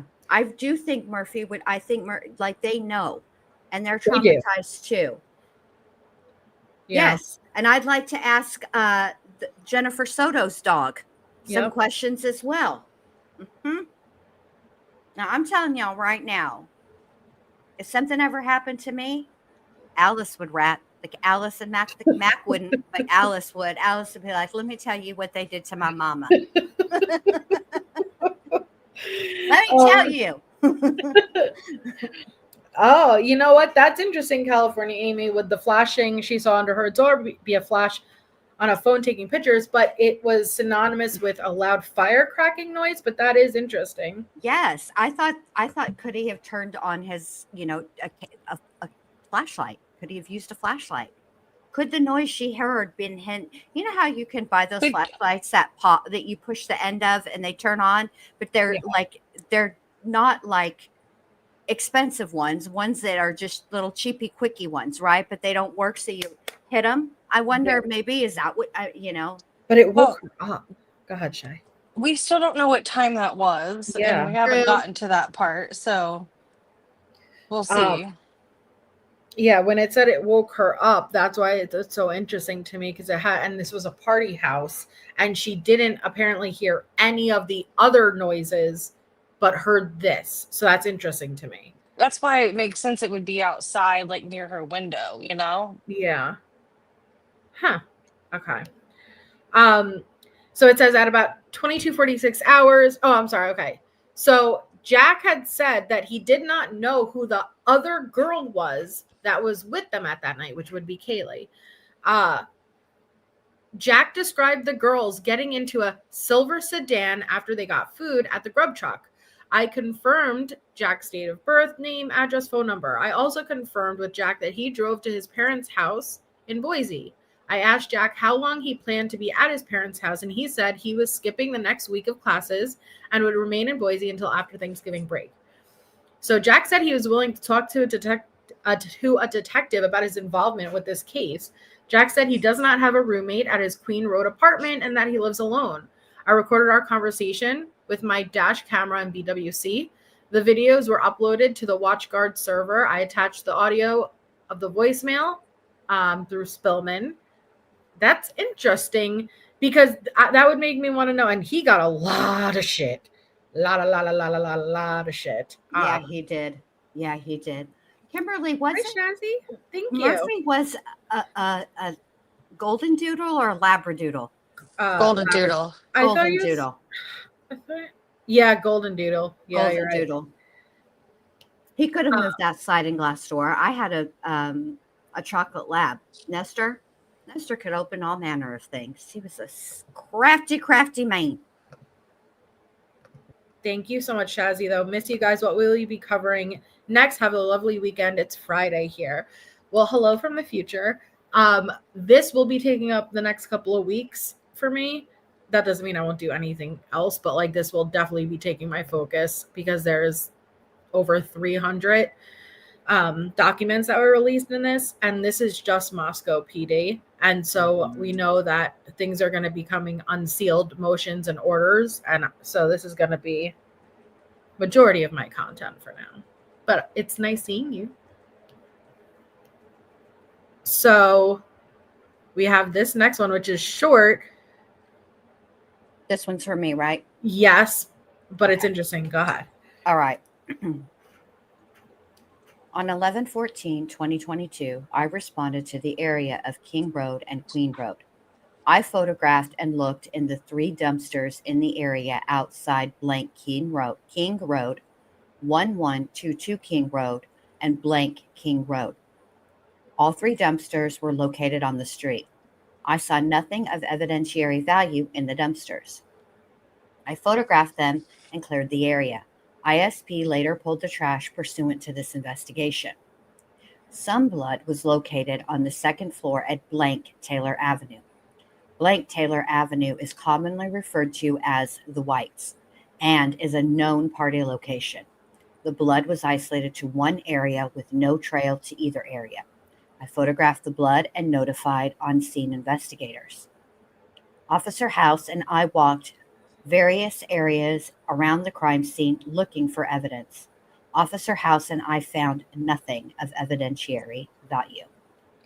So that's really interesting. And I'm curious, is that the outside where there was the blood on the 2nd floor? Probably. Yeah, they're probably walking the halls. It could have been somebody got hurt and wiped their hand. We don't know. Mm-hmm. There was just a spot, no trail. Yeah. Interesting. Okay. See, Sarah knows. Sarah said, my cat, if he had opposable thumbs, would open anything he messes with. The window, the window locks and sliding door lock, and will lock his head. Oh, cock his head, I bet, trying to figure it out. Yeah. Nestor used to push open doors all the time, constantly. I got served many no-knock warrants by that dog. Many. Oh, I'm so sorry, Soul Angel. I miss him. I miss him so much. So this is a report about the Uber. Oh. This is the video at the Corner Club this is former Captain Roger Lanier. So on November 15th, 2022 at 9:30 in the morning, myself and Detective Mowry responded to the Corner Club to contact the owner, MT. This was a pre-arranged meeting to view video from the evening of November 12th to the early morning hours of November 13th. The purpose was to confirm that Maddie and Kaylee were at the Corner Club as had been reported, and to try and identify individuals seen on the Grub Truck video later in the morning. Specifically, a male who appeared to be accompanying them. So sounds like the Showalter thing. Okay. Mm-hmm. So upon arrival, the club owner already had the video up on the screen and queued to the proper time frame. Detective Mowry began scrolling through the video, which consisted of multiple views and multiple screens that were all in time sync. We determined that Kaylee and Maddie arrived at the Corner Club at looks like 10 o'clock in a Prius type vehicle with one other unidentified female. Okay. The vehicle was determined to be an Uber vehicle, and the driver identified. Kaylee and Maddie mingle around the bar, but spend most of their time in the front along the bar next to the left end as you face the bar. They make occasional trips to the restroom and speak to several people as they mingle. At around 12:22 in the morning, Kaylee paid her bar tab using her credit card, which she bought 9 well vodkas and 2 juices. Um, the bar owner provided a copy of that receipt, and at approximately 1 a.m., Kaylee engages in a conversation with the subject identified by bar staff as Showalter. Okay, so Kaylee's talking to him. So Showalter was seen with Kaylee and Maddie in the Grub Truck video later in the evening. This appeared to be a consensual conversation, and it appeared they knew each other. At approximately 1:14, Maddie joins in the conversation, and all three remain generally in the area of the bar near the wall. Nothing stood out during that time, and both appeared to know Showalter, I'm guessing. At 1:31, Showalter paid his bar tab with his credit card, which was 5 bottles of beer. I'm guessing 2 kamikaze shots.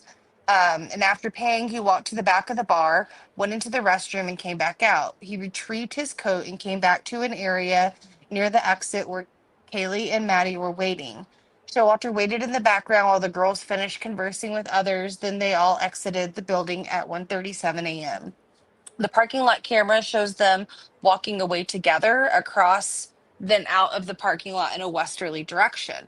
They were all dressed the same in the Grub Truck video, with Showalter wearing a white or very light colored hoodie with a brown coat over it.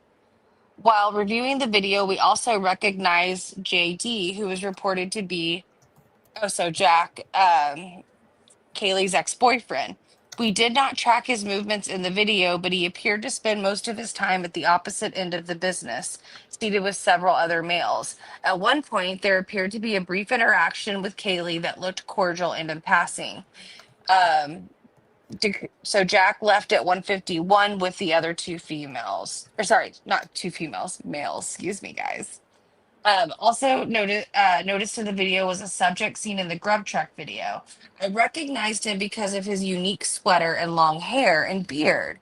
He was identified as HV by bar staff. He checked out at 12 a.m. using his credit card showing the name of SV, okay, and bought 2 micro tubs, just microbrewery beers. So I didn't notice any interaction between this person and Kaylee or Maddie. A third subject who was seen in the Grub Truck video was also observed in the corner club, but we were not able to identify him. He is a stocky build white male with brown hair and facial hair, wearing a brownish sweater.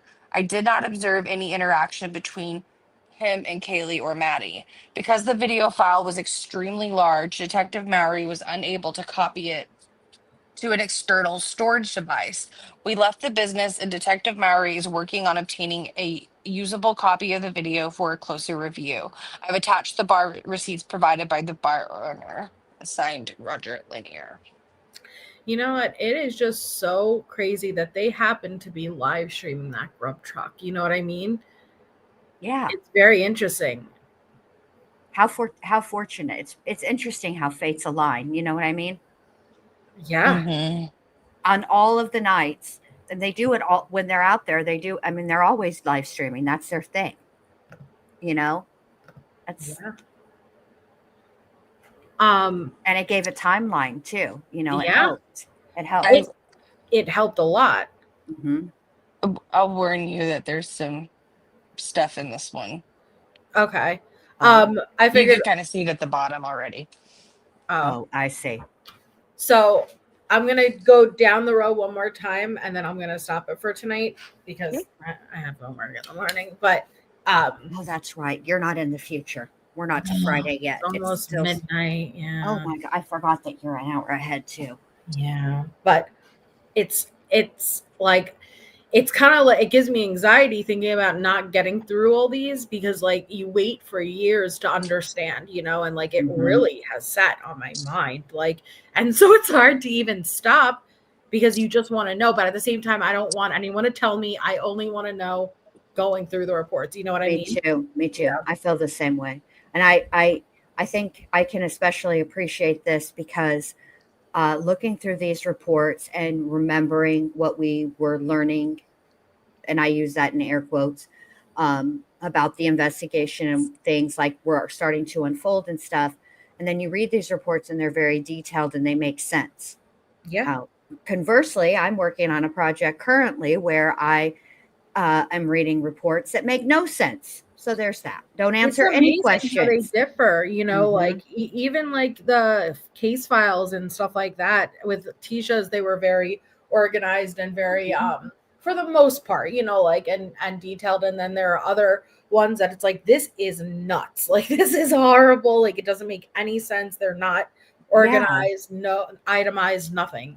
Right. I don't know. I went through an interview today that happened, you know, almost what, 20 years later or whatever. And the whole purpose of the interview was to ask questions that weren't asked in back in the day when it happened. And then they don't ask the questions that, you know, they get inconsistencies and there's no follow-up. And you're just like, bruh, you know, it's frustrating. I'm sorry. I just venting. No, it is. And yeah, Navi, that's what something, and even the leather sheath, right? Yeah. Navi? Yeah. That seems like that. Yeah. All of it. I mean, there's a lot of weird dichotomy that exists. Weird's not the right word, but a lot of dichotomy that exists within Coberger himself. Right. You know, I mean, the fact that he is a recovering addict. Heroin is one of, if not the most difficult drugs to get off of. And very few people are rarely successful long term. Like it takes them many, many times before they get to be in long term recovery. And the fact that he got a second chance like that, got clean, and then this is what he decides to do is in and of itself, you know, it makes you wonder, like, what program were you working, bro? Because that ain't, I mean, none of everything that he did is, you know, like the antithesis of just the basic 12 steps. It's just, I don't know. And that's true, Teresa. Yep, you are correct. I thought that he changed, like, wasn't it rumored that he changed his eating because of his visual smell? Snow. Yeah, I remember, but I don't remember if that was just speculation or Right. something we had heard. I remember that article that came out very early on with wouldn't even from an ant. What was it? And then wouldn't even eat from the same pan that meat was cooked in. Yeah. He is. That's correct, Dietz. He is. Yep. Yeah, Dietz had it. Well, he's still an enigma to us, basically. We haven't really heard anything from his point of view. Not that we need to, but you know what I mean. Yeah. I would have never known what YKWIM stood for if you didn't just read that. I'm smart sometimes. I'm gonna go say goodnight real quick to my family, but I'll be listening. I'll be right back. Okay. So this is Danny Vargas, and this is evidence collected, and it says interviews with the neighbors. So on November 14th, so the next day, I went to 1122, it's supposed to say King Road, with Sergeant Blaker to observe the scene. I walked through the house and around the outside of the residence, along with other investigators looking for possible evidence. ISP investigators were on scene, walking through for a second time, looking for additional evidence.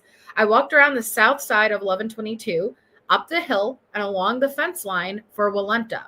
The backyard for Walenta backs up to the backyard area of 1122 King Road. I spoke with, I'm not sure if it's too short to be Steve. No, I spoke with, there's a name, SG, at Walenta, and asked for his permission to look through. Okay, so it's one of the neighbors. Asked for his permission to look through his backyard area, which he said I could. So SG told me he was a person who previously called dispatch to provide information about what he observed. I told him after looking over the area and through the residence on King Road, I would come back and get a statement from him. I did not locate anything of interest in the backyard of the Walenta or on the hillside behind 1122 King Road. I walked in to 1122 and looked through the house with other investigators. So you have to remember this is again the second sweep. The following 4 evidence items were collected by ISP 431 J. Talbot inside the King Road house on the 14th of November and turned over to me on scene. ISP took photos of the items in the places they were collected from. I booked the following items into MPD evidence. A copy of the evidence property receipt relating to these items is attached electronically. So Exhibit 57 is a rolled $2 bill located on the desk in F2, bedroom 1, northwest, floor 2, bedroom. Okay, so that's Xana's room.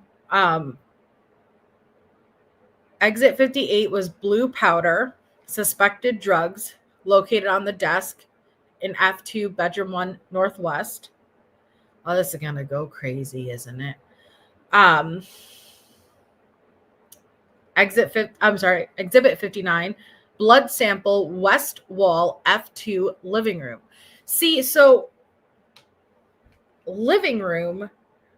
See that? So is it okay? They're saying floor 2 living room. Floor 2 living room from Xana's room, most likely. Okay, they're saying, okay, no, blood sample, west wall, floor, second floor, living room. Yeah, so that would be Yeah. west would be coming from Xana's room. Okay. Yeah. Exits. Oh my god, you could tell Exhibit. I'm She's getting tired, man. I help Exhibit you. 60, blood sample, F3, bedroom northwest wall. Okay. I spoke with the following people who live at Walenta. My conversations with SG, MM, and TM were recorded and are attached electronically to the case file. Oh, SG told me the following. He woke up a couple of times on Saturday night. He looked at the clock, saw it was 4:17, and said after about 5 minutes of waking up, he heard a dog barking outside from the direction of 1122 King. Wow. So G said he was going in and out of sleep. And after an hour, around 5 a.m., he still heard the dog barking outside from the direction of 1122 King Road. So he said his bedroom is on the far northeast side of Walenta and is closest to the backyard of 1122 King. He said there is a motion light outside of his window and said if it turned on, he would have noticed it. He told me he has lived in this residence since January and he has not heard the dog barking outside before in the middle of the night. I next spoke with MM. M told me that on the 13th, he woke up around 2:30 hours and left the house around 3 a.m. M said that he had a redacted extended training day and it lasted about 12 hours. M said he finished his extended training at around 1800 hours at Buffalo Wild Wings and arrived home around 1830 hours.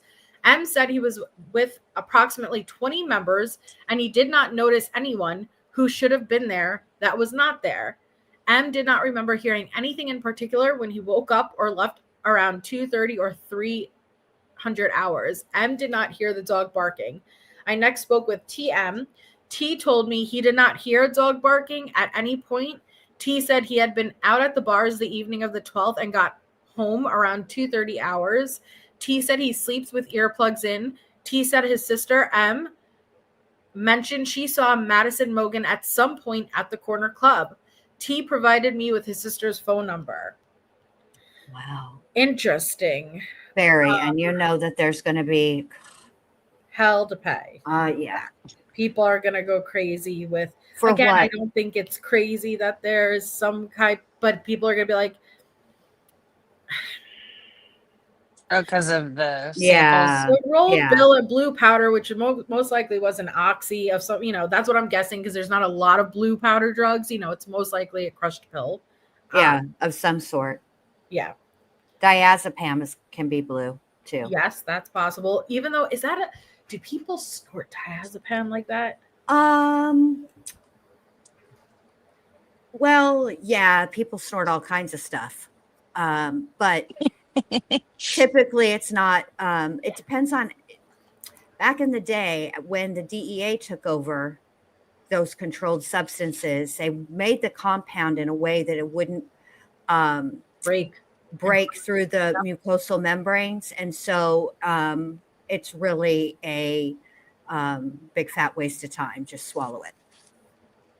Well, I don't know about fent. I do know Oxy 30s are blue, but that's about it. Yeah. We'll find out. Oh yeah, I'm sure people are like, I told you. That doesn't mean shit to me, though, honestly. Right. Like, it really fucking doesn't. The only thing I take that into account is the potential to be in an even heavier sleep from being under more influence. Yeah. Exactly. And you know, at the very beginning, when the stuff that started coming out, and we heard just a little bit here and there of what Dylan was saying to me, I wondered, did she take an Ambien? Because there's a time when you take an Ambien where if you don't actually go lay down and go to sleep, Ambien doesn't really is a hypnotic.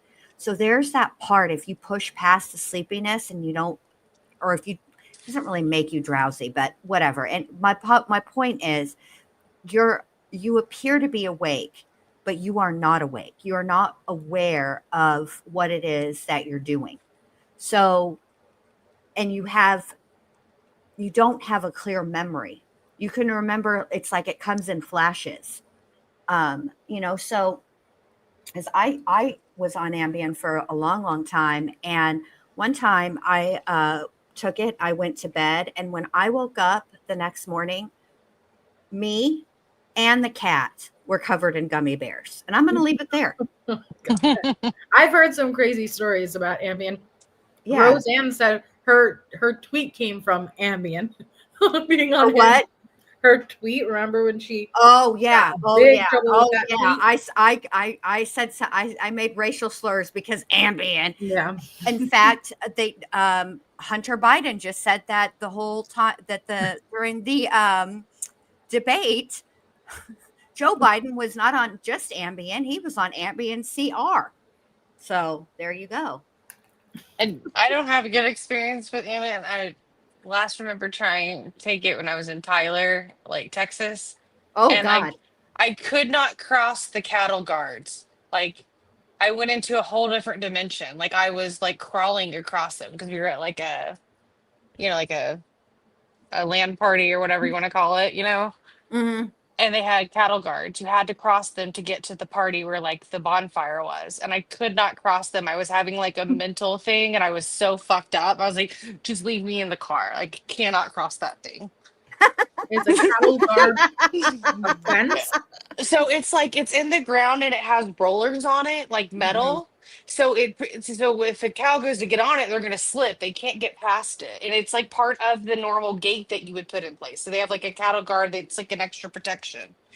And so I was rolling on it. I don't know why I was wearing high heels out to a bonfire party, but I definitely tried to crawl across it. I finally did. I let my friend drag me by my hands on my stomach, and I thought it was so fun.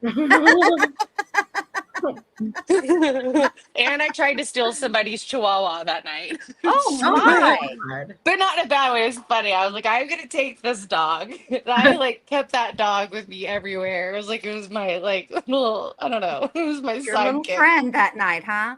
Yeah, they're like, where's Shay at? They're like, I don't know. She's like playing with somebody's dog. She's like off in her own world. Just can't cross the cattle guard, so she's here. Shay's the high heels and the chihuahua. So the ambient thing, like of not knowing what you're doing and past the point, yeah, I've experienced that in college and doing that, and it's not a good feeling. I didn't really remember much, but of what like pictures or videos that were there, Yeah, yeah. I just and feel little flashes of time, like you were saying. Exactly, and I just feel like, look, okay, is it the worst thing in the world? No. Is it the best thing in the world? No. But it happened, and it's not like they found, for Pete's sake, weight. Okay, I mean, oh my God, a line of glue crushed up. Yeah, it was a Saturday night. They were partying. Right, it could have been anything. I'd love to know each individual who has something to say about it more than not, I guarantee if you go back to your college time, Mhm. what are you gonna But find? but Okay. Exactly. there's the difference is we've We were never playing said Eddie 40 hands at you ever Edward Scissorhands, Edward 40 hands. You ever play that? oh fuck yeah I did. Yeah, see, exactly. With our Dream Mate Moose and shit. We were crazy. Everyone did it. But I think that that's the thing is we never said that there possibly wasn't like people didn't use this stuff recreationally here and there. But it It's was Right. that tunnel people were drug trying to chase. Yeah. yeah that it The was like tunnels. Oh God. it, yeah what do they call a trap house? They were calling it a Mhm. trap Oh house. Jesus fuck.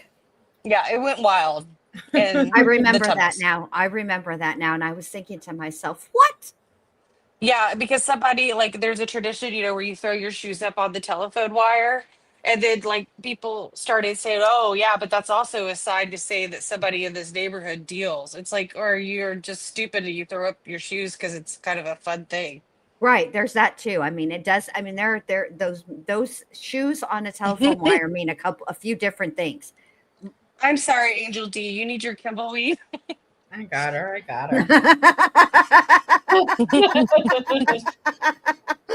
Oh It's my been God. so long. Yeah, I that's not crazy to me at all. And nor again, like there was only a line left, so like as far as we know so far, to be fair, this was the second sweep Mhm. of evidence, so but that's not far out of the realm of possibility. Yeah, no I mean, judgment on my I'll end. say this. Yeah. I'll say this. Okay. This is, I just don't get it. I don't understand I don't understand the fuss that we're all looking at the same thing, right? And I don't understand how some people will interpret and read so much into just those three little things. That's it. That's all. And all of a Confirmation sudden, bias. I've just never seen anything. I just, oh boy, I just can't understand Yeah. it. This is true. People, as I was saying, because people were commenting all the way up to the moment that Bryan pled guilty on my old Kim videos, like she was right. How do you feel now? And I'm like, right about what? Like what came out that all of a sudden you're like, I swear, once the motion in limine came out regarding the text messages and 911 call, and they found out that the girls were on social media, which again was never out of the realm of possibilities. This is how majority of this generation communicates, is these social media platforms. Right. And Right. they all started going crazy saying that Kim was right. Kim was right about everything. I haven't gotten a comment since he pled guilty. Well, what's interesting to me is that um, these were kids, okay? And you have to, and I felt like the fact that when I watched the docu series on Prime, one of the things that I liked best about that docu series is they spoke about Maddie, Xana, Ethan, and Kaylee as human beings, not as victims. Right. And so you got a sense of who they were. And, they were kids. They played pranks, but also they had get togethers. They were a social crowd, and they had parties. Who, please raise your hand, hasn't been to a party at that age and the cops get called? I I mean, never stopped Absolutely. partying at that age. in my high school, when I was in high school, that we would have to hit 3, 4, and 5 parties a night because the cops were always breaking that shit up. And you know what they're breaking it up for? Noise complaints. That's it. That's all. Not, which is exactly what happened. They were just kids being kids. That's it. And I love Grish's comment here because they're so right. The victim blaming in this case was so next level, so much that their impact statements began with a lot of the time defending their own actions, which is really sad. And It it is. is. Yeah. It is. It is. I noticed the same thing. How do you say that name? Let me look. Grish. Grish? Grish. I didn't do any like a whole lot of commentary because I wanted people to be able to hear it. So, but I put in my own chat, I apologized, even though I didn't have anything to do with it. I didn't blame, I kept saying we got to wait and see, you guys. We're only getting part of the story. We don't know how all this fits together. Cut these girls some slack, Yeah. for the love of Pete. And I apologize to both Dylan and Bethany because I felt so bad for being part of the true crime community, because I guarantee you at this point, those poor girls probably look all of us at all of us YouTube creators, social media content creators that cover true crime as one and the same. Yeah, you're right. Yeah. And I never did anything. I was a voice of like, hey, they're 20-year-old kids, for the love of Pete, cut them some slack. And I still felt bad. I still feel bad now. I don't like it. I don't like them being the way that they're being blamed. Solo, we can see you, babe. Do y'all want to knock this one? This one has like a mix of tips. Yeah, Bendy, it's you. Go ahead. It's like I thought we were done. No. No, I said go down the line one more time. So it was me, and then you, and then Shay. All right. A mix of tips. Deets, if you happen to see Chasing, could you go get her, please, and tell her this is my official reading audition? This one says contact with Women's Center. No, love. Sorry, Shay, go ahead. Said contact with Women's Center, AA interview, LM contact, CC contact, follow up with Greek life, and DOS tip. Okay. Quite a bit on this day. That sounds like this might get confusing. But the tips are interesting to me because don't forget that the alternate perpetrator that Anne put forward, which would ultimately be 4, but that came forward based off of a tip she, there's many tips, but she had found.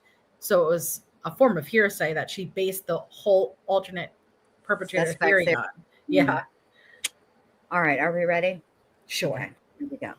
On 11/15/2022, LS and CF came to the Moscow police substation to speak with Officer Rosinski and I regarding an incident possibly related to the homicide that occurred on 11/13/2022. They stated on 10/21/2022, an unidentified white male came into the Women's Center and asked to speak to someone. F spoke to the male. She stated he asked for snacks and appeared to be under the influence. She stated the interaction only lasted about 5 minutes. F stated the male said he had a female friend who was in an abusive relationship. The male stated he was afraid the female would be hurt by her boyfriend and was also afraid he would hurt the boyfriend due to the abusive behavior. F did not gather any names and had never seen the male before. I asked both F and S if they had any contacts with any of the victims. They said they did not, and they did not have any of their contacts documented.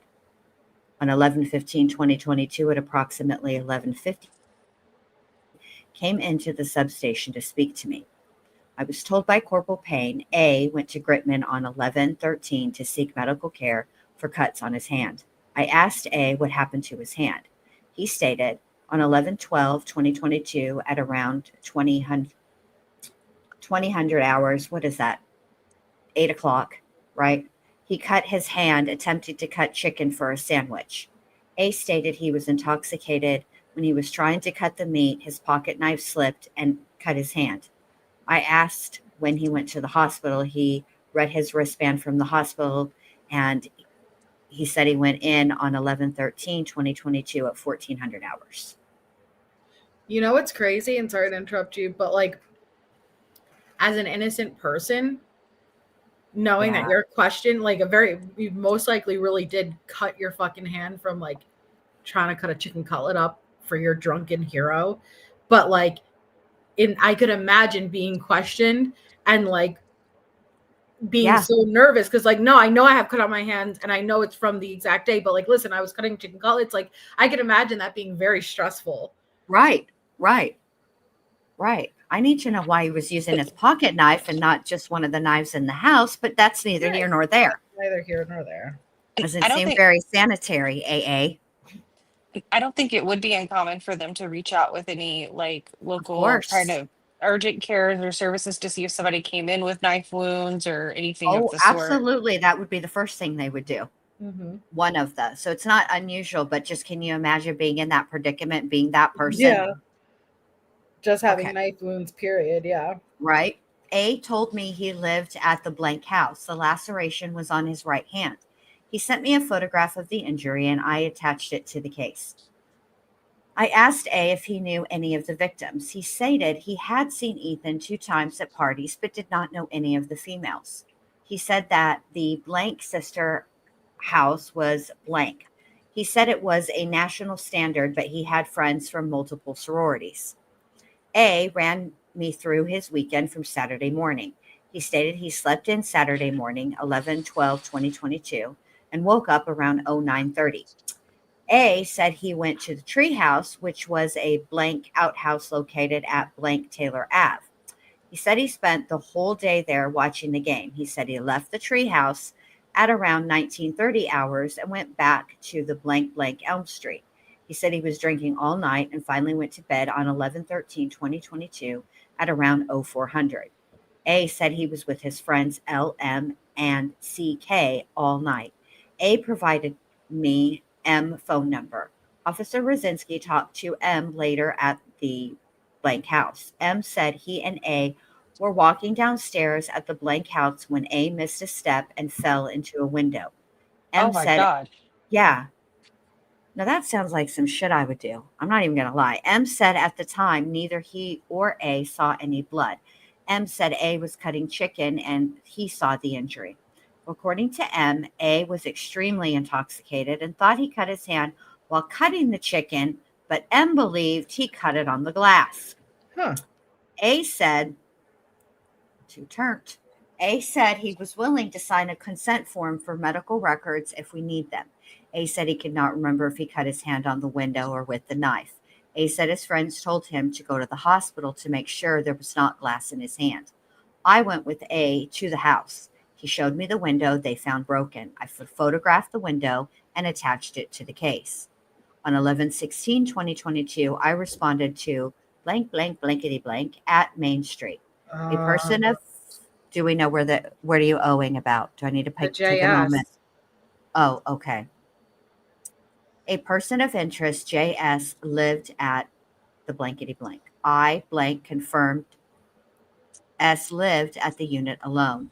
They said they did offer free internet service to tenants through CC.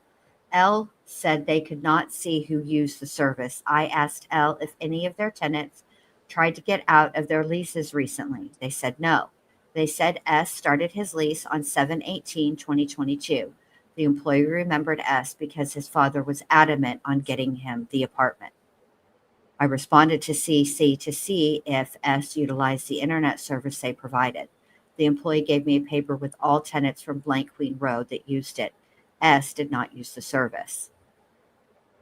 On 11/16/2022, I was asked to follow up on individuals connected to victims or people of interest. The names provided were M, B, D, B, N, F, J, F, and C, B. I called the Dean of Students' office for phone numbers for B, B, you're reading that right? Yeah, and F. Mm-hmm. Called B first, who stated he was at his home in Boise. B and F stated they lived together in Meridian. I passed the information on to Captain Barrett. I also TLO'd F and B. I got a number for F and called him. He provided his home address in Boise and said he was willing to speak with detectives. I forwarded that information as well as the TLO of B to Corporal Payne and Captain Barrett. On 11/16/2022, DS and JH from the DOS office came to the ISUP. S stated he had information regarding the homicide.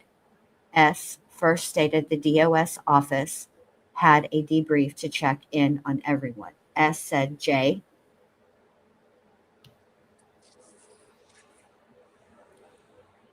D. What name was brought up? He said it got him thinking because D had a recent care report put in on him. On 11/3/2022, D emailed the DOS saying, had a few different circumstances in my life that have substantially decreased my mental health. On 11/4/2022, S called D. S said D seemed distant, distracted, and sad. S also brought up the Grub Truck video. He said he was guessing, but he believed it was D following the victims and hovering around them. S also said after finding out what happened, D was more concerned with his dog. I thanked S for the information. I asked H if he was able to provide the care reports for D they referenced. H said they did not seem hugely concerning, but would attempt to gather them. Hmm. Is that?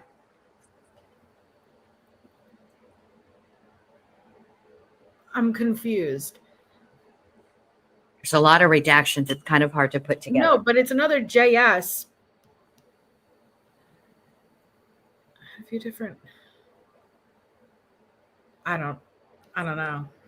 What do you? The JS is the last names of D and J. Is it? Because this part says. See, it says DS. See, and then and JH from the DOS office came to ISUB.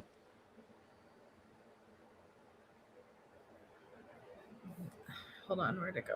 Oh, I read that wrong. I read it as one. JS. Look, person of interest JS lived at.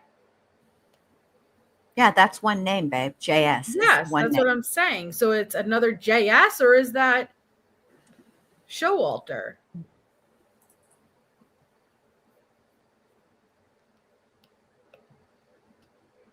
That's what I was trying to figure out. I think this is Showalter. I think S is Showalter, right? Yes. And so then with Showalter, would this be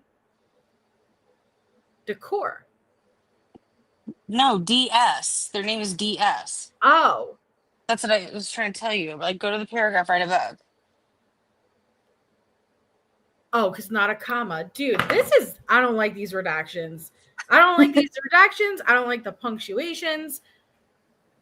Or I don't like how my brain's just not processing it because of it. I'm going to make a chart, too, of all these abbreviations. Because I was like, that, well, and it also confused me because he says he's pretty sure, wait, wasn't that guy who spoke out at the Grub Truck thing, wasn't his name starting with a D? Remember when he went live from TikTok? Wasn't it, last name was a V, was it Vito or? You know what? Jack, was it Jack? I don't think it was Jack. John, was it Jay? Joe Bill Dot.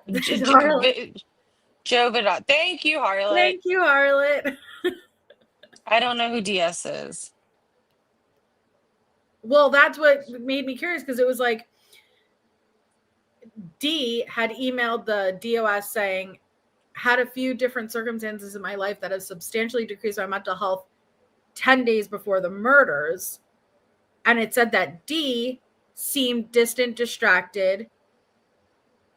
And he believed it was D following the victims and hovering around them. Who's D then? Was D even in the Grub Truck video? Or is D being mistaken for JS? But it was JS. That's what it was confusing me. It's JS saying it. That doesn't make sense. You know what I'm saying? Why would J like, I don't know. All right, I'm going to have to read it again with like. Yeah, I'm going to have to read it again. Slept brain. Okay. All right. So he wants to know what was the name of the guy who gave all the interviews. Oh, you're talking about the neighbor that lived on Harsh? There's Einan Harsh. Einan Harsh. And then there was the guy that was the neighbor that, remember, he was getting harassed and he was I'll go get my DNA. Yes. All right, I'm making a freaking chart. I got so many things I got to do. Make this smooth for us. Oh, so interesting. They printed all these out on July 8th. Huh. Oh, yeah, because they were creating the website. The website, yeah. Well, So next one is going to be by John Lawrence. This is a supplemental report of phone tips. So on 11/15/2022, when I arrived at work, I had several voicemails on my desk phone. I began reviewing the voicemails. Most of the voicemails were tips on the current homicide investigation. Many of the tips were about the live feed from the Grub Truck. So this had already been out here. So now that makes a little bit more sense on the last interview. Okay. So throughout the day, I fielded several calls from people with possible information they believe Yes. may Oh, I'm so sorry. It was Jeremy. Jeremy. Jeremy. Mhm. Thank you, KDP. They believed may be of importance to the investigation. I received a call from AM. Something A told me Again? she, huh? Sorry, the AM again. Okay, go ahead. A told me she was at the corner club with two of the victims, Maddie and Kaylee, the night prior to the murder. She told me there was a college age male known by Maddie. A told me the male was wearing a black and white flannel shirt with a black shirt underneath that had writing in white letters that said antisocial. A told me the college age male who has been identified as CB was acting creepy. She said he was not engaging people in conversation and he was just staring at the girls in the group she was with. A told me B had been grabbing girls by the butt and being handsy. Hmm. Ace said she confronted him and told him to stop touching girls inappropriately or she would have him kicked out of the bar. At one point, Maddie introduced her a to this guy, and told her she knew him. A said she let her guard down a little when it came to B, and was later told by Maddie that she only knew B through class and a group project in which they had worked on together. A said a short time later, this guy was kicked out of the bar, which we did hear about somebody getting kicked out of Yeah, the bar that night. we did. Yeah. So a short time later, I took a call from sorry, DJ. Jay told me he works at the blank. Jay said he has a regular customer by the name of GP who comes in almost every day. Jay said P makes everyone feel insecure because of the way he acts and the dark things he says. Jay told me that P lives in the area of the homicides. I looked up P name and number in Spillman and it shows an address on Conestoga. He has had numerous involvements with MPD over the last 2 decades, some of which relate to possible mental health issues. That's sad. It is, but it's again, you hear about how many tips were coming in, so many different aspects of the investigation. And it's another thing when you actually sit here and go through every report for every tip, because I feel like people became very desensitized to the reality of this case because it was under the gag order and there was such limited information, almost to the point where they really believed the investigation just didn't happen adequately. Um, but they sat here and made a report for every single tip. And it came flooding in, and not just from people in the actual area, from all of the keyboard warriors who think they found something or wanted to be accusatory, things that they probably already cleared, but calling in and flooding the tip lines. Mm-hmm. So far from what we've gone through, what has been the most interesting to you guys? I think there's a lot of piques my interest. I mean, I think hearing the description of arriving to the scene, and more kind of detail that we haven't really heard from an official capacity, it was really interesting. But also just kind of seeing how their investigation developed, through these tips and stuff. Even if we don't know who all they are, I still think it's kind of interesting. Absolutely. What about you, Bundy? I think the same as Shay. Hearing, reading these reports about what they um, saw when they first arrived, but I think that was important. But I also think the willingness of certain people who were forthcoming yet vilified. Good point. You know, it sort of feels like I hope that they are, you know, feeling feel validated now. Like, I told y'all, you know. Yeah. Because I think, go ahead. just think about how it would be. Okay, there's the internet people, right? But then there's the people in your real life. Now, you know, some of these kids got side-eyed by the people in their real lives, and they were like, I don't have nothing to do with it, I'm cooperating. They could, you know, they could only say so much, but you know what I'm saying? And then for it to come out and they're like, told you so, you know. I feel bad for these kids. I feel awful for them. I felt really awful the moment I watched Dylan get up to do her victim impact statement, and to know that she had to sit and Thompson had to block his view and to listen to the tremble and the her breathing. Again, it's something that I'll go back to the 911 call, and you could fake emotion to an extent, but I don't think you could fake the tremble in her breath. Like, that is coming from internal, you know, like that tremble you heard. And I heard it again when she was doing her victim impact statement, and to see her having to block her peripheral vision because of the fear and not even being able to look at him. And there were even times where other victim impact statements were being made, but you could hear the crying and you could tell it was coming from her.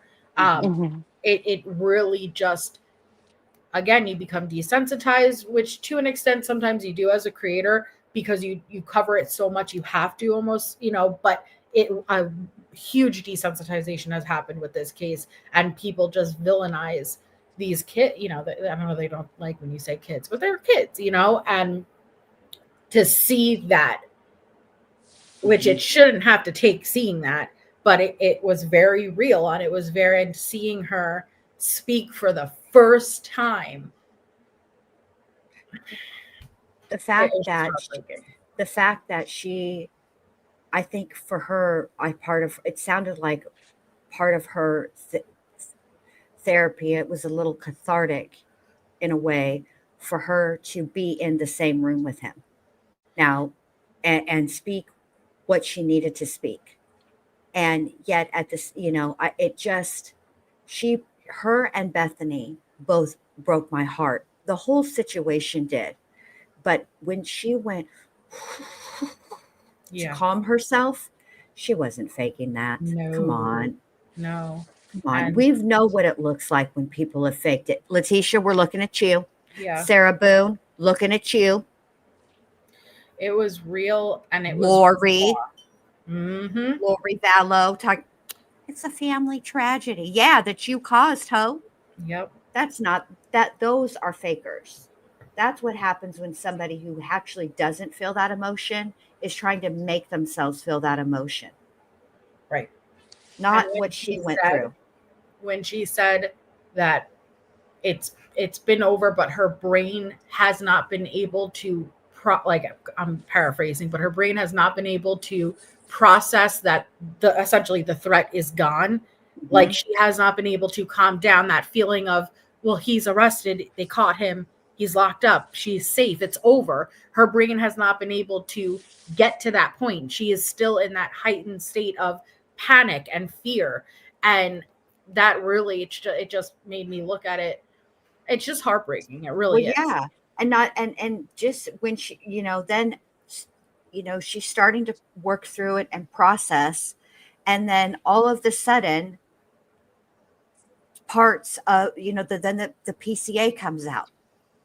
And, you know, oh, she heard screams. Why didn't they call immediately? Yeah. You know? I get questions. I understand. I have questions too. I wanted to know what happened that night. That's my thing. I was like, okay, there has to be a reason why that happened. There's a part that we're not getting. And I understand it now. I understand why. I don't think they understood what was happening.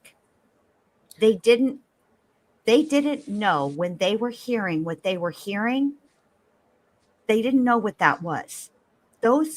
it reminded me of the girls talking about how they would prank each other and joke around with each other, you know? Well, that and thinking of it in the sense of the police were there all the time and there was underage drinking. And from Mm-hmm. what I'm understanding, because Shay's really educated me everything about the sororities and fraternities, it's not a world I've known. But for the littles, they were the youngest, to even call the cops knowing Yes, that who's gonna get in trouble for that? The of age occupants of the house are going to get in trouble for that. And bring the exactly. cops to the house. That is definitely a factor that I didn't think about initially. You don't want to be the one, and I understand what people are saying. Yes, but then it circles back to what Benny just said. I don't think they understood what the hell is happening, but especially seeing Dylan and hearing the friends speak out, she was a very high anxiety person where she would be flinching and calling them over to check on. There shouldn't be a Mm-hmm. list of times prior where she called them over to check. No wonder that they didn't think anything was wrong because they'd done this before, which shows the type of mentality Dylan kind of had. She was an on edge, high anxiety type of person. And you could really see that too in her victim impact statement, even though I would expect that from not a high anxiety person because it's a horrible situation. But I Right. think she didn't trust herself.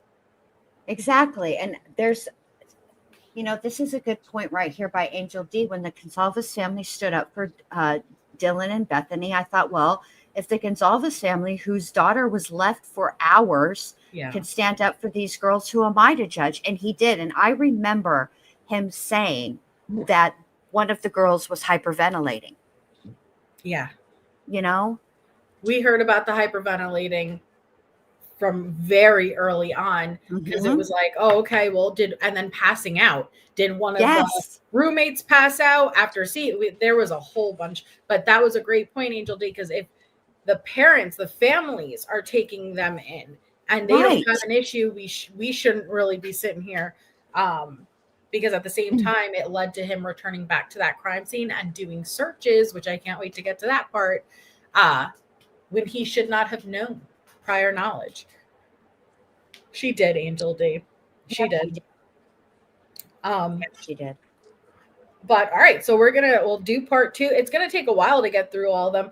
Part of me wants to do it the wrong way and go backwards since I know everyone's going forward and they're going to spoil. And I don't want to say spoil for lack of a better word. I'm not talking about the crime versus just the deep, like understanding the investigation and the things that we've wanted to know for so long. Part of me wants to work backwards, but I'm not going to because it's in chronological order. So you got to work forwards. No, I like the way you're doing it because it's interesting to listen to us, not me so much, but for you guys to read, and I'm listening to it and hearing things and remembering back to the tidbits of information that were coming out at the beginning and making it, and now having a fuller, not the full, but a fuller understanding of what the situation really was. Right. Not Yeah. not a bootleg game of telephone, the worst game of telephone ever. And I Yeah. don't think everybody's going to be like reading each document. Like a lot of what I've seen is people just reading them themselves and then like sharing like points. But for me, I find something different in every document and I enjoy Mhm. that detail. Well, and they did that with like even like the motions and stuff. They take like an excerpt of basically like the ooh, mind blowing, look at this. But really, if you don't read the entire motion, you're not getting the context for it. That includes the quote unquote boring, repetitive stuff, which I don't want to say that as if that's my opinion, versus a lot of people don't want to take the time to go through each single document or motion or order. But you have to get the full context. For sure. The I site think where it's the all docs are is, important.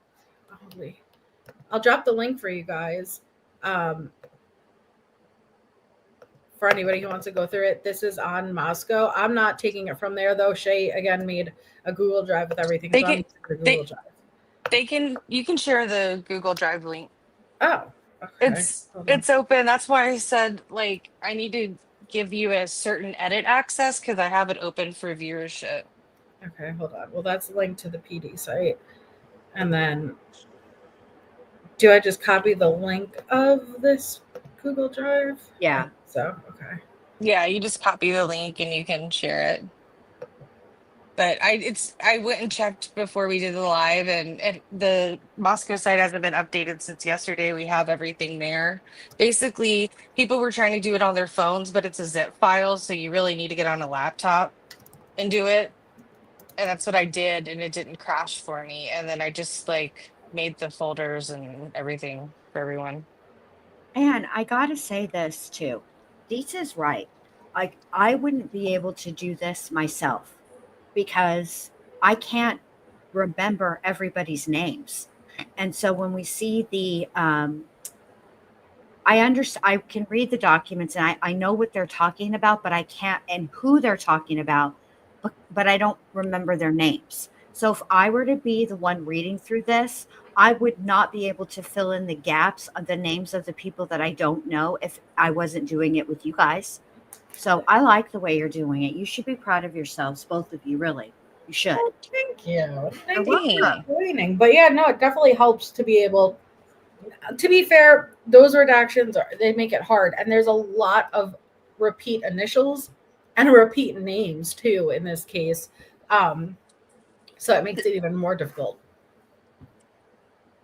Yeah, I may get it since we're gonna take a little break before you can get back on again, then I may just index this out and then create like a chart and everything.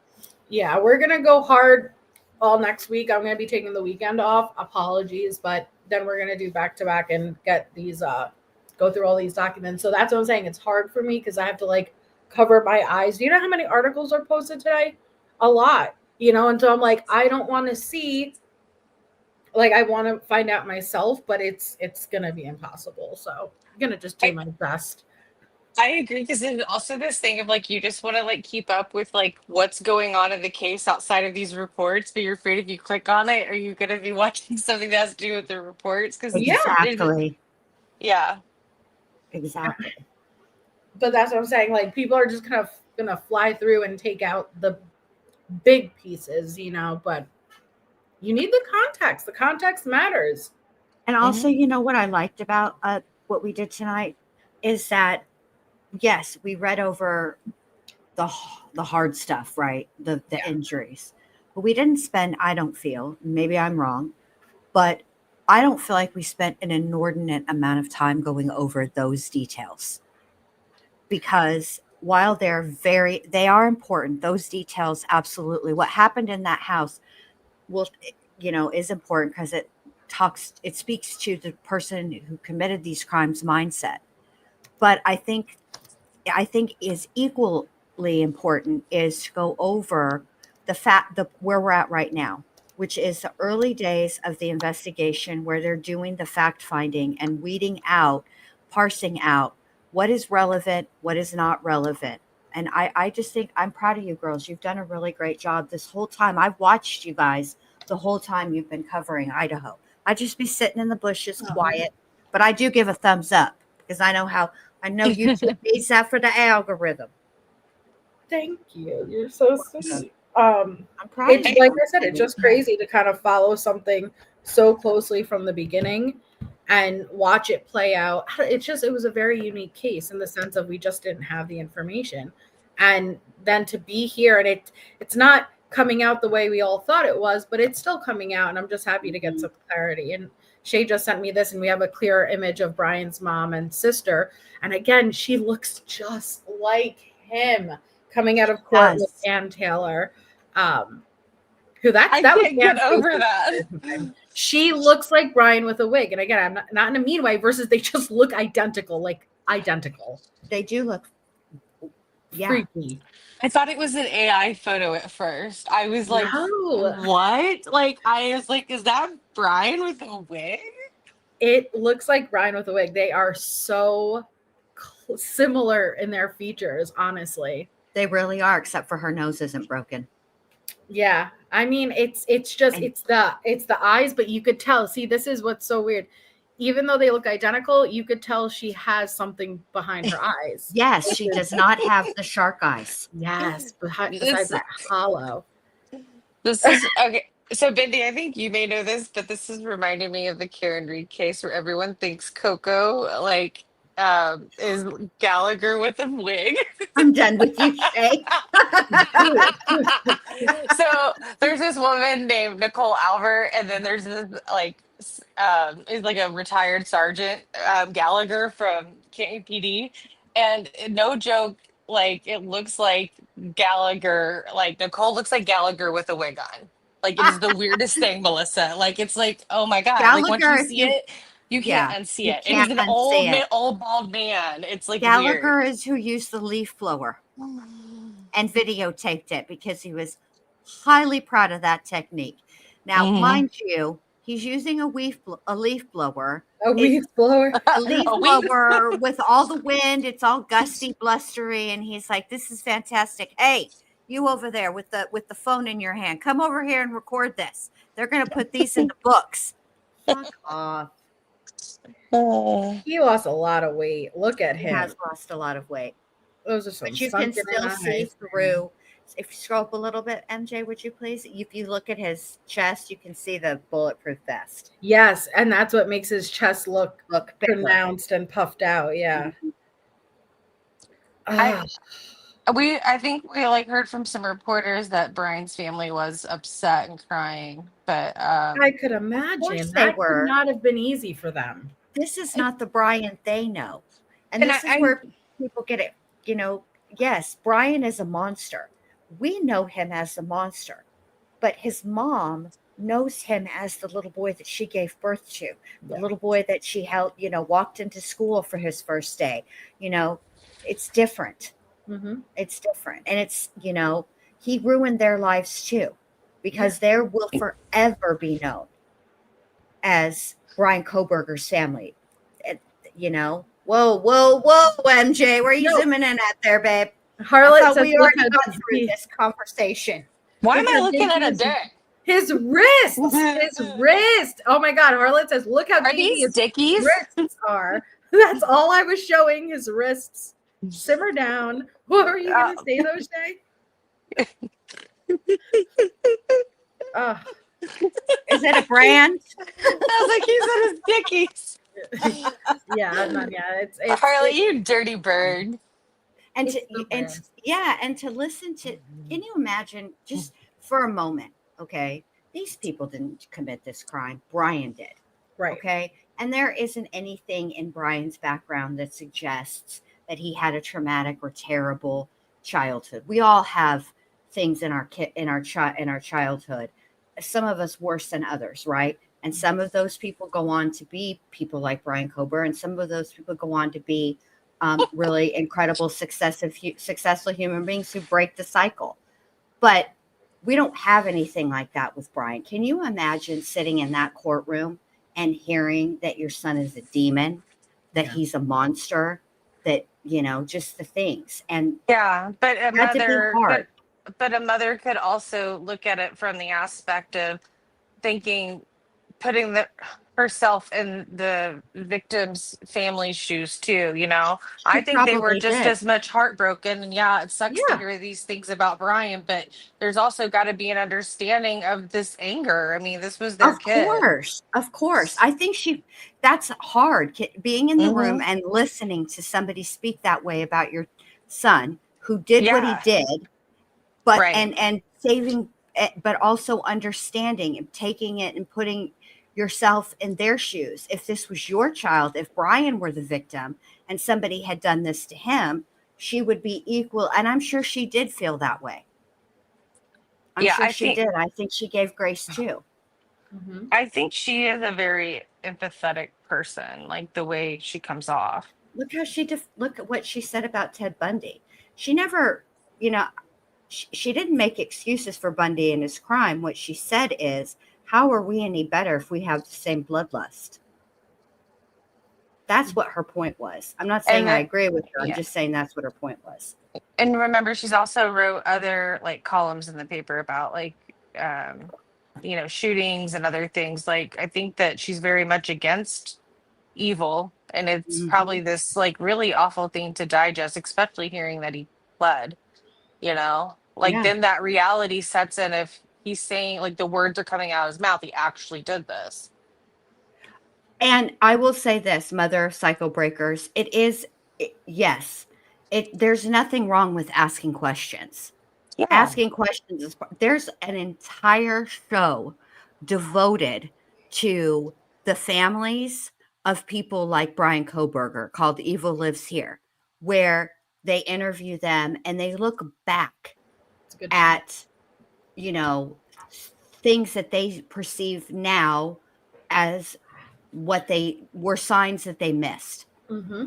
Because who has a child? Do you guys think that Ted Bundy's mom looked at him and and said when he was, 5 years old or 15 years old and said, "You know what? This fucker's going to grow up to be a serial killer." He was more than a serial killer, but you see what I'm saying? Right. She didn't.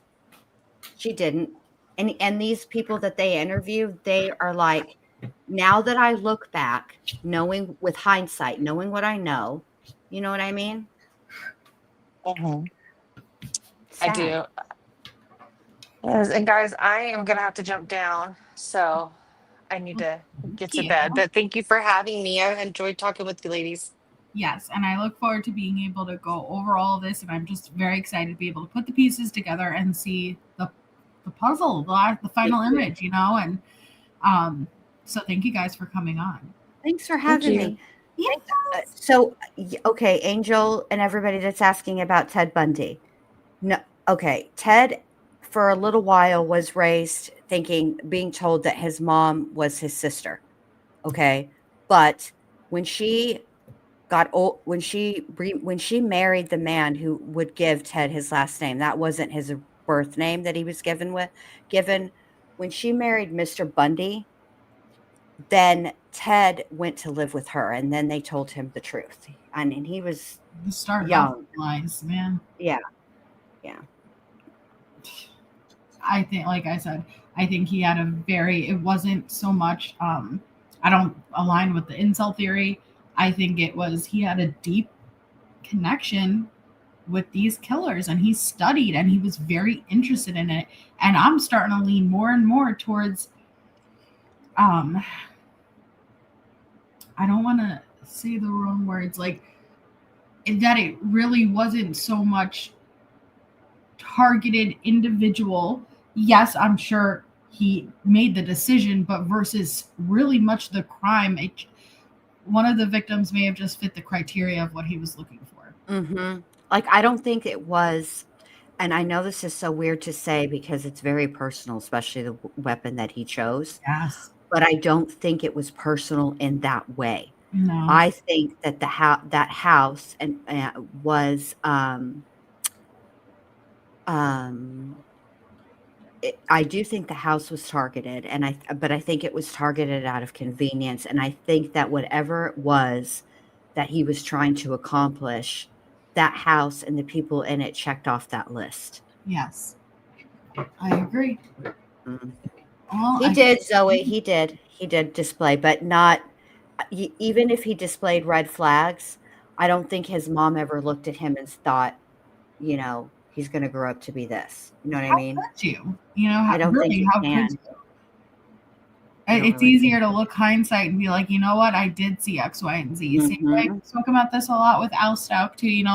Well, hey, it's very easy to sit here and be like, this was major. But if you really believe that was even an option, mm-hmm. you wouldn't have gone the way you went, No, absolutely not. Him and Landon both have said in their interrogations at the beginning of the investigation that what they really especially Landon, what she really thought is that Letitia went and took Gannon and dropped him off somewhere. Yeah. Oh yeah. But not that she would ever hurt him. And look what she did. So, yeah. All right, babe. Well, I'll get out of here so you can say bye to all your peeps. Thank you for having me. You guys have been great. I can't wait to do this again. This is fascinating. And our answers, get a better understanding. And like I said, I want to go more into the psychology of, I think he very much cares about how he was being perceived while at the same time showing those sociopathic and psychopathic traits of no empathy for human life, no empathy for the human emotion, but still caring about how he's being perceived. That's very interesting to me. I want to look into that. It is interesting. All right, babe. Have a good day at work tomorrow, and I'll talk to you later, okay? Thank you. Good night. All right, good night. Bye. Bendy's link is in the description, guys. Make sure you definitely check out her channel and go subscribe. Like I said, we're going to be going through every single page. We're not skipping a document. It's going to take a while, but it'll be worth it in my opinion. So thank you all for being here. If you haven't already, hit the thumbs up on your way out. And I hope you all have an amazing rest of your night. So good night.